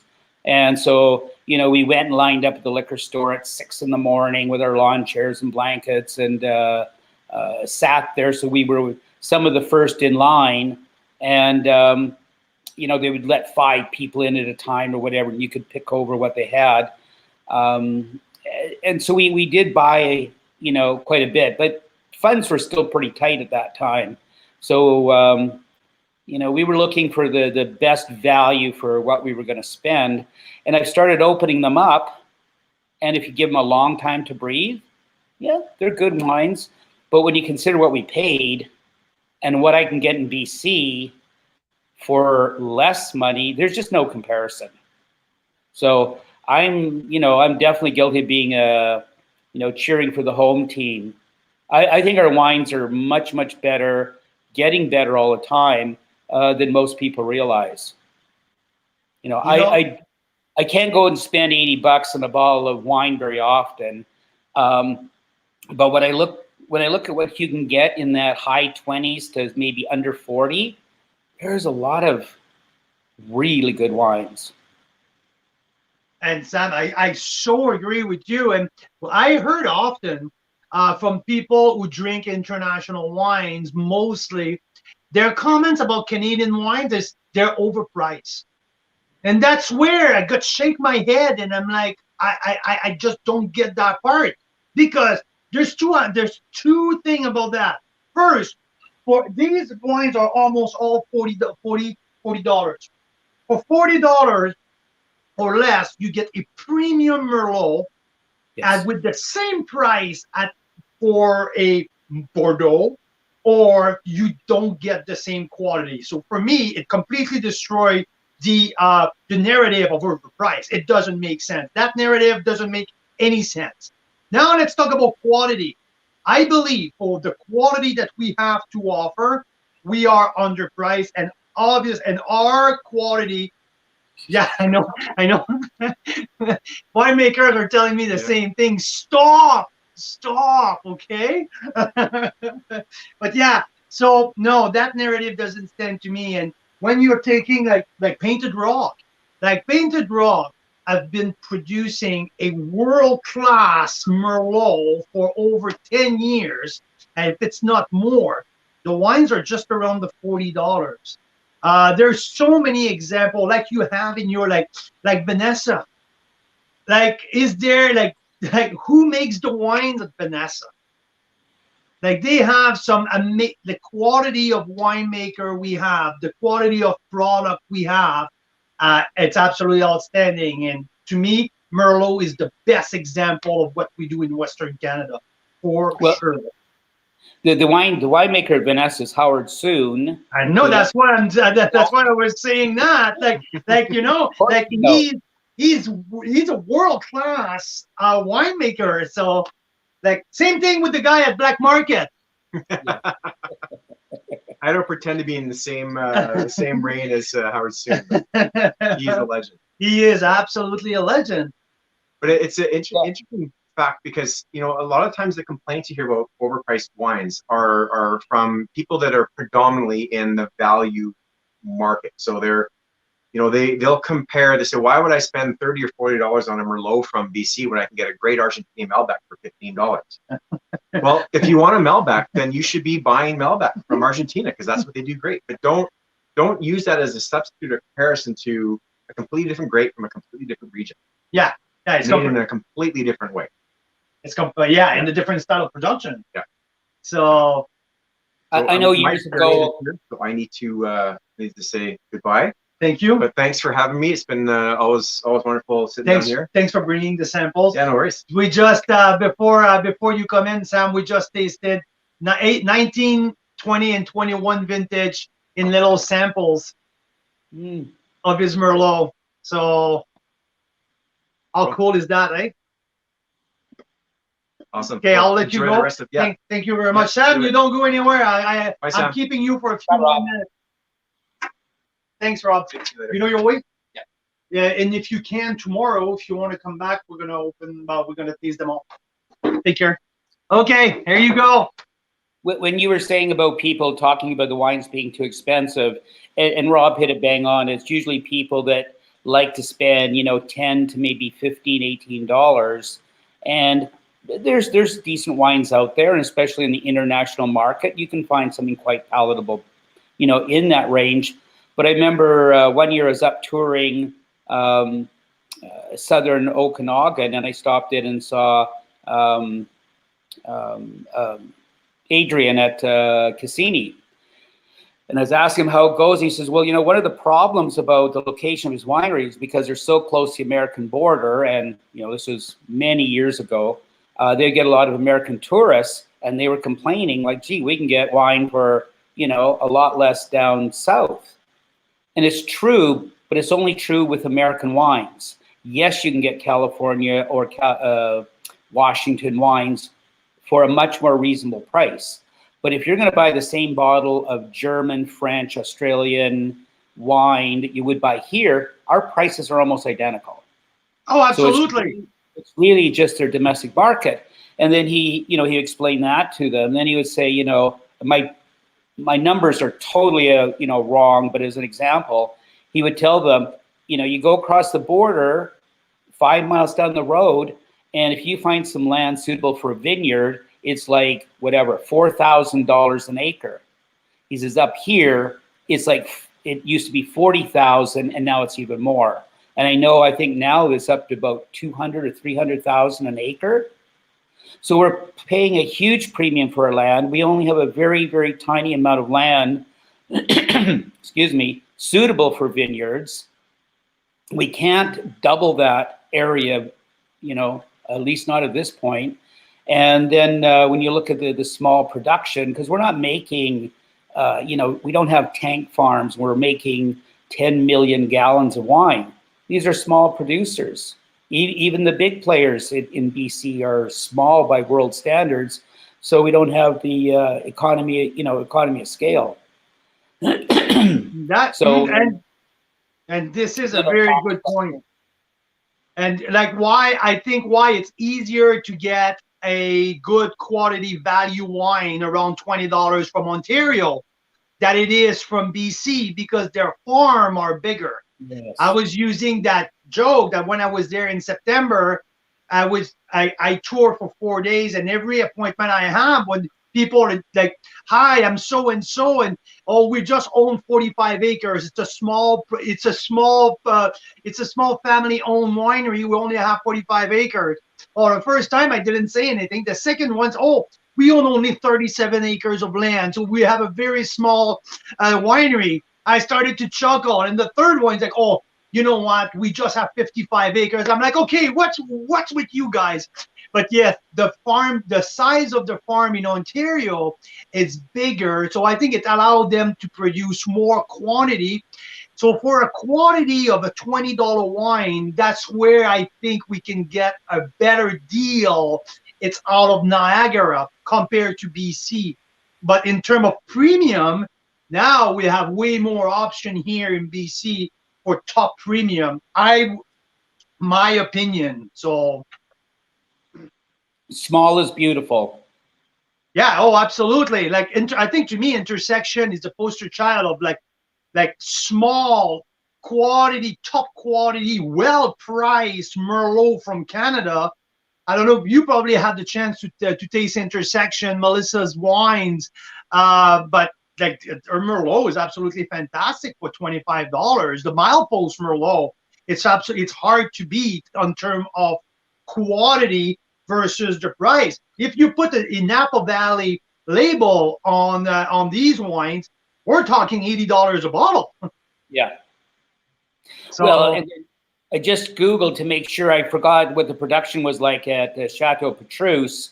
It's just over 2,000 cases. The last stat. So again, those prices are insane. But I think when you, it's a big generalization, but basically if you're a small production, you have a lot more control of it. You know every row of the vineyard, you know how they're doing. And, we get really good wines as a result. It's funny when I spent an afternoon with Sal D'Angelo at D'Angelo Estate Winery on the bench, and Sal know exactly which row, which grape is in the row. He knows exactly where the Viognier changes for the next type of grape. And between row 55, where you got Merlot, 48 switched to Cabernet Franc. And I'm like, wow, that's pretty impressive, Sal. Like, do you have a cheat sheet somewhere where you say, "Hey, son, I build that fucking farm," okay? So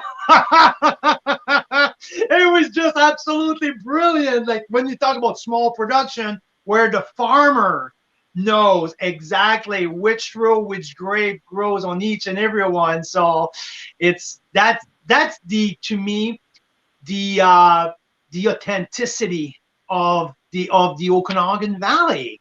So yeah. So today, Merlot Day, I think for me and Mira, it was one for the Okanagan. This one is for the Okanagan.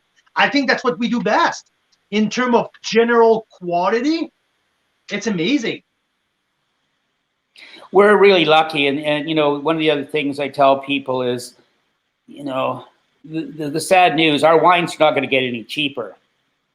So if you find something at a price point that you're willing to pay, I tell people, buy as much as you possibly can.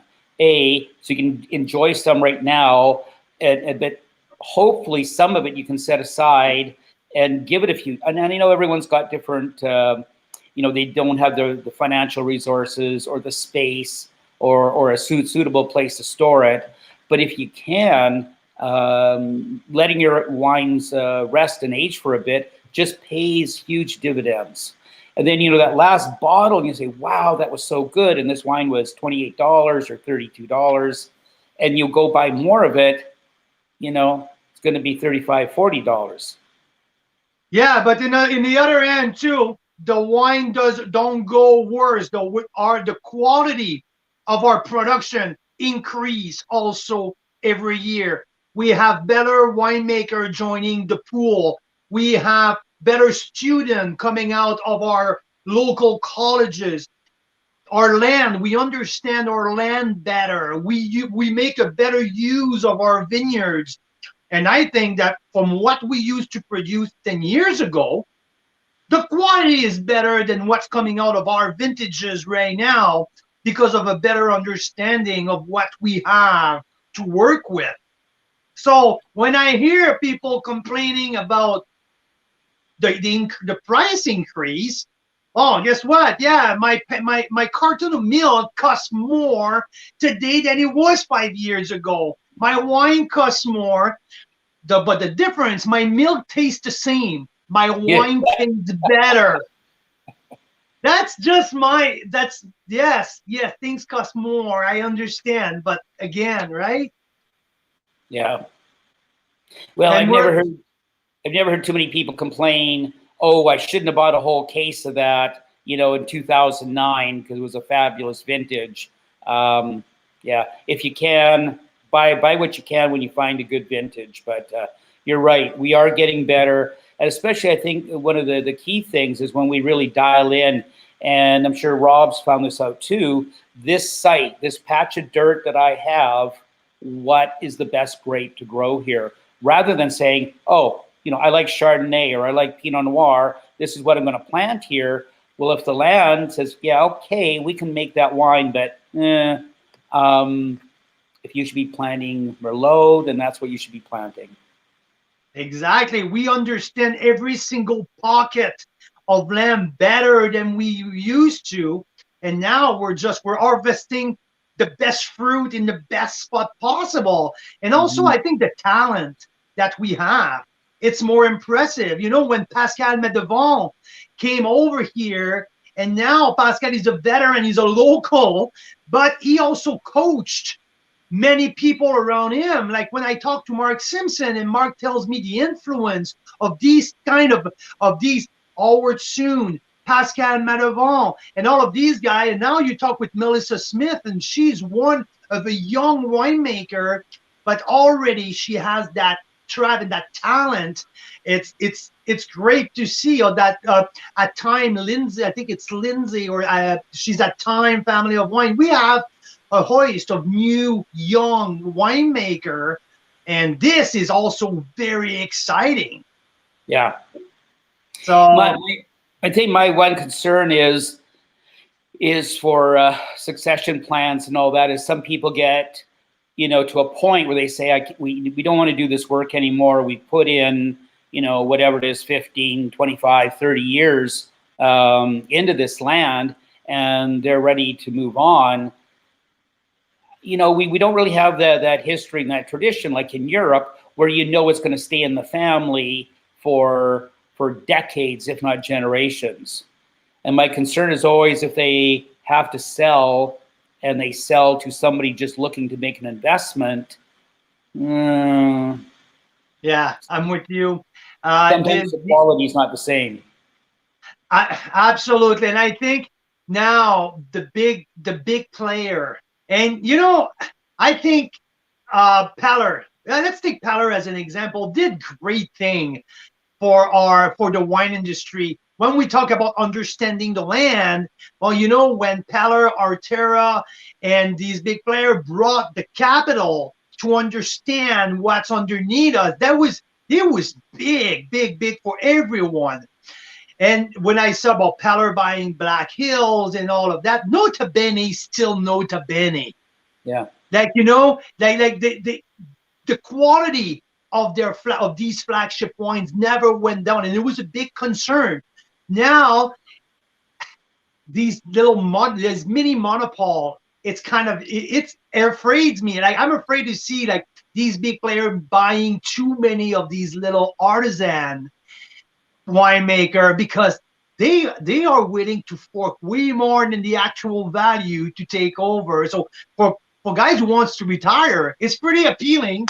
Yes, I'm out, but now we're putting more in one person on big players' plate, and our little guys are starting to disappear a little bit more. So that's a little bit something sad, and hopefully we don't see too many international investment to come in and take over.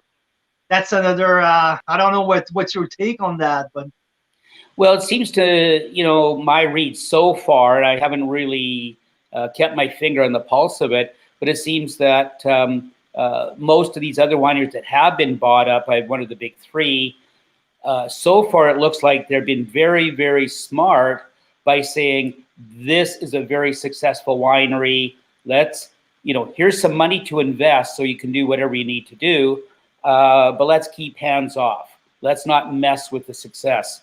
Let's not start saying, oh, well, if we cut back here and here, we can have, more return on every bottle. That's what I've seen. The biggest I'd say the biggest kudos to Peller, because we work with Black Hills, we worked with Red Rooster, so we work with the different of Peller's estate, and they give so much autonomy to each and every wineries without being too much. And you mentioned it. There is more resources. Use it. But yeah, they're still very independent. So that it's a very I really like the way that they're operating that on a singular basis. Fascinating stuff, guys. Hey, should we ask Sam what we should be tasting next? Yes, that was my next question. Sam, tell him what we've got, because we got all kinds of things. Where should we be going first? Should we go to BC or Ontario or international? I think you just did international, right? We just did Bordeaux. So should I pour BC or Ontario next? I'm interested to see what you've got from Ontario. Okay. What do we have? I have two left.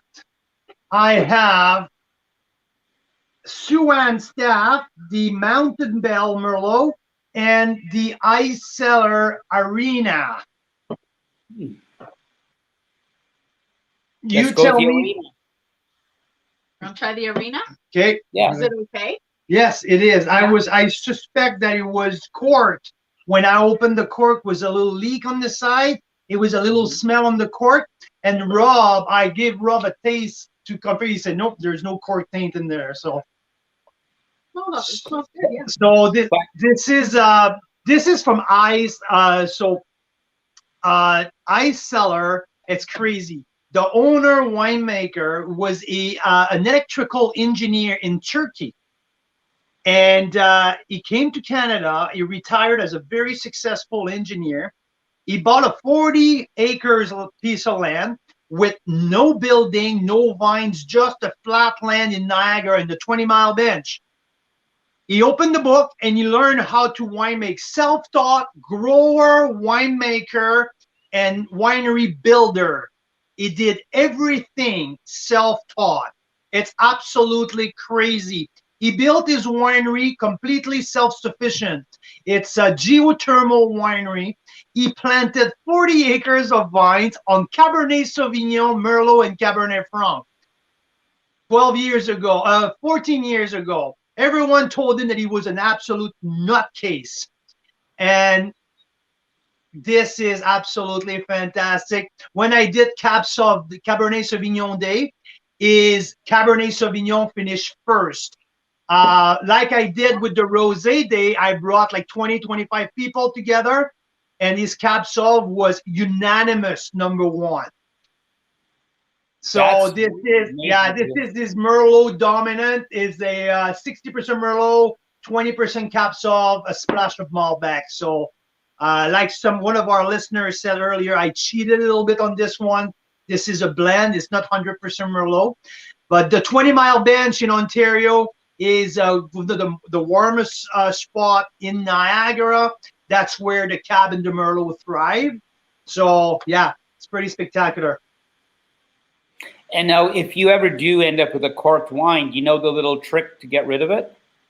Please tell me. Yeah, I just learned about this about 2 or 3 years ago. I did not believe it until somebody tried it, and then I even tried it once when I came across one, and it's crazy. If you take some saran wrap or some cling wrap, cellophane, about as long as your arm, so about a meter roughly, tear it off, put it into like a water jug or something, pour the wine over it, leave it for a period of time. Well, you take this, the cellophane, scrunch it all up, stuff it in the water jug, pour the wine over it, give it a few hours. We ended up doing it overnight just because of the time factor. Take out the cellophane, no more cork tape. Are you kidding me? The wine, it's hard to say, is it absolutely as good, as it would have been without the cork tape? I don't know, but it makes it absolutely drinkable. Ah, I've never heard about that. Neither had I. You know what? And with my restaurant background, I'm just thinking now, if you got a cork bottle, you put it overnight, you sell it by the glass the day after. I don't think you get any complaints. Wow, that is crazy. So, hey, last question for you. If you have to tell me your top 3 Merlot producer from British Columbia, from the Okanagan, what will be the first 3 who comes to mind?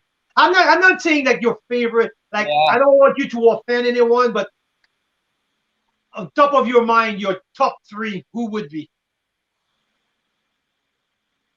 I would want to go back and look at my notes to tell you who the top 3 are, but I'll give you a couple things. A little while ago, I had one for Fort Barons, and I'm not sure where the grapes were coming from, if it was Similkameen or more, Penticton area, but really impressed with it. It's like, wow, and especially for the price.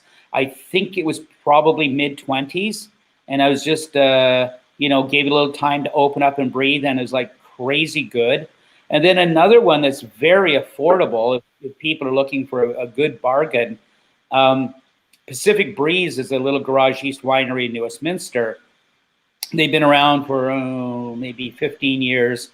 They used to be importing all their grapes from Washington and Northern California. So, they couldn't be VQA. They didn't get as much distribution. But, 5 to 8 years ago, they started sourcing some grapes from Cleedon, Merlot being one of them, and they put it onto a different label, and it is VQA now. And this wine, I don't know if it's $25, $26. And I thought, okay, this is their entry level. It'll be good. And it was just crazy. I mean, I wish I'd bought a couple of cases of it at that point. So, wow, well, that's interesting. These are not the names that I was expecting. Wow. No, that's why I kind of threw them out. I mean, you think Vanessa and Painted Rock and, all those kind of standbys. But I say, I put out a tweet the other day reminding people it's World Merlot Day and asked them for their recommendations. And I was thinking of about a dozen and a half examples myself. And then all these other ideas, suggestions came in, and I'm thinking, oh yeah, that's really good. Oh, I forgot they made one. And that'd be like saying, which is your favorite child, right? Yeah, well, I know. Other days, that one. Have you ever had the chance to try Priest Creek? Yes, lovely. Very, very lovely, eh? Big and bold. Darren learned from Jason Parks, so you know the style, right? Voluptuous, oaky, but they're a new player on the east side, and they are doing some great things there. I went and visited them a month or two after they opened up, and went in and tasted a couple of, I really like this Merlot, and I bought one or two. And then short time later at home, we opened one up, and we thought, wow, this is good. I got to go back and get more. and this will be a couple of months later. Too late, all gone. So I'll have to get her for the new vintage. Yeah, Darren's doing his first crush on its own this year. So like he got Jason let him go on his own, and he's obviously he has someone to oversee him once in a while, but he's doing the crush on his own this year. So, and I think next year his Pinot Noir vines are going to be producing some reds after they produce rosé this year. So no, they're lovely, lovely people. You know, Yes. these kind of things to me just, yes, they make some great wines. It's a family run. They have a nice family. James is super awesome. Darren is, so it's so great to see people are taking off on their own as a second career, because it's not something that was passed along to them.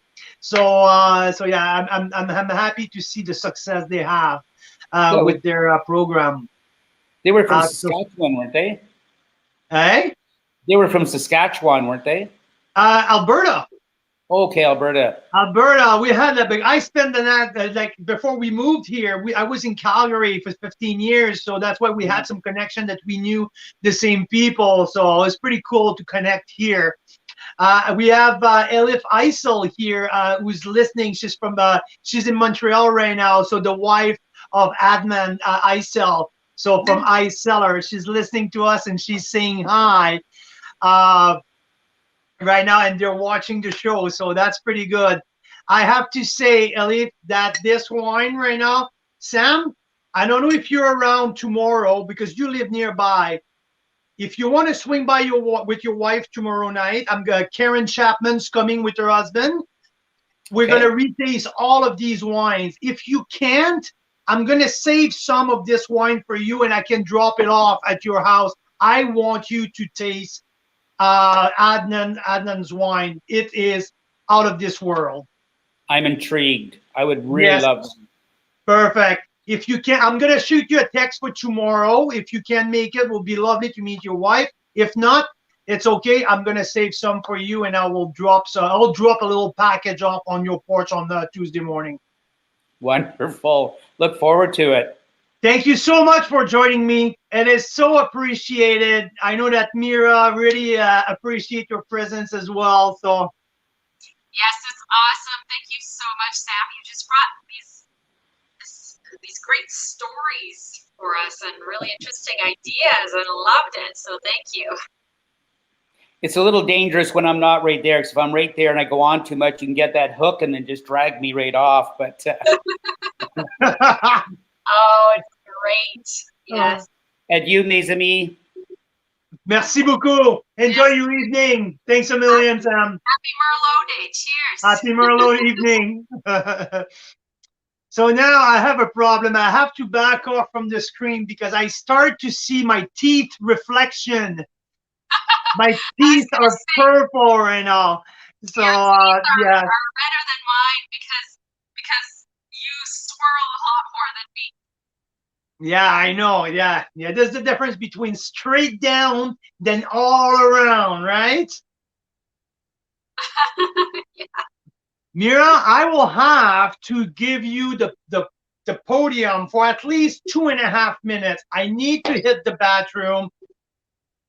Sounds okay. Good. Go take yourself a break. Mike's saying I'm sounding a bit thin. I'm sorry if my audio is a little off, guys. I'll see if I can sit closer to the microphone. I found, so while Carl is going freshening up, I found a hilarious little video about Merlot, okay? Has music, it has stuff, so let me find it for you guys because it's a couple minutes long, but it's fun. And it gives you a bit of history of Merlot. Sadly, though, it doesn't talk about Canada, so this is what we need to change here. But here, let's see, cat. And it's made by a winery, which I don't know. So let's see if can you guys tell me in the comments if you hear the sound when I play this? I'm gonna play it in just one sec here.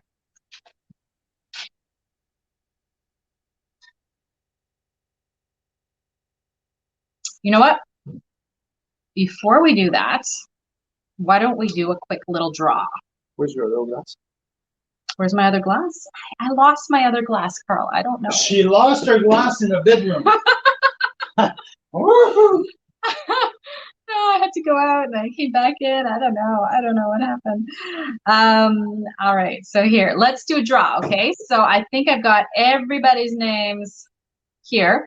This is for a $25 Starbucks gift card that I will email to you. So I'm going to catch your, I'm going to private message you if you win and just email this straight to you. That's the kind of technology we got these days.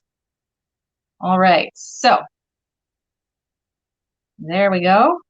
Let's see who gets the gift card.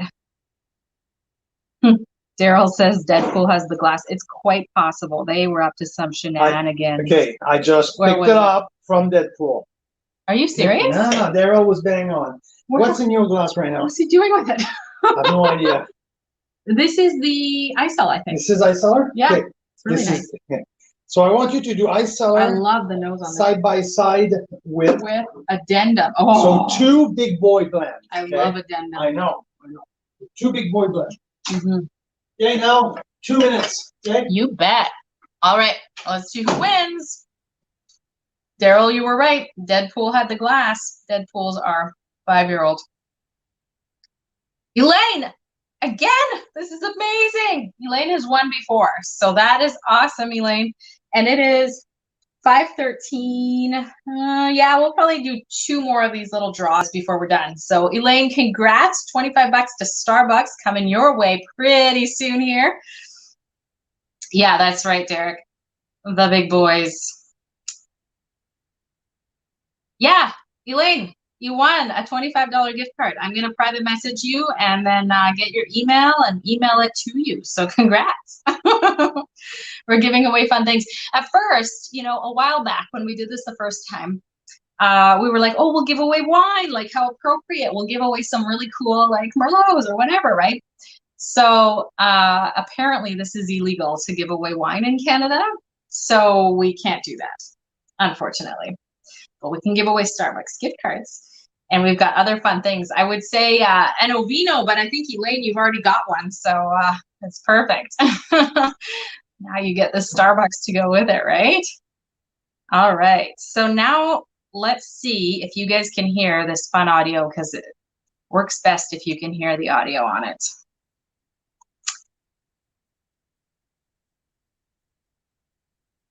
Have fun, Debbie. Debbie's having Merlot and lamb. That sounds like an awesome combination.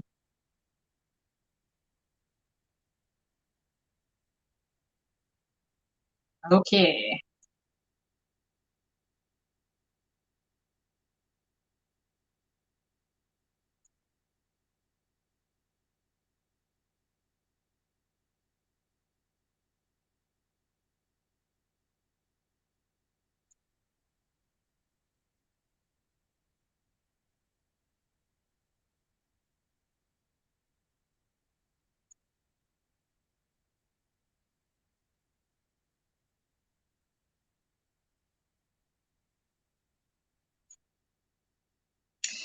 Yeah, it doesn't work on this computer.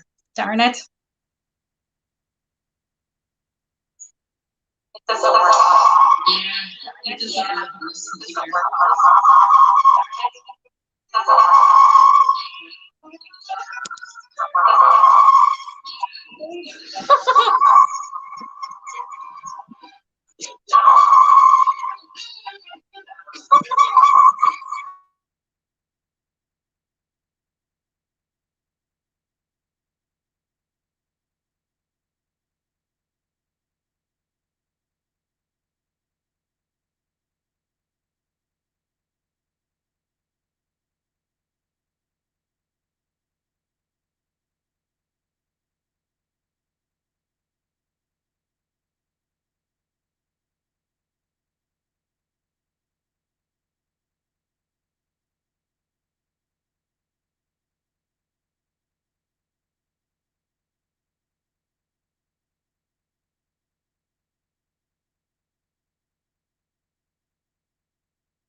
Sorry hear about you. that.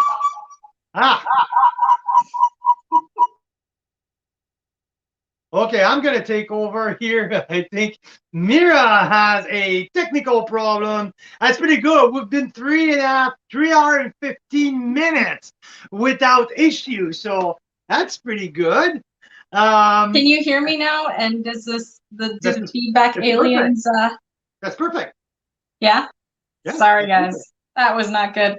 But look, Mike found the link. Anyway, that's what happens. Sorry about that. Hope you enjoyed the bathroom break. Okay, so what my next segment, Mira, if you're okay with that, I want to do two blends, all mostly Merlots. I call it the big boy segment. Okay, so you all know my love for Ice Cellar after I rated their Cab Sauv for Cab Sauv the Cab Sauv 95 points. It's going to be probably my top 3 wine of the year. So when I went to Ontario, to Niagara after my after our Cab Sauv day, obviously Marcel asked me, where do you want to go? Is there any appointment you really want to go? There was 2 names on my list. I really want to meet with the people behind Ice Cellar. So I had the chance to meet with Adnan and Elif. And you guys all know my love for Black Hills. So Black Hills, we are doing our 3rd offers with Black Hills. Nota bene but there's a one wine in the Black Hills portfolio that I think do not have and do not receive enough recognition. It's the addendum. So my next segment, I have the addendum 2018 and Ice Cellar Arena side by side. The cool part is now we will know when I went to visit Annan and Elif back in September, the second highest wine rated on the crazy amazing taste. It was something so special. Arena was my second highest rated wine after the Cab Sauv. So, and I rated that one when I go back to my notes, to my little magic red book, I have 93 plus points beside the Ice Cellar Arena. This week, I tasted the addendum, and I rated the addendum 93 points.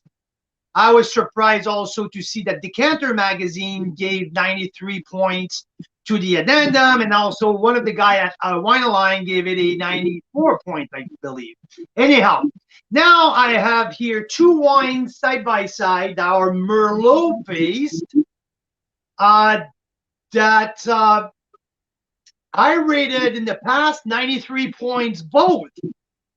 So I'm excited now to have them side by side, to taste them back and forth and see where's my rating at different places, different times, separate. Now brings together, if I was off or because I always question myself when I read a wine, am I completely off track anyway? So it's a big battle between me and myself, always to prove myself that I got that right. But now I have both side by side. So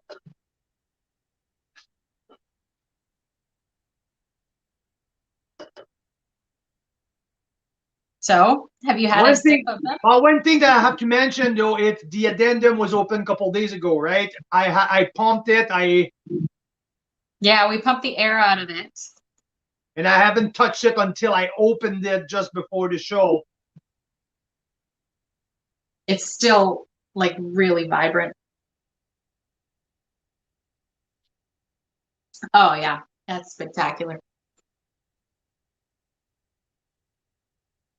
Okay. So there's a lot in there still. Okay. And this is a surprise one, Carl, number 27 or something. So I don't have any information on the addendum, but I can find it because we're featuring these guys this week. So it's right on our page.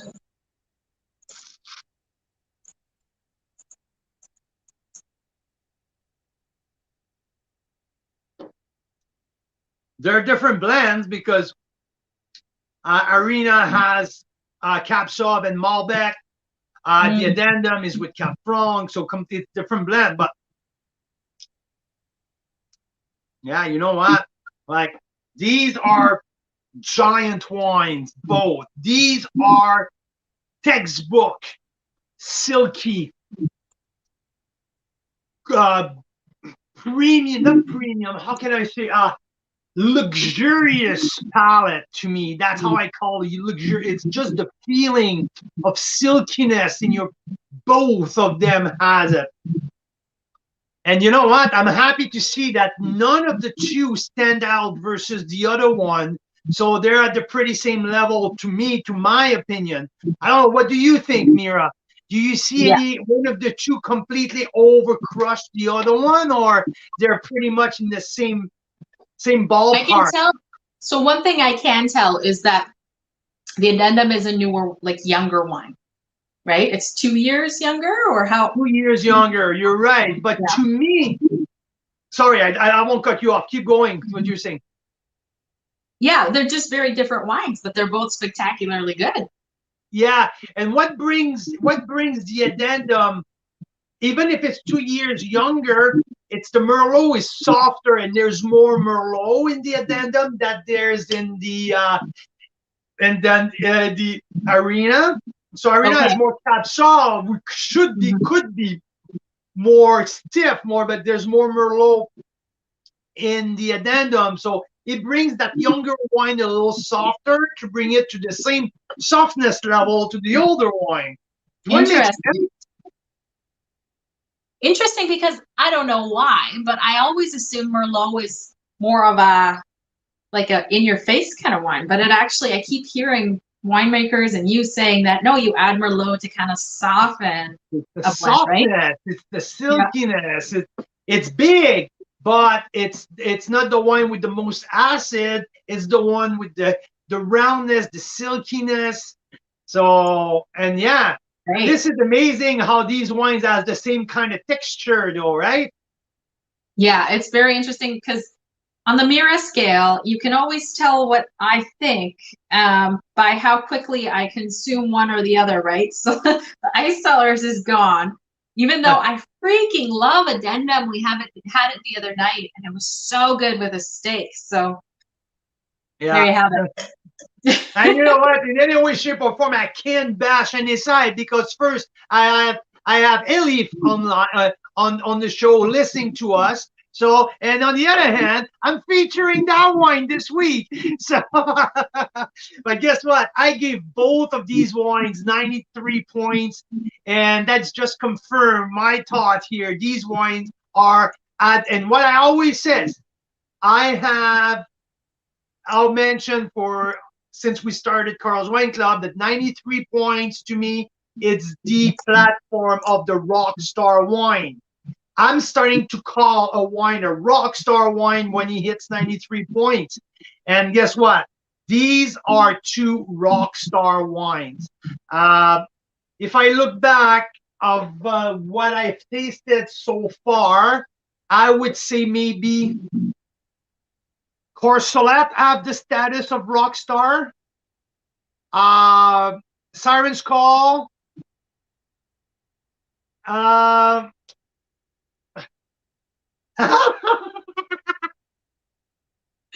right. There you go. I would say Black Market, Siren's Call, Mary Nest, and yeah, they're all under that, but really close. It's crazy how, and it was fun to taste Mark Simpson and Rob Zammersley's wine right side by side. They're each 18, were very different, but both really, really, really good. So, so yeah, I won't say which one is better because I don't think any of the two of the Arena and the Addendum stands out to each other. These are two big, bold, glorious, silky, luxurious mouthfeel with big length and great complexity. So that's what I get from both of them. And I'm super happy to validate my previous score side by side to each other. So I'm paddling myself in the back right now. One side, two side. Good job, Carl. I love it. Oh my gosh. What else you got there, Carl? What other wines? Oh, we're working with Elif Ross says Wise. they were working with Ross Wise 5 years ago. No I didn't know way! that. Oh my God, that is so cool to hear. I didn't know that. Amazing. So that's who makes the addendum. Yeah. So that's really interesting. Very cool. And I would Small just world. mention similar style, definitely similar style of winemaking, big fruit extraction. I can see also like the Nota Bene, right? Especially the 18 Nota Bene, where it was like last year, where it was a big fruit bomb. Yeah, I can see that absolutely. The stylistically, it makes sense to me. So that Ross had an influence on the Isel family. So that's cool. Super, super cool. Okay, what's next, girl? I'm just gonna put that back. ISO. Yeah, tell us what you got there so I can pull up the info on it. And What? You want to tell me what you want? I have only one more Ontario wine. So okay. I'm gonna wait a little bit before. The Sue-Ann, right? This one? Yeah, exactly. I'm just gonna wait a little bit. Okay. So how about you pull up a slide and I'm gonna take the wine. All right. All right. Let's do that.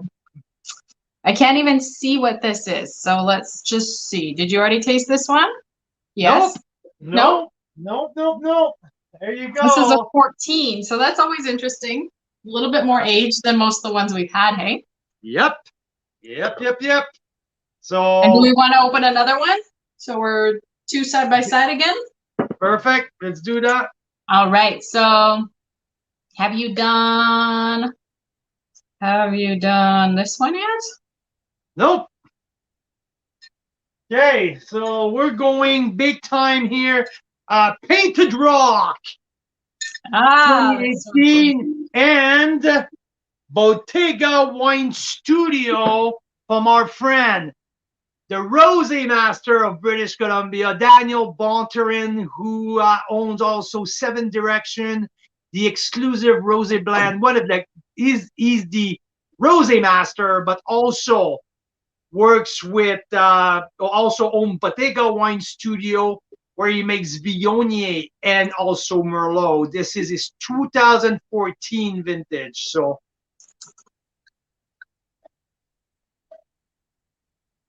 Great. Painted Rock.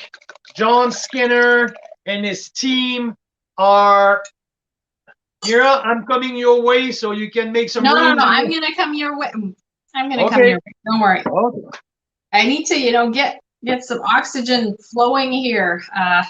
It's been, I need to learn how to spit the way you do a little bit more. I'm just smelling. And I don't think I should do side by side though, so I'm gonna taste Daniel's wine on its own.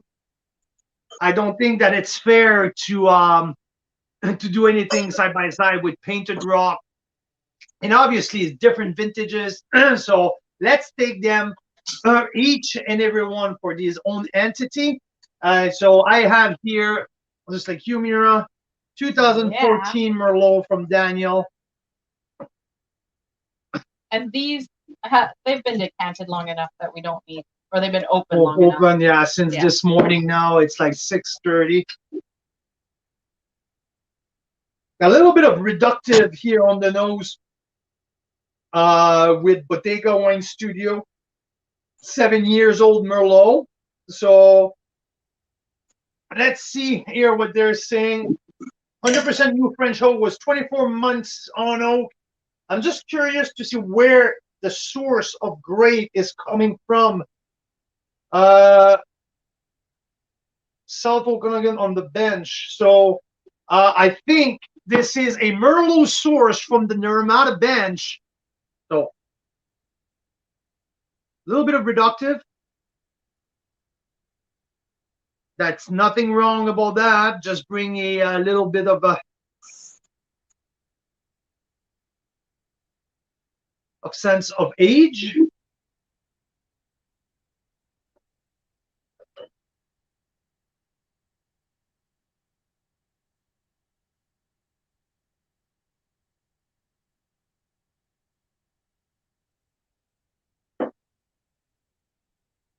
Soft, creamy, peppery,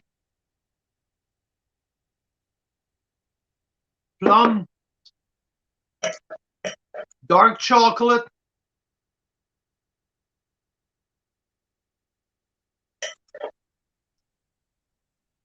nice round tannin.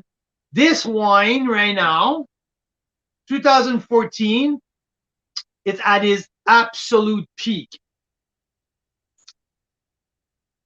Right at the top of his curve.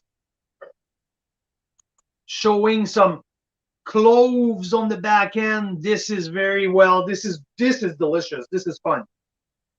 So I was gonna say, I just wanted to double check I'm drinking the right one. And I'm like, oh, the trick, right? I'll hold it up. I'll see if there's any orangey tinge on either one, and I'll know that's the older one. And there isn't. They're like so similar in color that I might have to come over there and get you to make sure I'm drinking the right one. I will know. Come back. I'll tell you by the nose. They're very different. I know you can do that. It's ridiculous. Come back. So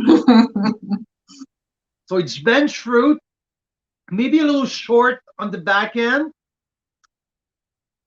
but fun. This is good. I really think that its wine is priming. There's good developed, very well developed flavors round all the way around the spectrum. This is a good job for a winemaker that pride itself to be the rosé guy. Now planted his estate in the Similkameen with Grenache, one of the first one to do that, like 2 acres of Grenache. Like every year, his 7 Direction program just like keeps building up, and his reputation from all across BC now, it's going all over the country. But this 2014 Merlot is like, there's no shame of like, he's not like behind on under any of these big producer back there. It's just good job here, Daniel. I like that wine. My suspicion is that one is Daniel's, but because Carl does the magic trick with the hands. He hands them over, and I'm like, oh, which one was which now? I don't know.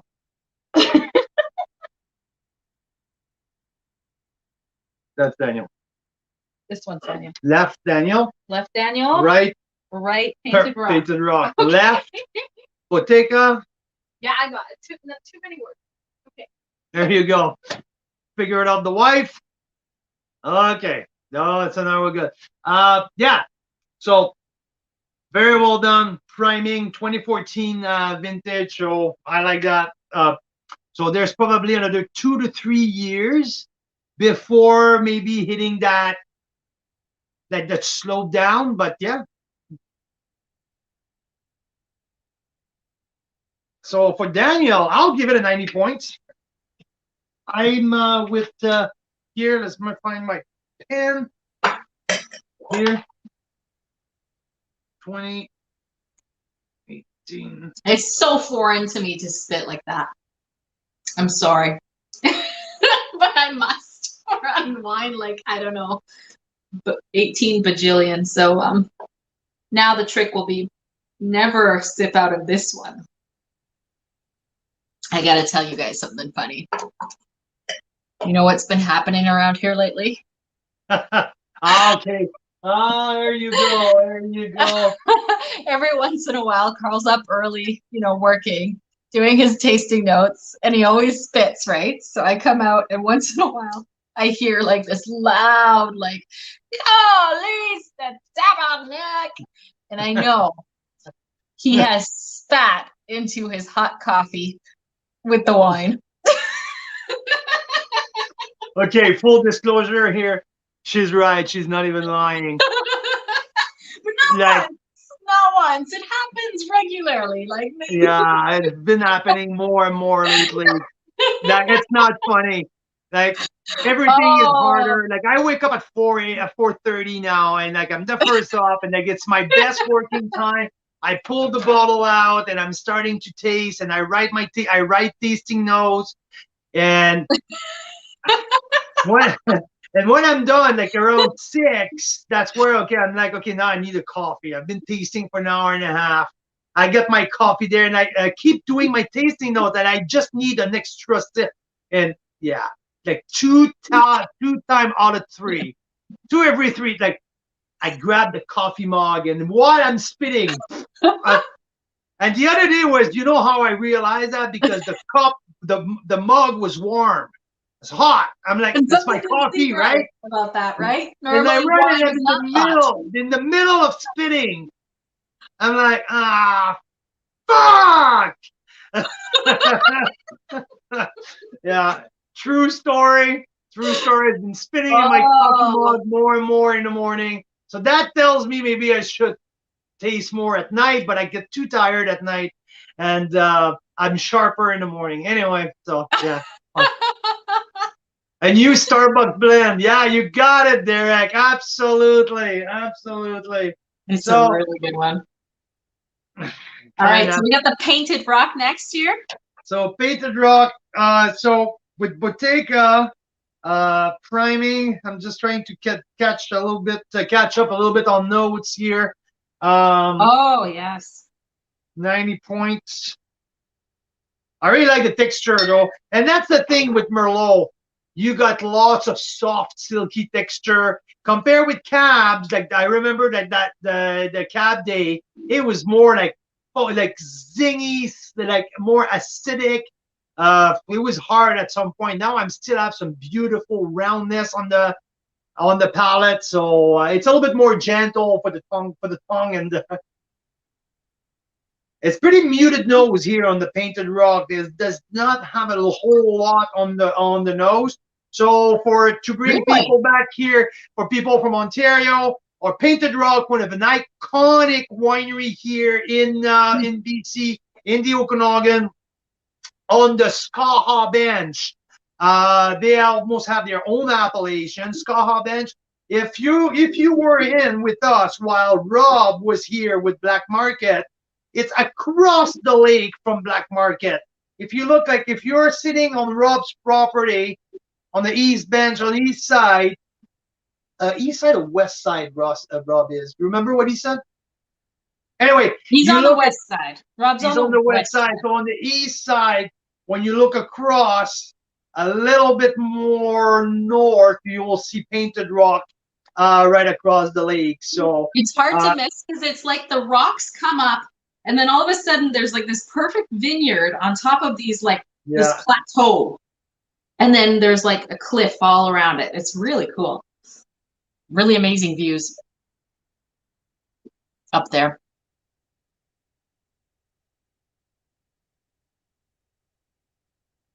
See, I don't have a muted nose for me on this one. I feel like the Bottega was a little more muted to me.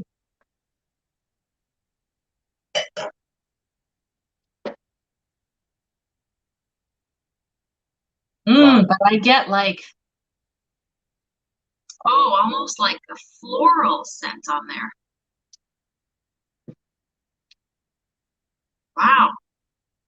Well, this is rock star. This is rock star level. That's a never-ending finish. Goes on and on. The fruit is ripe. The fruit has that sweetness, vanilla bring by the oak, but the oak doesn't stand out. It's just right in there. Oh, Sam's still on. And he's commenting, he's saying Painted Rock. Rob is on the west side. Haha, the first time in my life that I got directional stuff right. And Sam's saying Painted Rock's vineyards have a nice slope to the water, catch the sunlight that is reflected by the lake. So yeah, they're like in a prime spot. I know because we drove by there to pick up the Merlot the other day. And there's like a 23-acre plot right next to it for sale. And every once in a while, I'm like, oh, Carl, let's just look, let's just see, because we're not farmers, but we dream sometimes. We're you know, like everybody, we're like, oh, what if we bought some land and we, you know, did a winery or something? So we looked that up, and it was like, I don't know, 4 times more than most plots of land, because apparently it's really prime. So they have some kind of really prime bench land there. My voice is gone. That your voice is gone. Jeez. Jeez, Louise, what happened? Seriously? I changed a bit, yeah. Can you hear me? Weird.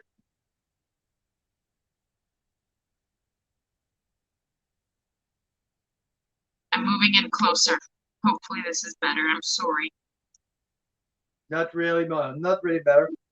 No? Okay. Then I'm getting out and I'm coming back in. Just one moment. There's that little bit of violet here, and herbs. Though, yeah, I got some thyme. Yeah, fresh thyme. Violet, but also a bunch of sweet fruit.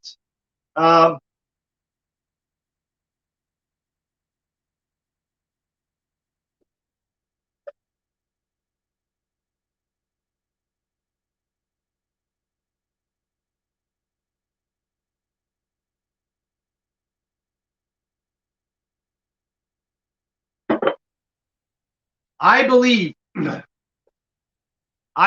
that Painted Rock is well known for his red icon.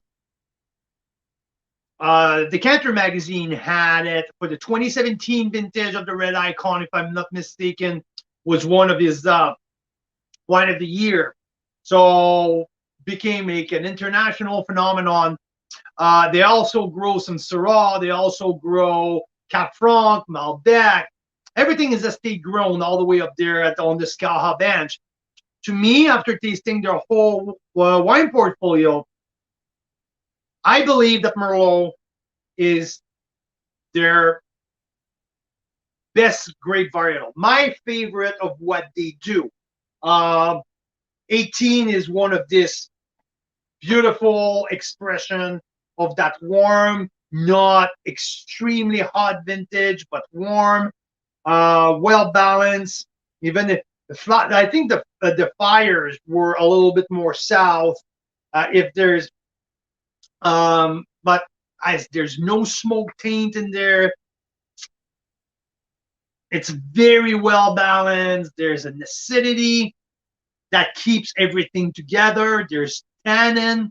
They're round. They're silky. The texture is velvety. The complexity. There's 3 beautiful layers, like very like well integrated together from the front palate with dark cherry, plum, moving to the dark chocolate in the mid palate is really good. And also the flower, the violet, and the herbs at the end of the mid palate before you turn into the pepper and some of the, like, it's mostly pepper on the back end, though, if I'm not, I don't get much cinnamon or cloves or anything like that. It's more on black pepper. But that Painted Rock is a very solid wine.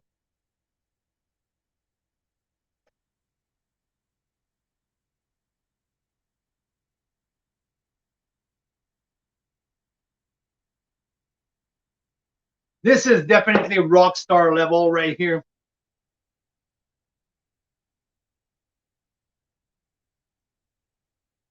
Yeah, I like that. So Painted Rock from Skaha Bench. I'm gonna give that the 93 points. Yep, 90 for the Bottega Wine Studio. 4 years older, so there's a little bit more reductive. I get some oxidation, but the espresso coffee's coming out right now.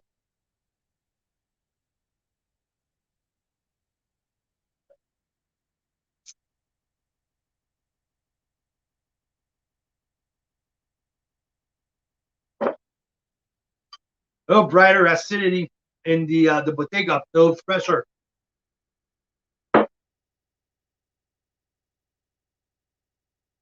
Grippier too. So yeah, it's a fun side by side. Two wines completely different here, different 4 years different.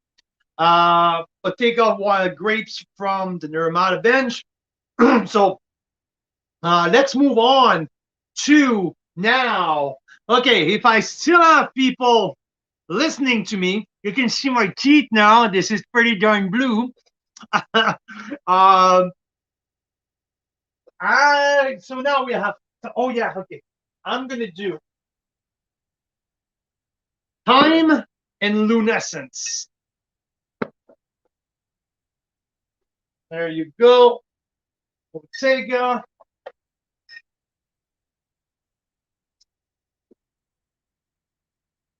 I have 2018 Time family of wine and the 2015, if I'm not mistaken, 2016 lunescence Merlot. So I was planning to do the 2018. No, that was the 2018, the new release. That's going to be on Carl Cellar. And I got a phone call from the general manager at Lunescence, Cameron. Cameron says, Carl, I want you to swing by the winery. Oh, it's like 5 minutes from my kids' school. Carl, swing by the winery. I would like you to pick up a bottle of the 2016. We believe that the 16 is the best Merlot, the best vintage of Merlot that we've done so far. So instead of doing the new release, I am gladly going to taste the 2016 of the Lunescence Merlot.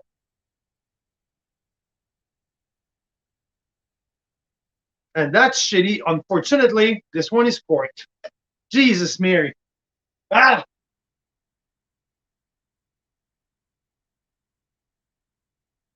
Yeah.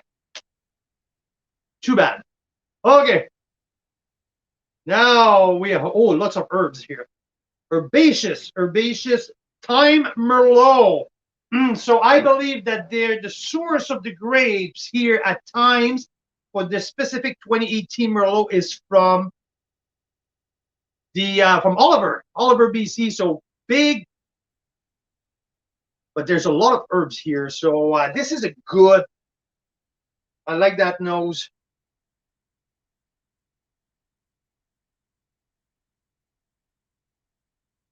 So Mira, how about we do another test to see how your voice is right now?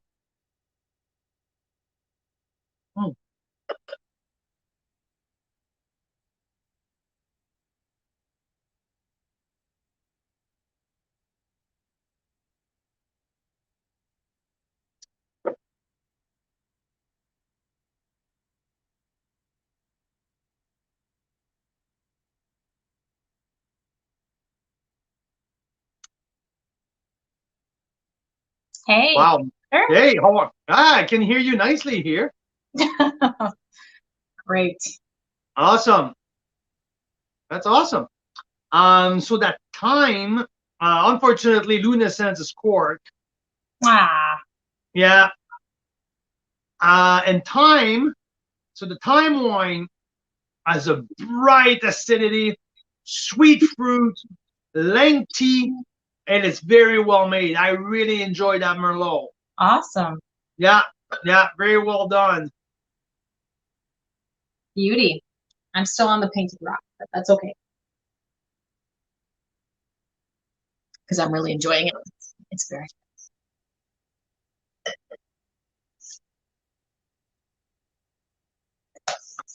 Hey, can I do a quick drop? Oh yeah, you finish that and then let's do another drop. This is a food. This wine is it's a food wine. Is it? Yeah. It's firm.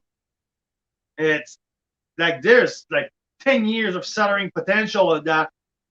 I don't think that wine that Times does have enough credit, does like gets enough credit for what they do.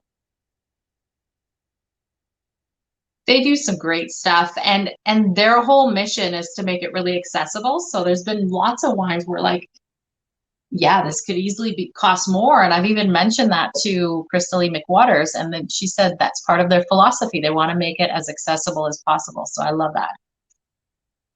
You know what? Something I want to do here. I really want to put it side by side with Siren's Call 2018. Here. Siren's Call 2018. And why is that? I had kind of the same herbaceousness. Ah, okay.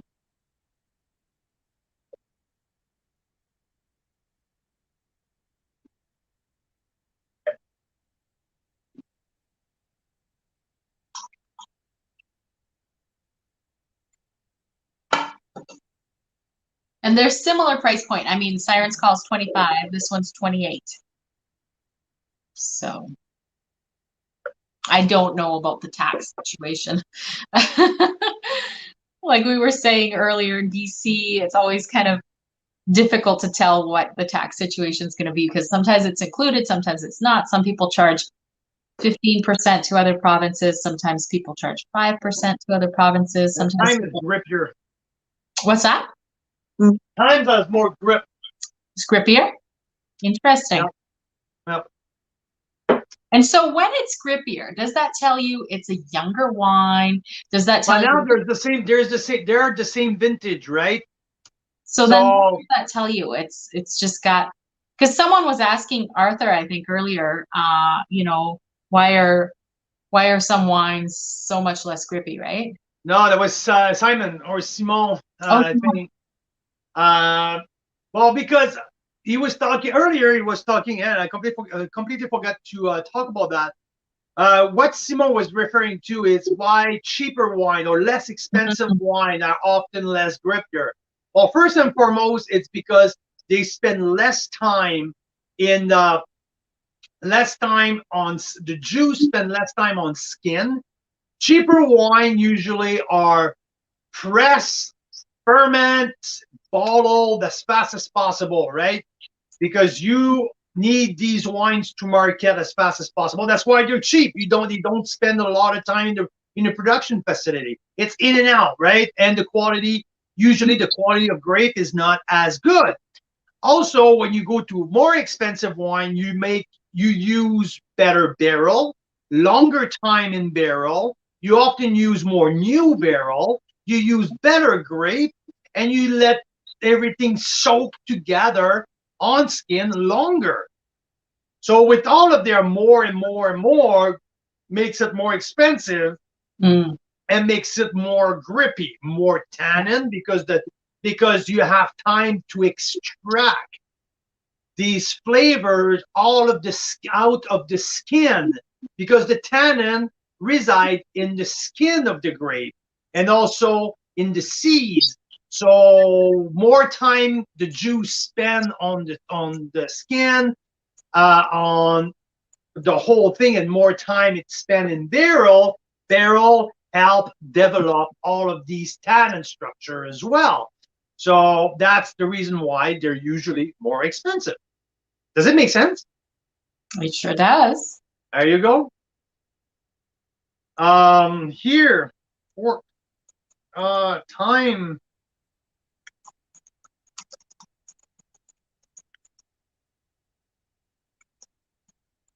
+91. Yeah, I'm like leaning towards a 91 plus for time. I like that.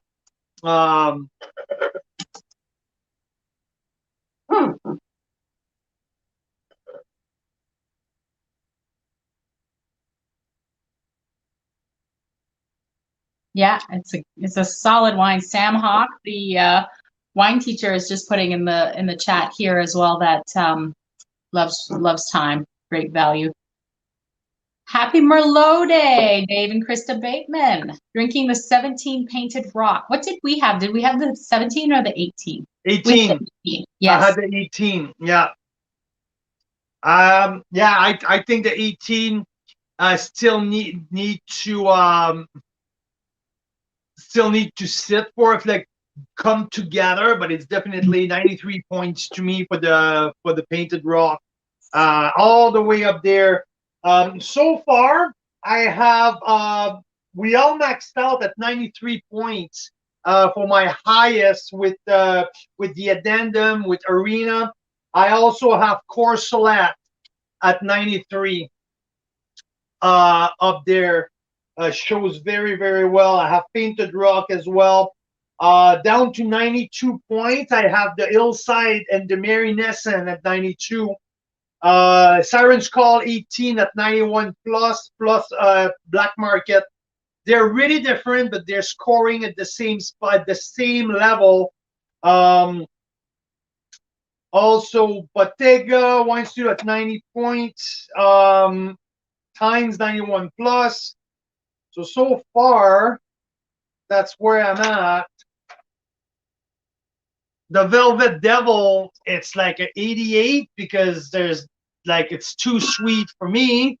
That's the Washington State. If I go to if I get to the Bordeaux,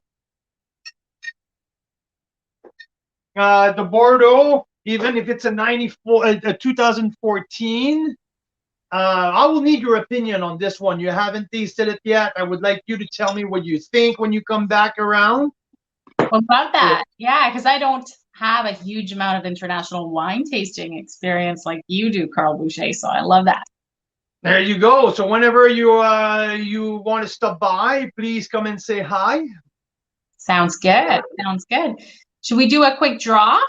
Please go ahead. I'll let you do the quick draw. I'm gonna go check on the kids and have a quick little maybe a breath of fresh air. Oh, that's smart. Just one quick sec here.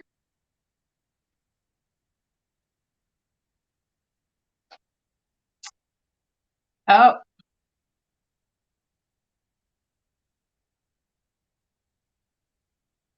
Someone's messed with my tabs.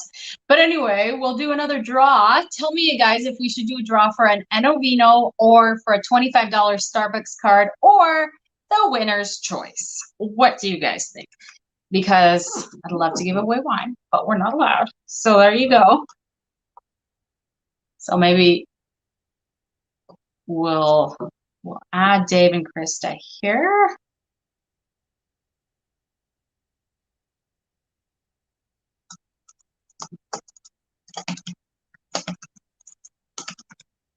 All right, here we go. Oh, one sec. Just can't see that yet. Sorry.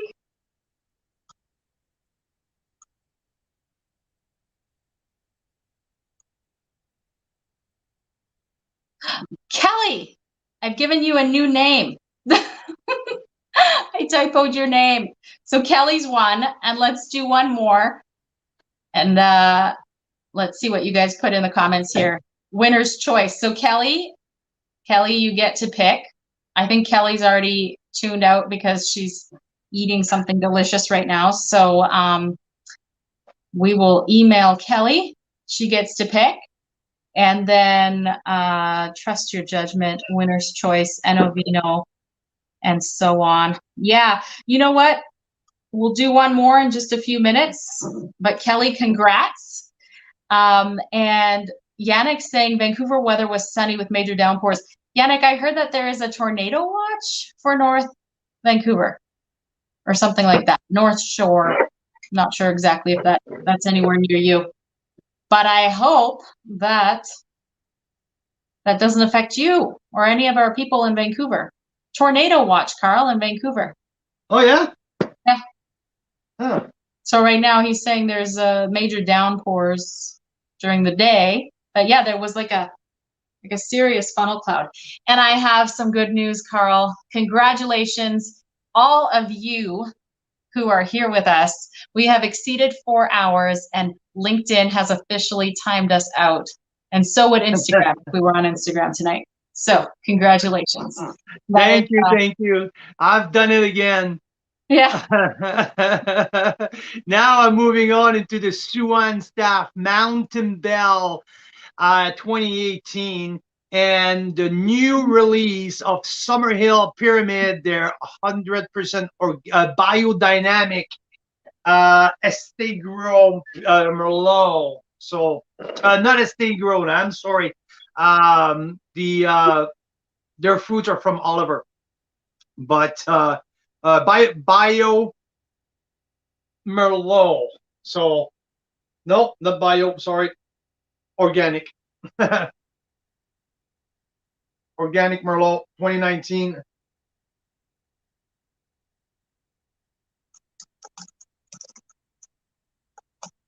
There you go.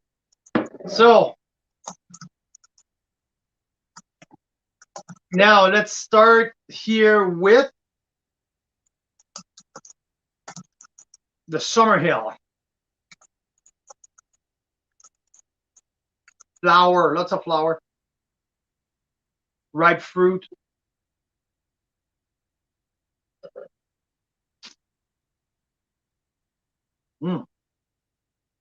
Summerhill, hey? Hey, Summerhill gave us some really nice locally made chocolates with this one, hey? Here. Yeah. And it's an organic Merlot.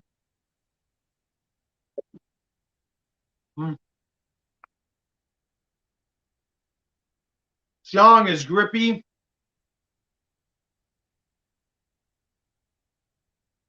Again, there's a soft texture in there as well. It's very pleasant. I'll have that sit and age for a few years though. Oh yeah.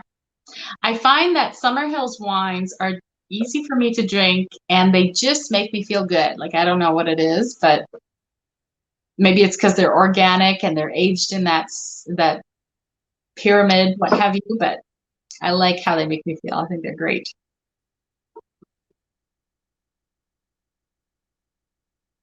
Yeah. Couple years in the cellar and we're off to the race. This is a really good, this is a 90 point. At that stage, I need, like, it's a 19 vintage, right? And Summerhill, usually when it's the mid-level wine like that, it's not their top tier, like the Spadefoot Toad or the Barrel Reserve. It's the mid-tier. Usually, it needs a little bit of time. It's an early release and needs a little bit of time. So at that point, I'm at 90 points. It's fun. It's pleasant. I know there's more coming. I just need to sit for a little bit. So, and now the Mountain Bell. I like that wine. This is the Swan Staff from Ontario. This is Swan Mountain Bell. Nice.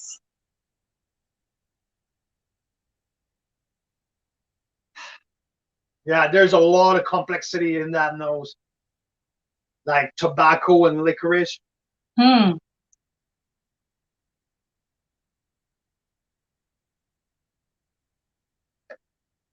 Okay, well, tell us more about it.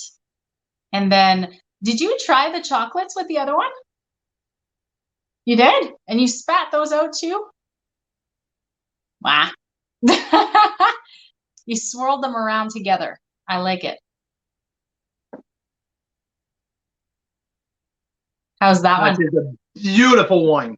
Okay, I'm coming over. Suan is a beautiful wine. I love that. I'm giving that wine at least a 92. At least a 92. 2018 Suan versus 2019 Summerhill. You know what I want to do? What do you want to do, Carl? I would like two same vintage. I want Oh my gosh, too much. Thank You're coming here to complain? Let's dump the Summerhill.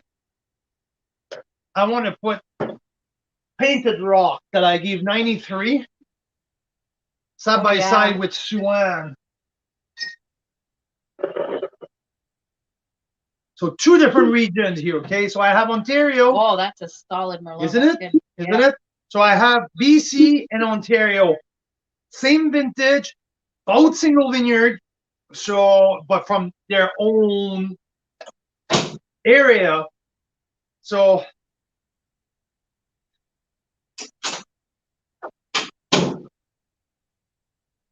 it's funny, I have the same type of nose. That's what dragged me to go back to they're both like kind of smell the same.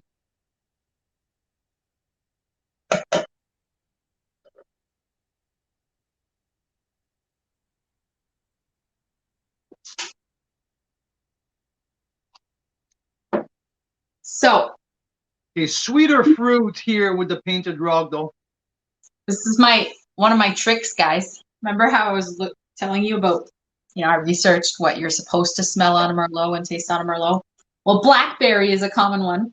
So I am now going to taste a blackberry and see if I can sense it on the wine.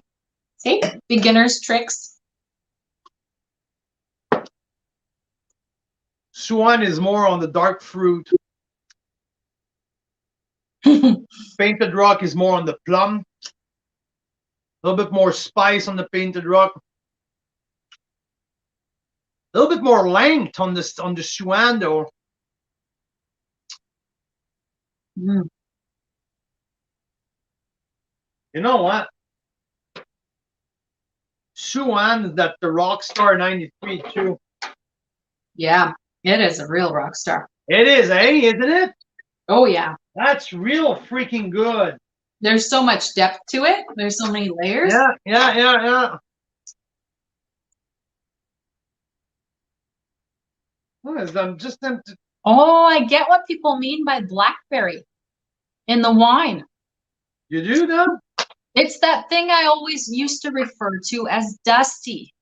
It's the blackberry. Okay. Sometimes I say, oh, it's very dusty, like a sultry summer night or something, like a dusty after a rain. It's the blackberry. I never thought that's what blackberry tastes like, but that is. So. Sure. I just need more water here. I have some water. I can bring you some.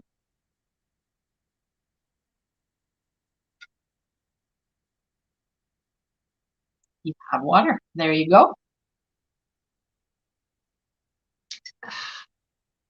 I was thirsty. I was really thirsty. Yeah, you're not only talking, but tasting a lot more than me. I'm half spectator here. Okay. Watching you. Freeze Creek. Yeah, that Suan is spectacular. And and I have some charcuterie. I'm going to try it with that too. Yeah, that Suan is something else. There's and it's low in alcohol. It's a 12.5%. Ooh. Yeah. And you know that that's bright acidity, but the length is just like go on and on and on. Like it is like a real beauty. That is a very special one. Yeah. So far the rock stars have been. Maybe like I think with the painted rock, I maybe went a little bit more with the name. It's maybe not 93. I might be downgraded at 92. Really? Yeah, I like it, but I think that Suan is to me there's more complexity in there. Either that or Suan's closer to a 94. Oh, you're a pain in the ass right here. Maybe. Maybe. Yeah. That's not. Yeah. That's my job. Is just to expand the mind. It's gonna be easier for me to rate them more tomorrow, like more specific, because I'm so rapid fire right now. It's more about like it. I'm more about 3 category right now that I'm about specific rating. Yeah, you kind of have your category of the wow. Yeah. Ones, and then you've got the category of the really good, and then you've got what? Great. Okay. Yeah. And okay. Yeah. Exactly. And so far, we have not had any that were like, No. Yes, the Velvet, the Velvet Devil. Oh, but it's not Canadian. No, it's not. Thanks. No, it's not. Yeah, you know, like even the Ascender, like the stainless steel one. Yeah. Like it's really pleasant, right? So I've like it's not near. The 13th Street that I tasted last week, that now it's oxidized. Obviously, it's been open for over a week now. I wanted to have it because it's a $20 Merlot. That's why I wanted to talk about it this week. Yeah. I wanted to talk about it tonight. Yeah. Because of the price point, like a 91 point. That to me, it's a 91 point, $20 Merlot from Niagara-on-the-Lake. And I am impressed with the quality of the Ontario Merlot. Like Mary Nesson is absolutely like, wow, at that price. It was supposed to be in the pack, but we had to switch it if you want to keep a certain dollar amount at the end of like with the full pack. That's why the pack we had a couple weeks ago with them. Yeah. But yeah, so all of the Ontario wine are really, really solid. So see, this is fascinating to me because most of the night we've been saying how amazing the BC ones are, and the Ontario ones are good too, but maybe this is more of a BC thing. You know what? For what I have, you know what? It's there's more of the BC ones. Yeah, we have more, but yeah, been fantastic in both. Yeah, they are. They're absolutely fantastic. So what I want to do now, it's here. Put the Summerhill back. Let's do Priest Creek and Chili. Oh. Okay. That'll be interesting because Priest Creek, we know, Jason Park style is bolder, right? And then Chili, I would imagine, with the climate, should have some bolder wine, eh? 2014, though. Cuvée, so Casa l'Apostole. Cuvée. Is it Cuvée Alexander? Yeah, Cuvée Alexander Merlot. Okay, well, I'm coming over to get my my little comparison there. So we're doing this. This is a Chilean wine, 2014. Yep. And then the Priest Creek is Priest Creek, 2000, and I believe it's 18. 2018 is what I thought we were getting. Yeah, there's way sweeter nose here on the Priest Creek. Oh, really?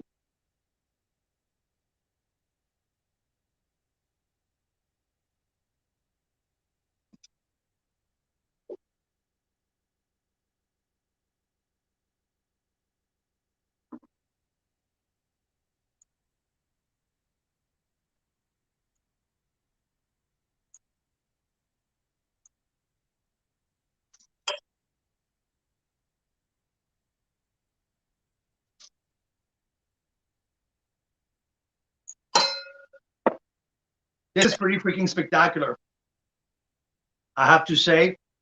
So this is Cuvée d'Apostol, Casa d'Apostol, Cuvée Alexander, Merlot 2014.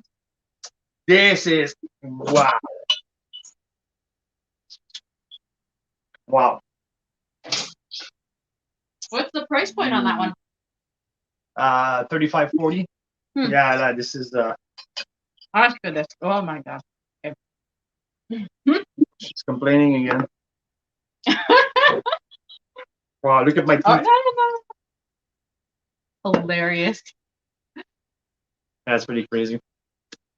There's got to be something to do with that.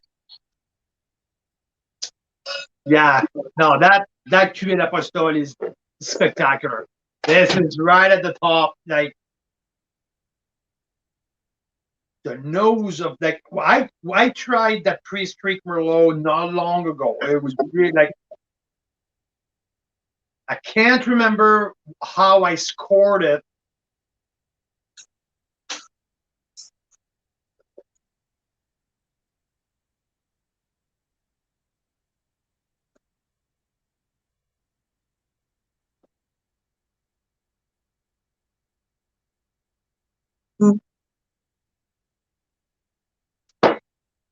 Softer style,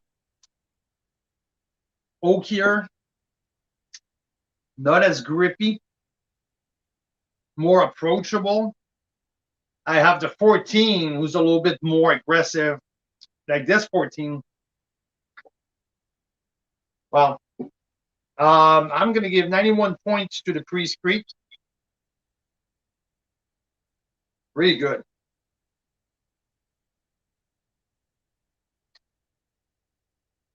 And 90 points to the Summerhill.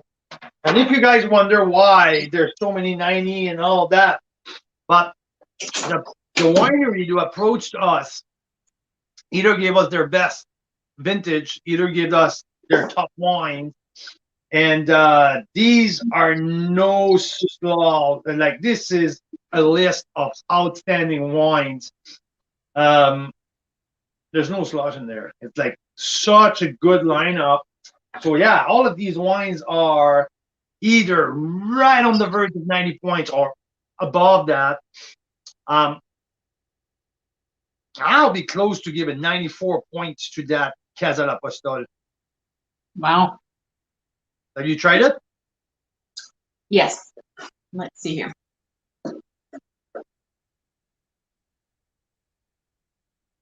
You should label my glasses, you know? The one who smells sweeter, it's the Priest Creek. Yeah, I can tell this is not Canadian, actually. Not one No. wine tonight had this nose. Yeah, this smells Canadian. Yeah. That's the graphite. There's a lot of graphite, like Yeah. pencil shaving on this Casa d'Apostol. Oh, yeah. Right? There's not one wine we had here tonight that smelled like that. That's so interesting. Must have something to do with that place, right? With chili. Yeah, sense of place. Maybe I would say maybe the Shuan. Well, maybe it was maybe a little bit closer to That was probably the closest, actually. You're right. Cassis, dark fruit, and also black market. Yeah, because the first time once in a while you'll say that a wine in Canada here has kind of a chalky minerality, but I never really got what that meant until we had that really chalky French wine that one time from the Chateau de la Gravelle. Well, yeah. It was super chalky, and now I know what chalky minerality really means, if it's like for real. Now I get what graphite is, because this has it like full on. Yeah. It feels like if I smell my pencil. Yeah, with a little bit After, of like- metal or something in there too, like from the eraser. Like, you know, when you used to chew on pencils in school? Yeah, exactly. That's the pencil shaving, definitely. Yeah. That's that long grip that we haven't, like all of these Canadian and like mostly, and especially these BCs outside of the black market, because black market has this weird, like older world, a little bit grippier as well. But all of the other BCs are rounder. This Casa d'Apostol, even at 2004, it's a 7-year-old. Grippy, graphite, pencil shaving, cassis. Yeah, this is pretty impressive. Well, we picked out better international ones this time than we did last time, because last time we had Cab Sauv, and honestly, Canada's ones kicked ass compared to the 4 or 5 international ones. Yeah, no, definitely. This time there's a couple international ones where you're like, yeah, that's maybe worth buying again, right? But I still think Canada won. If there's a winner here that we have to decide on. Or we can just say no winners. Yeah, you know, if we have to decide, well, I have a few more coming up to come. There's the upper bench, the Renaissance. Well, I think is the last two. Yeah, we're down to the last two, and I have two more international as well. So there's 4 more wines to go. So let's do that. I want another sip of the Priest Creek soft. Like Priest Creek, there's maybe a little bit of smoke in the Priest Creek too. Sam's asking if we bought the L'Apostol in BC. Yes, I'm pretty sure we just went to Cask and Barrel in West Kelowna and saw what they had. Like yesterday.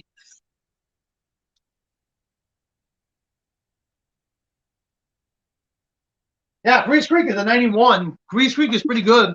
Just soft at the end after you taste the it cut pretty short compared to the Casa d'Apostol, who's gripping you and keeping you going and going. Yeah, definitely here. So I will do the let's do. I have 2 Italian, one from Veneto. So the classic Tomasi. So okay, here. So we'll do that. And I will do it with upper bench Merlot.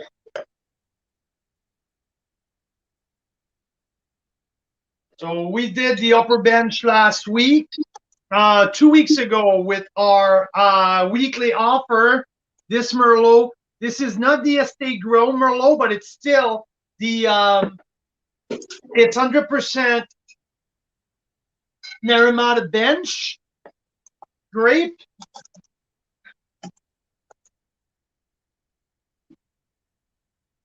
Fruit forward as well. Yeah, there's no like flower, herbs. No, this one, and I noted in my notes last week, a couple weeks ago when we did the upper bench, that this one, the estate grown is different. There was more herbaceous in there. There was a little bit more of old world. This one was completely new world, and yeah, lots of fruit forward. It's funny because I think this is the one I liked. We had the more expensive one too, right? And this one was still my favorite compared to the other one. It's funny how that happens sometimes. Like you would think that I would enjoy the more premium one or the more expensive one more, but I actually like this one. There's a big grip too, 2018 upper bench. Yeah, this is a 91 plus. Yeah, it's about 30. It's the $30 wine. I don't know if that's before or after tax, but So that Super Venetian here, it's 2017 Tomasi Merlot.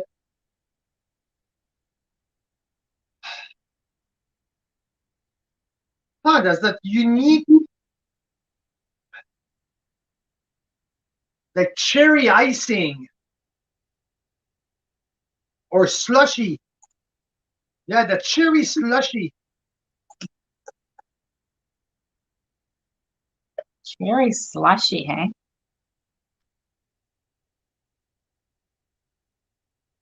And all these wines were in the 30 to 40 range that you picked up, right?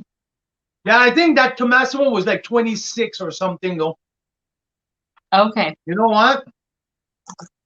It's decent. It's light. It's a lighter body, like the other Venetian. Like if you look at the Super Venetian, they're a lighter body. Um,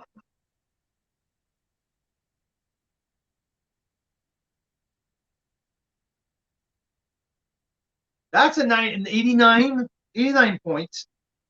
It's Okay. not this. It's not unpleasant though. Have you had any Canadian wines under 88 tonight? No. No. And you don't normally rate them if they're like that. But Yeah, exactly. Like, well, the lunescence is correct, so we just moved on. you just move on. Yeah. Yeah. No, I did not have any. And that's fine. Just only very, very solid.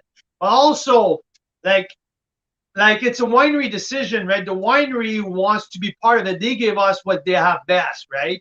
Well, that's what I mean. That's the bias is no one's going to send us like, oh, here, this one wasn't so good, but drink it. Like, no one's going to send us anything that's super exactly, right? So, yeah, that upper bench is good. So, like, in other words, we are spoiled. Oh, yeah, absolutely. Yeah. Well, we want to show the world what we're doing best. I didn't decide to approach Wayne Gretzky Winery. Like it was not the point for me. It was to select from all different sub-region the producer that we thought that will showcase Merlot on an international stage. So if I'm going to the Olympics and I'm building a hockey team, I'm going to pick the best player, right? Because I want to perform and I want to show the world that we're the best at hockey. So it's pretty much what's behind my talk. Why did I call Painted Rock? Well, you know what? Because I knew that Painted Rock are making some of the top Merlot. Why did I know that Time Family of Wine? I wanted them to have a Merlot from them because I knew they make great, great Merlot. And it's the same thing with Corsolat, right? This is one of our wine club shipment. I put it out of our own wine that we bought ourselves to show, because to put that in there and showcase that what we're doing best. Yeah. So. Yeah. It's fascinating to me to try these international wines, Carl, because I can tell they're very different. There's, I don't know a whole ton, but I know that I've tasted a lot of Canadian wines, and I've kind of built a profile in my senses around what a Canadian wine is like, right? There's so many different ones, but this is this Chilean step that I've never experienced in the Canadian one. Oh, you should taste the 14, the 14 Bordeaux.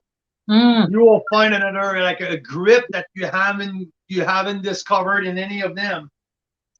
Yeah, they're all good, but it's just something very different in the flavor. To me, that Casa l'Apostol is like really, really, really good. Very, very good. Hey, what do we have left for Canadian wines? Cream of the crop. Oh yeah. Stag's Hollow de Renaissance. Ooh, beauty. 2019 Renaissance. And I think that's it. That's the last one. And Oh, I have the Lucente. Lucente, it's a classic wine from Italy, a super Tuscan. It's from no, it's from Montalcino, where the mother, this one, it's a Toscana, so it's super Tuscan, but they're located in Montalcino. It's a Merlot Sangiovese blend, 2015 vintage. Consistently score 95, 96 points from Parker, Suckling. Daryl's asking no intersection. Do we not have any intersection Merlot here? No, and I have none in the lineup because I know what they do. I know they're all of their Merlot lineup. We tasted intersection every time we do a marathon. We do intersection. So I just wanted to bring some other player in the lineup because to me, yeah, maybe I just contradict myself about just saying I want to build the best lineup. It's like not putting Wayne Gretzky in your hockey team, knowing that he's the best player in the world. Okay, yeah, but I've done stuff with intersection every time, so I just wanted to leave the podium to someone else. So it was a by design. I didn't choose intersection by design. So yeah. But in other words, intersection probably makes some killer. Oh, they do. Side by side here. We already know they make killer. I know. But. I know it. I know. Like they do the appassimento, they do the ripasso, they do the silica, and the silica and what? Alluvial. Alluvial and the mild pose. Like that's why I talk to them. I talk about them with Sam. Yeah, absolutely. But I just wanted to leave like some room for others. The Lucente nose is awful. Oh, I can't wait. Okay. Because once in a while we do get an off wine, and I'm all excited about that. No, it's not off. It's just like there's some reductive in there. There's oxidation. Ah. A little, yeah. What year?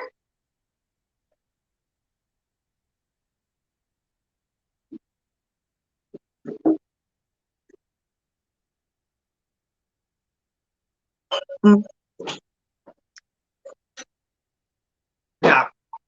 There's some oxidation on the Lucente. That is grippy. Whoa, that is grippy. So, wow. Holy crap. Oh, sorry. So.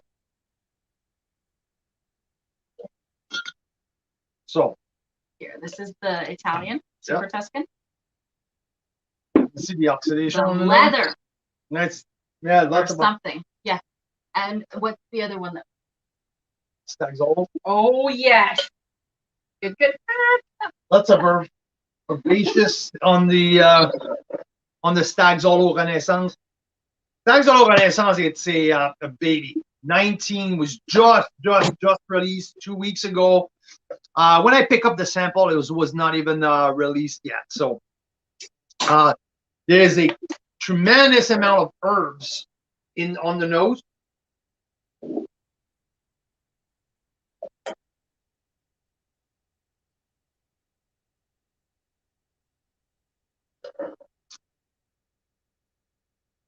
Mm.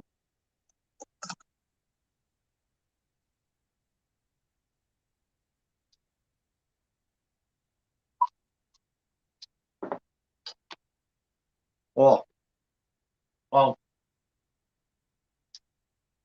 there's a complexity in there. Obviously, it's a 19 vintage. It's really like it's a baby. It's oaky. It's grippy. But there is a exceptional potential.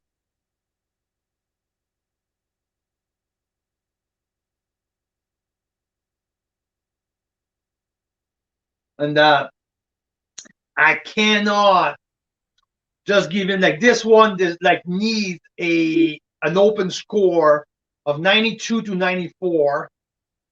The long-term potential of that wine is worth like put an asterisk. I know that Daryl, you're a wine club member at Stag's Hollow. Oh, yeah. Put an asterisk beside the next shipment. Make sure you get some, tuck it away for a couple years. But there is a wonderful potential in there. So which one do you have there? The 19 or the 18? Because 19. the 19. Okay. So because we got notes for both here somehow, but the bottle will still look the same. Yeah, don't worry about that. No, it's the 19. Okay. I have a bottle of 17, I think, here. Yeah, I have a bottle of 17 here that I'm not opening for a while. It's in there, and it's Off limits. yeah, I it's can't give it away for Christmas.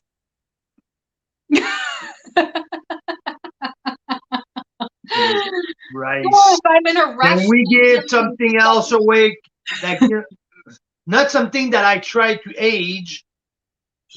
I don't try to age it. I try to age it for me later on to see how it, the whole concept.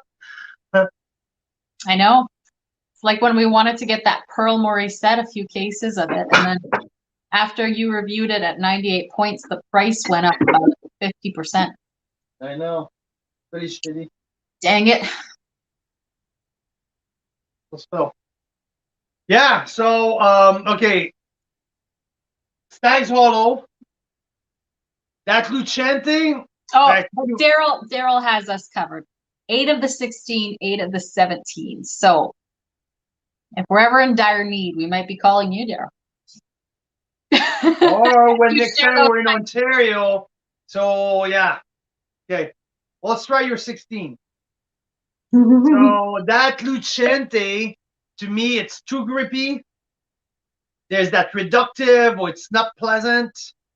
I don't really want to go back to it, but I will since you're insisting. But yeah, you're right. No, it's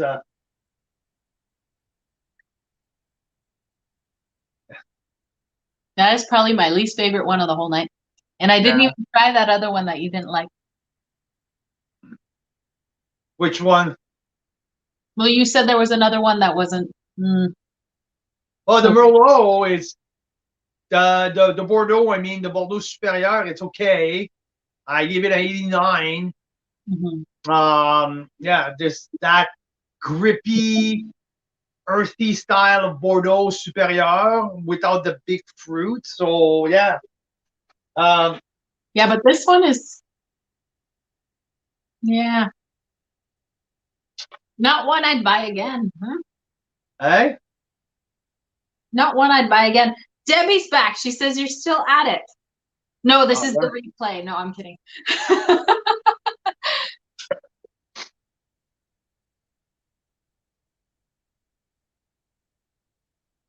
Yeah, well, the one that was corked, we just don't count it. But because I'm sure it's spectacular if it's not corked. It's not its fault, the poor wine. The Lunescence, yeah, because Cameron said it was the best Merlot they've produced so far. So that's why he wanted to. Darn it. Yeah. It happens. Okay, so that. Do you can you see that? Can you see that herbaceousness of the Stag's Hollow? How herbaceous it is? Yes. So what was this one from? Italy, Super Tuscan. This Super Tuscan. It kind of reminds me of a baked blueberry pie. Yeah, there's a reductive in there. There's oxidation, something burnt. Yeah. As well. So yeah, it's just not pleasant. Not really. Maybe it's overripe. No. You're watching too many videos. Okay, so I want to get back to two. Oh, but that is good. The Renaissance, the Yeah. I Excel. want to get back to Courcelette.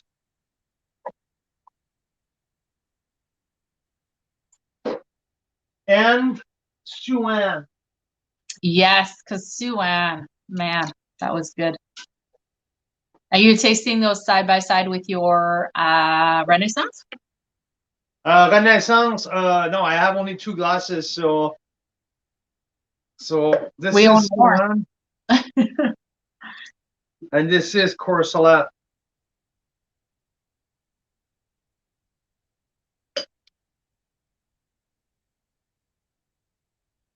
You just want to revisit those, I guess. Yeah, Suan was a definite rock star. I have not tasted the Courcelette myself tonight. I don't know where I was eating the kids' dinner for a little while. So there's that cassis, violet, but also espresso coffee, grippy, dusty.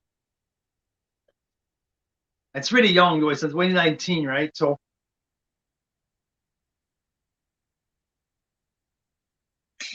Cassis, I'm gonna need to track down some cassis because earlier tonight I tried the blackberry, and that's easy to track down around here in BC. There's lots of blackberries around, but cassis I've never had in my life, and it shows up in a lot of wines for some reason. So I need to figure out what this cassis taste is.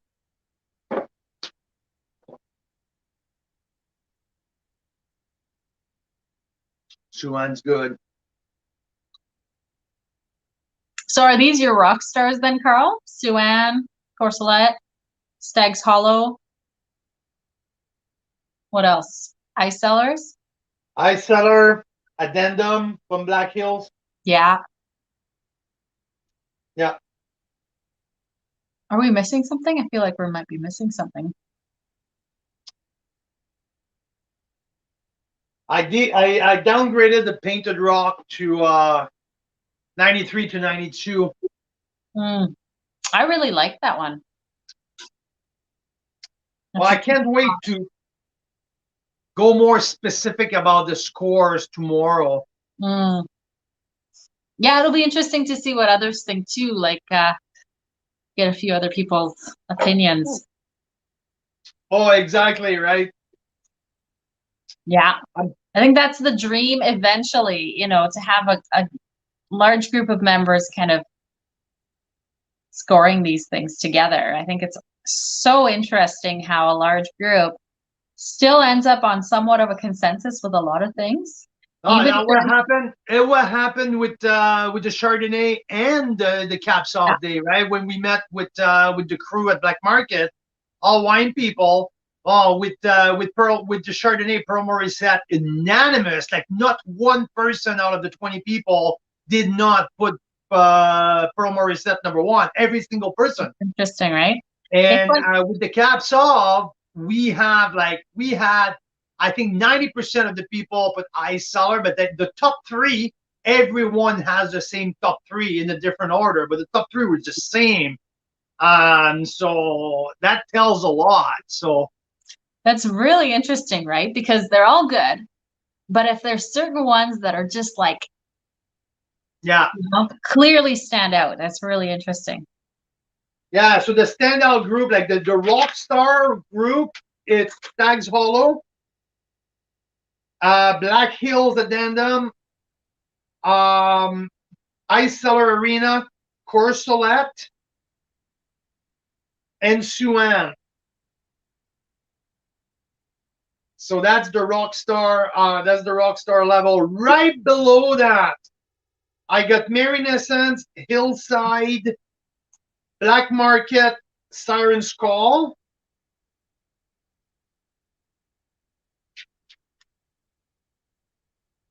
And right below that, it's Siren's Call 17.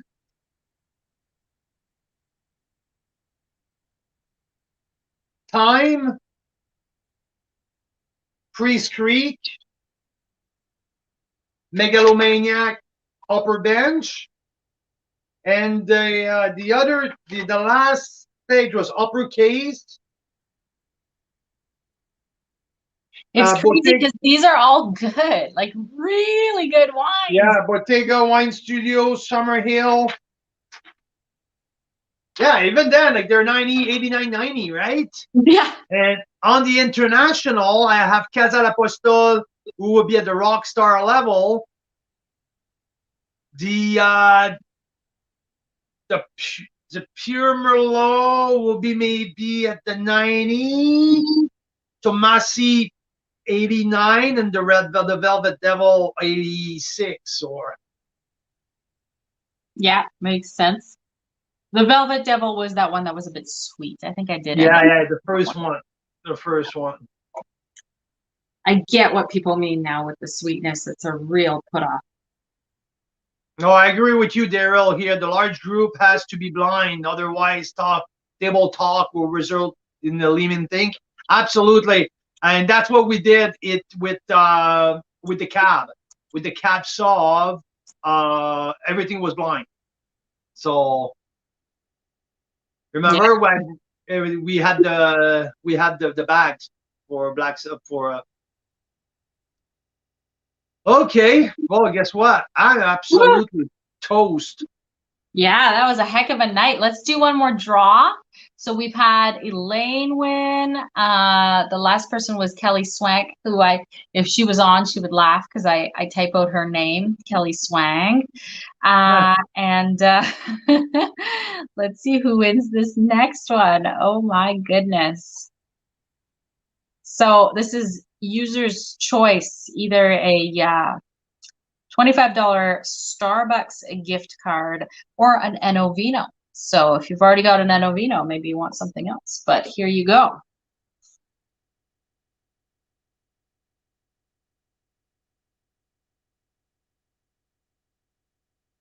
Archer. Congrats. He's still on. There you go. That's awesome. Oh, right. I think I have Deadpool here. No. Okay. No, you're not Deadpool. Who are you? I need your phone. You need my phone. Come say hello. Come around. No. No. I need your phone to play GTA. And my iPad just died. Oh, well, you're going to bed in a minute. Deadpool has a onesie on today that has a bear on the back. Shut? No, I'm not Deadpool. You're not Deadpool today. No, but it says bear bum on it. It's pretty cute.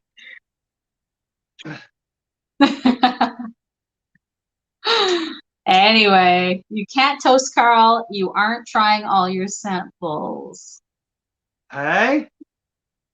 You aren't trying all your samples. I don't know. I'm not sure what that means. Oh my God, awesome. Yes. Cedric, everyone's saying it's awesome. You should come say hi. No. No. Hey, Cedric, come here. No. Come here. Not doing anything. No. Okay. Not interested. Okay. I need someone's phone that has GTA on. Yeah. Well, he wants to go to bed. That's translation for you want to go to bed? No, you want to play just GTA. play GTA. I have to kill more people. Okay. So that sounds awful. No, you don't. I always kill cops when they try to get me. Really? I always Well, that's kill disturbing. Maybe we won't be playing any more GTA. No, I have to play more. No. It's so fun. I think it's for your bros only. That you're too young. I'm not too young. Awful. It's for 5-year-olds. No, I don't think. Okay. Mira, you can shut the volume off, and I'm gonna say bye to our people. Okay, no one needs to hear our family Discord. Thank you. There you go. So there you go. So you just got my big category, rockstar category, outstanding wines, great wines, and so we tried 25 different wines, not counting the extra samples from our friends, Rob Amersley. So from the first time ever, we had a live guest with us sitting here, so it was pretty cool. Thanks to Rob for coming in. Thanks to Mark Simpson to joining us with Siren's Call with 2 different samples. Thanks to Sam Hawk for joining us and talking Merlot as well. These were all great conversations. Thank you, Mira, for helping me putting all that together, or putting pretty much everything together. And yeah, thanks to my palate, who absolutely destroyed right now. I don't know how I'm gonna taste the rest of the wine tomorrow morning, but yeah, that was a great Merlot evening. It was fun. It just showed me. Okay, here is my conclusion here.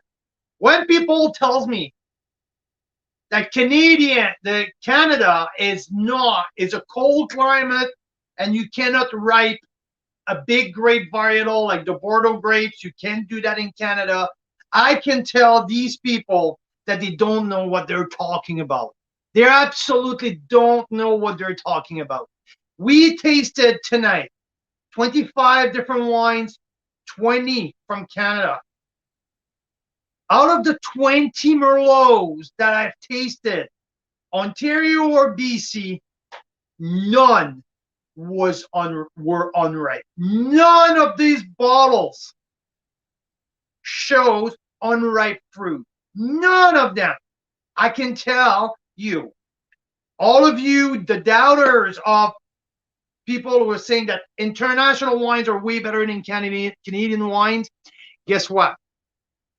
You should sit down and take the time, at least have the willingness of trying. Put aside all of the preconceived notion that you heard, that you hear somewhere, and you never had the chance to validate yourself. You need to sit down and have the willingness to crack open a good bottle of Canadian Merlot, either from BC or from Ontario. Ideally from Ontario, from the 20-mile bench, where is the warmest area, where Merlot grows very, very well, or in these areas. From BC, you can go to the Similkameen. All the fruits from Caledon all the way down south, all the Merlots from there. From the, no, that's not true. From the Naramata bench, all the way, no, from Summerland, there you go. From Summerland all the way down south. Find a good winery. Select a Merlot between $25 and $40. With all the preconceived notion that you have before, be 100% objective. And please tell me that you cannot find good Merlots made in Canada. If you come up to that conclusion, I don't know what's wrong with you, but there's a problem. We produced in our country some outstanding Merlots. That's one of the reasons why Merlot is the most planted red grape in BC, because we consistently produce outstanding Merlots. Tonight, I tasted 29 rated 90 point plus Merlots. These wines were fantastic. So thank you to all of the producers who supply these samples for us to taste tonight. It was absolutely awesome. And again, it proved us. Didn't need to prove anything to me. I already knew it. But it gives me the material to show up on screen and to tell the world that we can. And not only we can, but we are producing world-class Merlot. And we do it big time. Canadian wine lovers, Carl's Wine Club members, thanks for tuning in tonight. It was a great 5 hours marathon. We're grateful to have you with us. Enjoy the rest of your day. We'll see you next time.